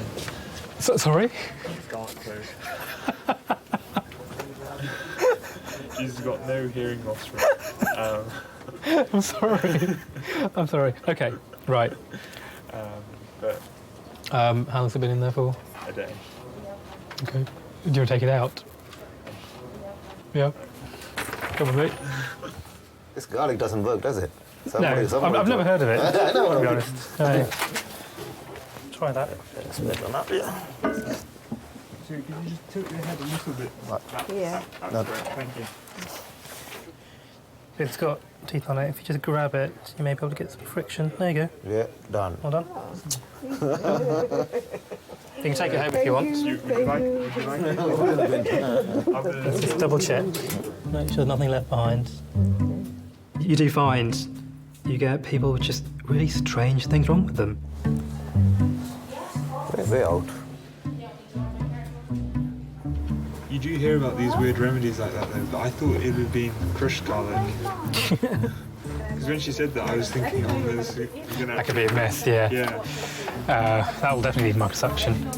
Some people do put objects in certain orifices that are inherently amusing.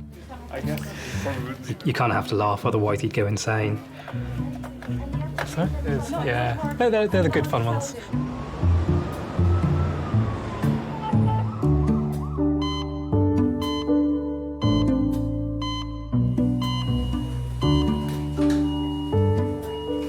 Lee, darling, your mum's here. Do you want her to come in? Yes, yes, please. Oh.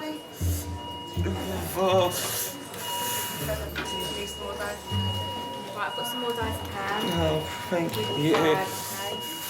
It's nice and warm, isn't it? Hopefully it's 7 for 6 and you'll never knock me out for a little bit. Sleep is always good, you don't feel pain when you're asleep. It's as they say. Lee, when he was younger, he used to be in a football team, do training, just started work as a doctor's PA. Yeah. Very outgoing, happy boy, always out. Hey, get my socks on, please. My feet are really cold, let's get the socks on. You know how to do it, just roll. Oh, God, I can't even get pronounced words properly. This is getting ridiculous. Row your boat? Yeah, rowboat. Don't you done? Stream. Well, let's start kicking in a minute, Lee. And then one day in work, he couldn't feel his legs. And we rushed him to King's, obviously, to try and find out what the problem was. Kept him in for about 3 weeks and eventually got to the point where we found out it was Bechet's. It's not cold feet.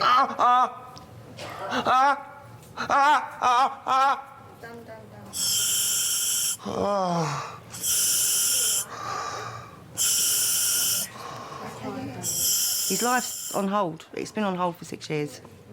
You go from a child that can walk and play to a child that lies in bed most of the time and he's in a wheelchair or he's on crutches. He's fighting something so hard that there's no answers to. But I mean, he gets days when he's really bad, but I've got to cry, sorry.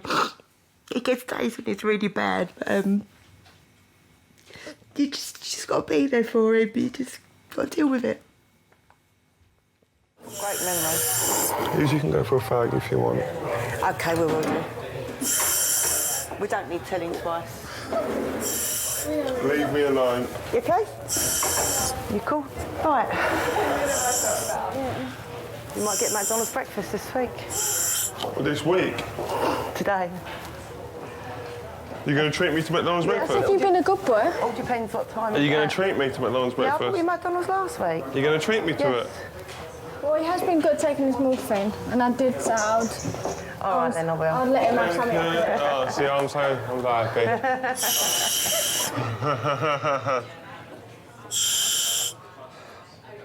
No, I said he could. I was going to get him something for when he takes it.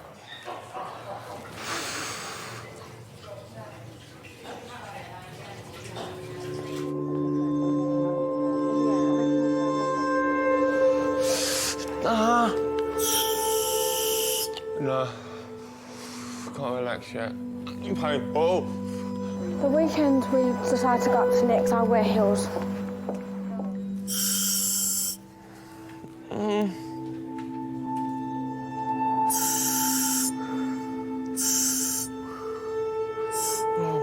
fucking hell. No. I love my flat.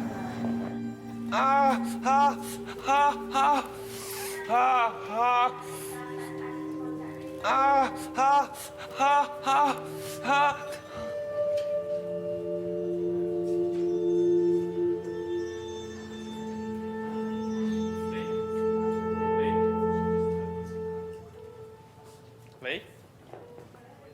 Lee? Lee? You alright?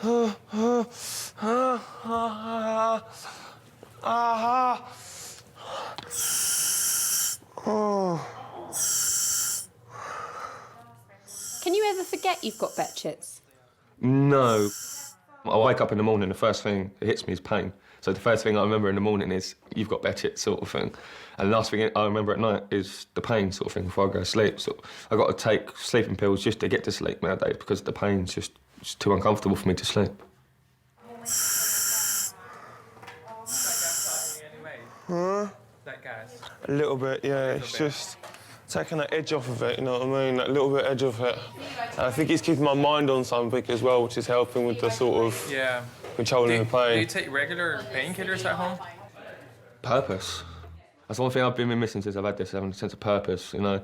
When I had this, at least I knew there was things I was doing. There's a reason for me to get up the next day, the reason for me to wake up.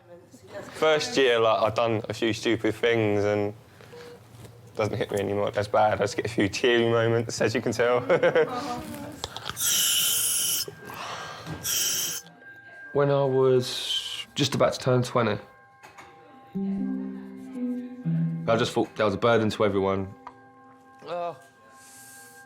And at that point, I was just like, well, I can't do anything. It's just the point of me being here.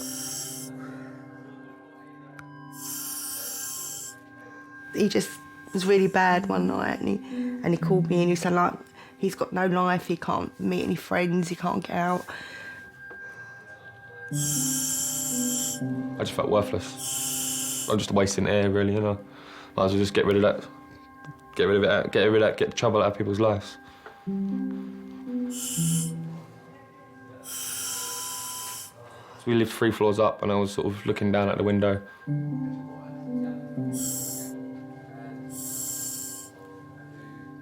Sitting on the window ledge.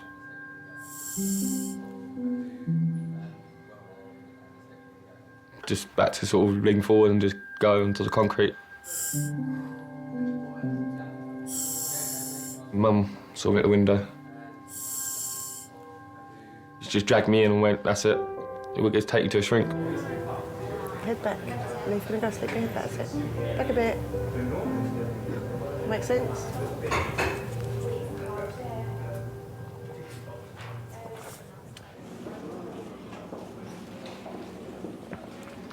Hey man, I'm just wondering if Ahmed is still in resus or whether you know anything about him. Has he? Oh, they discharged him. That's cool. All right, thank you. That's great news. Ahmed's already gone home.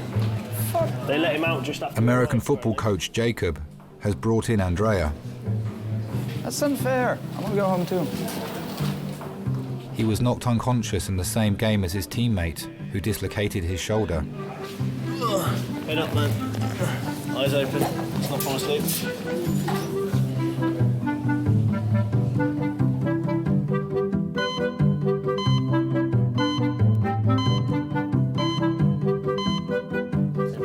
Okay, so usually now it comes over the top. First. Lift your hands up. Hands up to heaven. Oh my God. Okay. I'm very sorry. What happened? Belt for my sins. Yeah. You got a nice young nurse looking after you. Yeah, it's and unfair. you, I'm very hit her. sorry. I was very concerned about having He said he didn't want to take it off in case it stank. You've got to make up to this pretty young girl now. I'm very sorry. I'll pay you a coffee if you want. Oh, you're okay. You're fine. Cheers. You stink, by the way. What? You stink. I got perfume in my bag, Coach, if I stink really too. You're fine. I'm joking. It's my Irish sense of humour, don't worry. Are you Irish? No, you're gonna... You've only just realised. I'm not from here. How can I recognise the accent? I'm stuck with you, unfortunately, for a while. Unfortunately? Yeah. C'est pas très gentil, ça.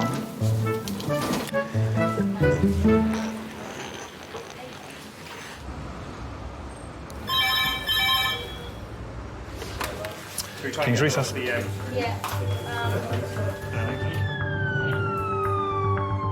paramedics are bringing in a 30-year-old dad of 4.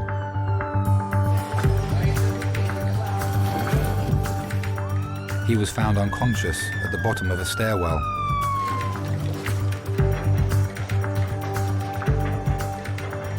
One, two, three. Cole. Hi, this is Simon. He's a 30-year-old gentleman. Tonight he's passed out and fallen down about 7 steps. He's complained of C-spine pain and tenderness. He's had a relationship breakdown on Valentine's Day, and since then he's not eaten, or been eating and drinking. And this afternoon it's probably all more emotional, and he's apparently passed out at the top of the stairs and fell down about 6 or 7 steps. He can't remember what happened, and his partner's just broken up with his children at the time. It was always quite a stressful situation. Hi, guys. How are we doing? My name's Charles, I'm one of the docs. What's our friend's name? Simon. Okay. So Simon, we call this a log roll. We call it a log roll because you pretend to be a piece of wood, basically. You just lie still. Jackie, the boss there, is just going to, when you're on your side, is feel your back, give you a few pokes here and there. We need a yes for pain, a no for no pain, no nodding and shaking of your head. All right? Ready, All right. steady, roll. Sorry, Simon. My kids saw me go downstairs and they're crying their eyes out. All they were saying was, Daddy, Daddy, Daddy's hurt, Daddy's injured. Okay, is that your scapula that's hurting, the shoulder blade? Yes. Okay. Is it? Right scapula is a point of tendons. Okay. What about in the middle here? No. No. No. No. No. Can you feel me touching there? Yeah. And there? And just squeeze your bottom. Okay. Happy? Okay. Okay. On your call? Ready, steady, down. All right. You've got inline still? Okay. Okay. Simon, without trying to beat around the bush, because of your builds, it's possible that we won't be able to get the X-rays that we need to get, because we have to see the bone at the bottom of your neck. But trouble is, Simon also has a very small, we think, subdural MRI from a previous fall, so we may wind up doing a head and neck CT, but we'll cross the bridge when we come to it. My whole body just melted. I said to her, there's your Valentine's card, there's your flowers and that, and she's just shouted it from the top of her voice, I don't love you no more. Did you knock yourself out at the time?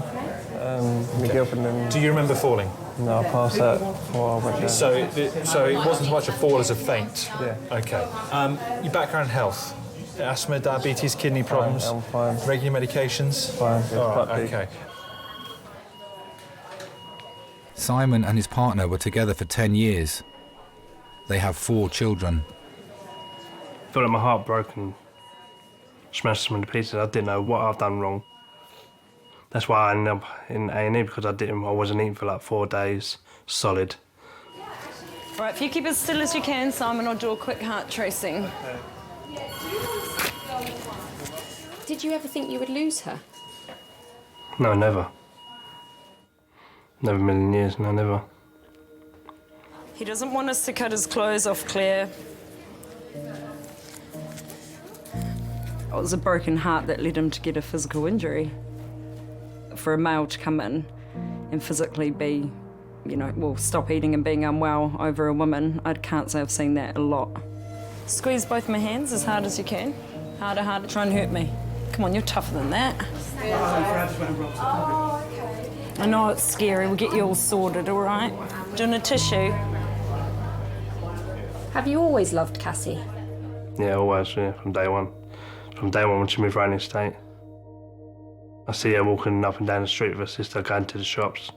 She'd be in a boob tube and miniskirt in the summer, right, like, and I was just like, wow.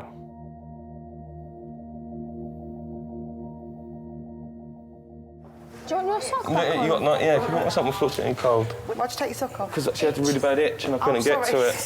I keep itching because of the morphine, isn't it? I've asked her, she's just going to get the doctor to find out for you. Oh, brilliant, thank you. Yeah, oh! So we'll hold it, we'll hold it. Lee, do you think you need some more morphine? Lee? Oh my God. Wakey, wakey. Wakey, wakey.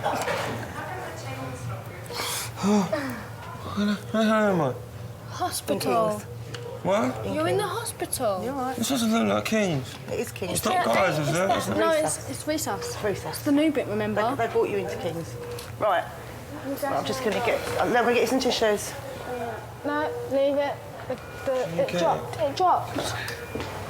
Lee used to have loads of girlfriends years ago, and then this big blot in his life for 3 years where he's not been able to go out, he's not met anybody, and then all of a sudden she comes along and it's just attraction straight away. You can't have it yet because the gas it dropped on the floor. Oh, I hate the way it hits you like that. I know. They're just meant for each other. Deep breaths. Yeah, since he's met Megan, his life has changed. It dropped on the floor, innit, so you don't want to... Yeah. Megan and Lee met 7 months ago at a party. I saw him as he was coming downstairs, as I was coming up, and it sort of clicked from there, really. Just drink. So you liked him from the moment you saw him? Yeah. He lets people shine. If you can't shine yourself, he'll help you.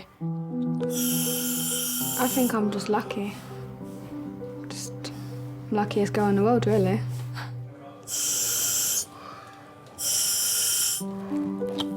Where's the drink, babe? Where's the drink, babe?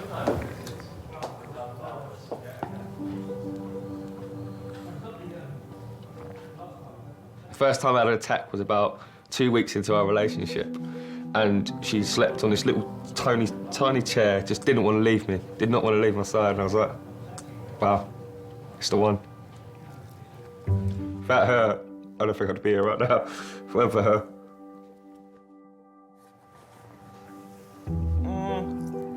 My head was getting back to a point where I was in a place where it was getting bad again. And she sort of just cut me at the right point. Oh, sorry. I'm really itchy, morphine. What my head was like before she came along, sort of thing. It's just, wow, that's how lucky I am to have her. That's how lucky I am to have her. Just so I keep thinking, lucky. Oh. Let me taste this that.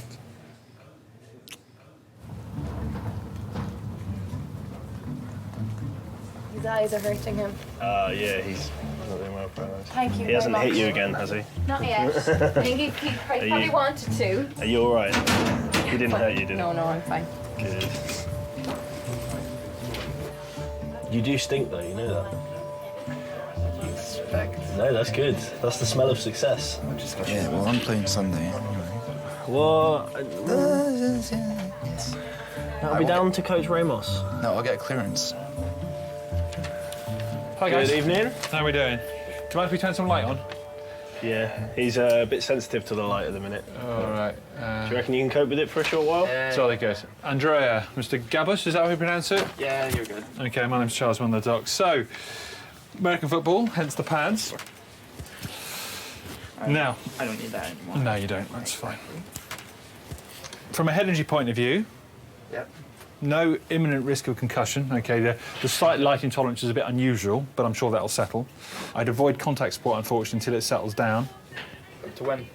Until you've been pain-free for a while, Right, all right? could you just sign it saying I can play Sunday? I can't sign anything to say you can or you can't. The advice would be not to play until the pain is resolved, all right? Okay. All right, hold fire there. We'll get you some painkillers to get you on your way, OK? So that's cool. That's great news. There you go. All's good. Yeah, I was faking it, probably. Thank you. I'm Take sure care. you'll see another Bye-bye. one of the teams sooner or later.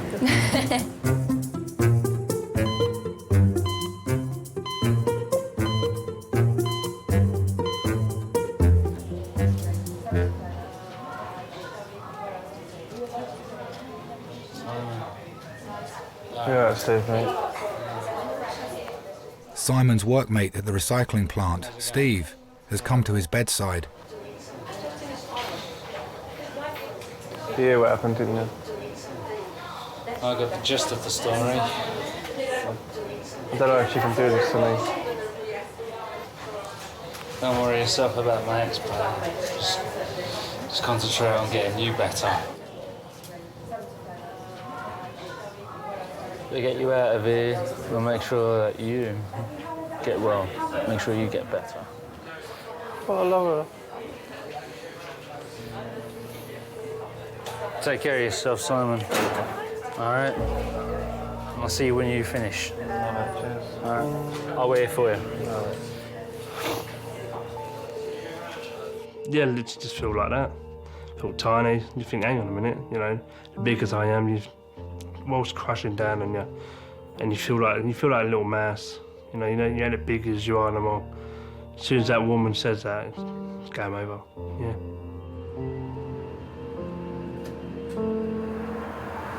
They've just taken him for a scan about 3 minutes ago. He's under a morphine drip at the moment as well. Yeah. It's going to take a lot for him to build everything back up. He's not the same Simon I knew when we started to work, I'll tell you that for certain.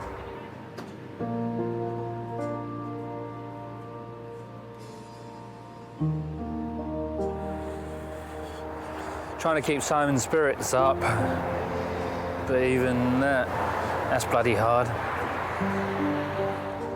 Just have to see how everything goes. Ready? 1, 2, 3.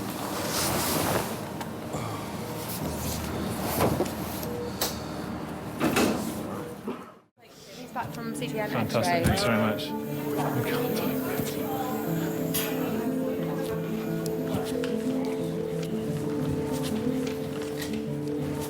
All right, Simon, your scan's fine. Let's get this for you, huh? So you let's take me off now. There we go. Now, I don't want you to start turning cartwheels or anything because you've been flat for a little while. Oh, man. That's better. OK, I'm just going to sit you up a little bit, all right? Simon's nan has come to take him home. I'm just going to sit you up a little bit, just let you relax, all right? And then I want to come back and re-examine your back a bit now, let me know your neck's fine, and see if I have to order any more x-rays or not. 20 mils Gaviscon, yeah? OK.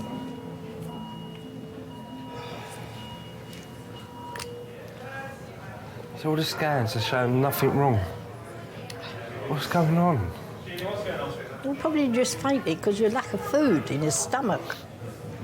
I've still been on my diet though. I just eat a little bit, not too much.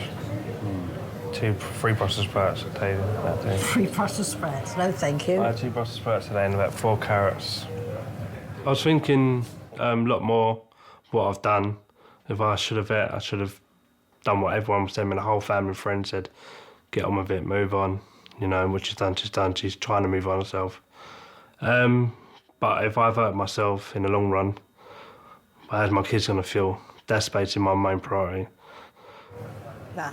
Simon, the other thing to say is I think you fell because you fainted, but sometimes when there's been a fall and you can't remember, there's always the risk that could actually be a type of concussion. And so if you get any signs of delayed onset concussion, sort of vomiting, eyesight problems, all those things, come back and see us again. I don't think it's going to happen, otherwise I wouldn't be sending you home, but just so you know. But he's not eating either. He's not eating since last Tuesday. Right, is there any reason for that? Well, what he's going through at the moment. Just finished a 10-year relationship. Right, 4 okay. kids. You are eating something, you're not starving yourself.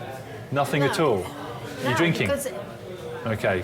Just fluid. Just fluid, as in hydrating rather than alcohol, I meant? Yeah, I don't drink, yeah. OK, that's fine. It's always difficult to see somebody suffering, whether that is physical or emotional. And emotional suffering is more difficult to deal with than physical. All right. Charlie, good. All the best, my friend. Take it easy. All right. Any problems, give us a shout in terms of the neck injury or anything like that, but take care of yourself. Right. Nice to see you. Look after yourself. I would not want to go through what Simon went through. My wife means more to me than I can actually say. Losing her is not something I want to think about.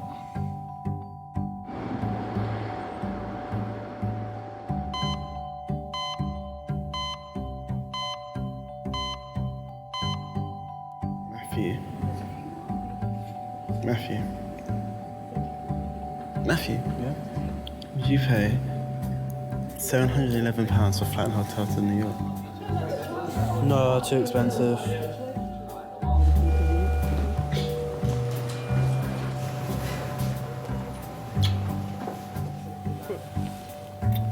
I found one.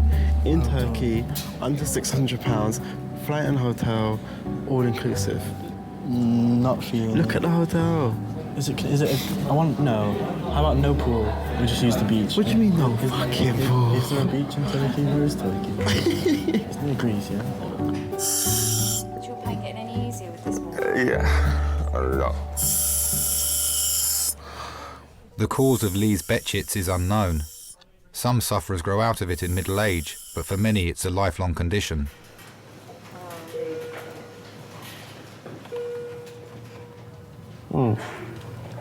Have to look. When you do that, I'll give you that one on that enough, all right? Yeah, but I couldn't see how far, if it touched your lips or not. And just go like that on a general basis. When I do that, it's touched. When I do that again, it means I've had enough, all right? Means that, yeah? Let's try.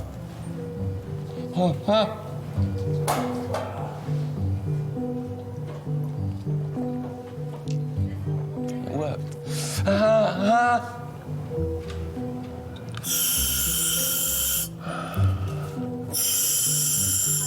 So how many times have you had to come to hospital with me now? My newly engaged fiancé. You don't have to keep saying it, you know. Yeah, but you're my newly engaged fiancé. Yeah. My beautiful fiancé. Do you like saying the word fiancé? I love it. Fiancé. I love saying it. I do. I love showing. I love showing her off. It's just one of those things. I love showing her off. I'm just happy. Gaston, why have you taken it off your finger? Please be annoying me. Put it on that one then. Okay. Do as you're told. I don't like it. It annoys me. Oh, shut up. Okay, it's like we've met a couple already. Stop moving.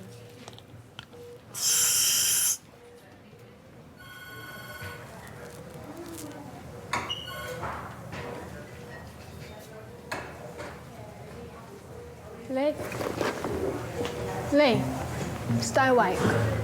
Stay awake. I'm going to take it. It's enough. Because you are very, very, very challenging. Yes, I want to get married when he is fine. When he's fit and able to walk, stand, and then walk back, and still carry on with the reception. You got my slippers on? I've just been rubbing the floor, innit? My shoes are hurting my feet. Even if it takes till we're 60, I'll wait till we're 60. Doesn't bother me.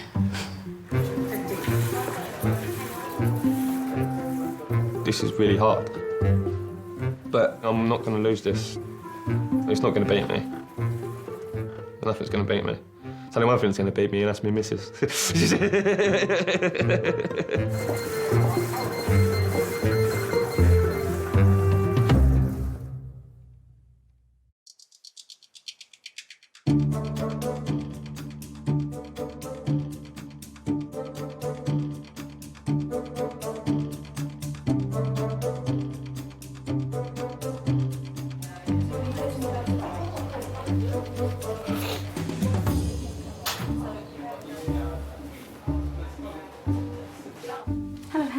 Hello.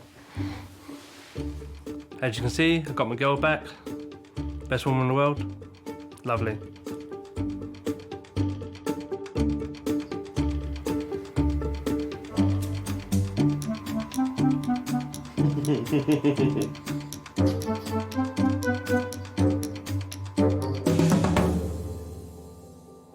I just kind of, as I do, stumbled and fell, but how much you had to drink just for health reasons. People don't come for a laugh to the marriage trial. It's not like a comedy club. Well, I don't know. Sometimes it is. It hurt to lock my phone. There is a massive spectrum in the way you can die. It can be very peaceful and comfortable, and that's very difficult to recreate in an A&E department.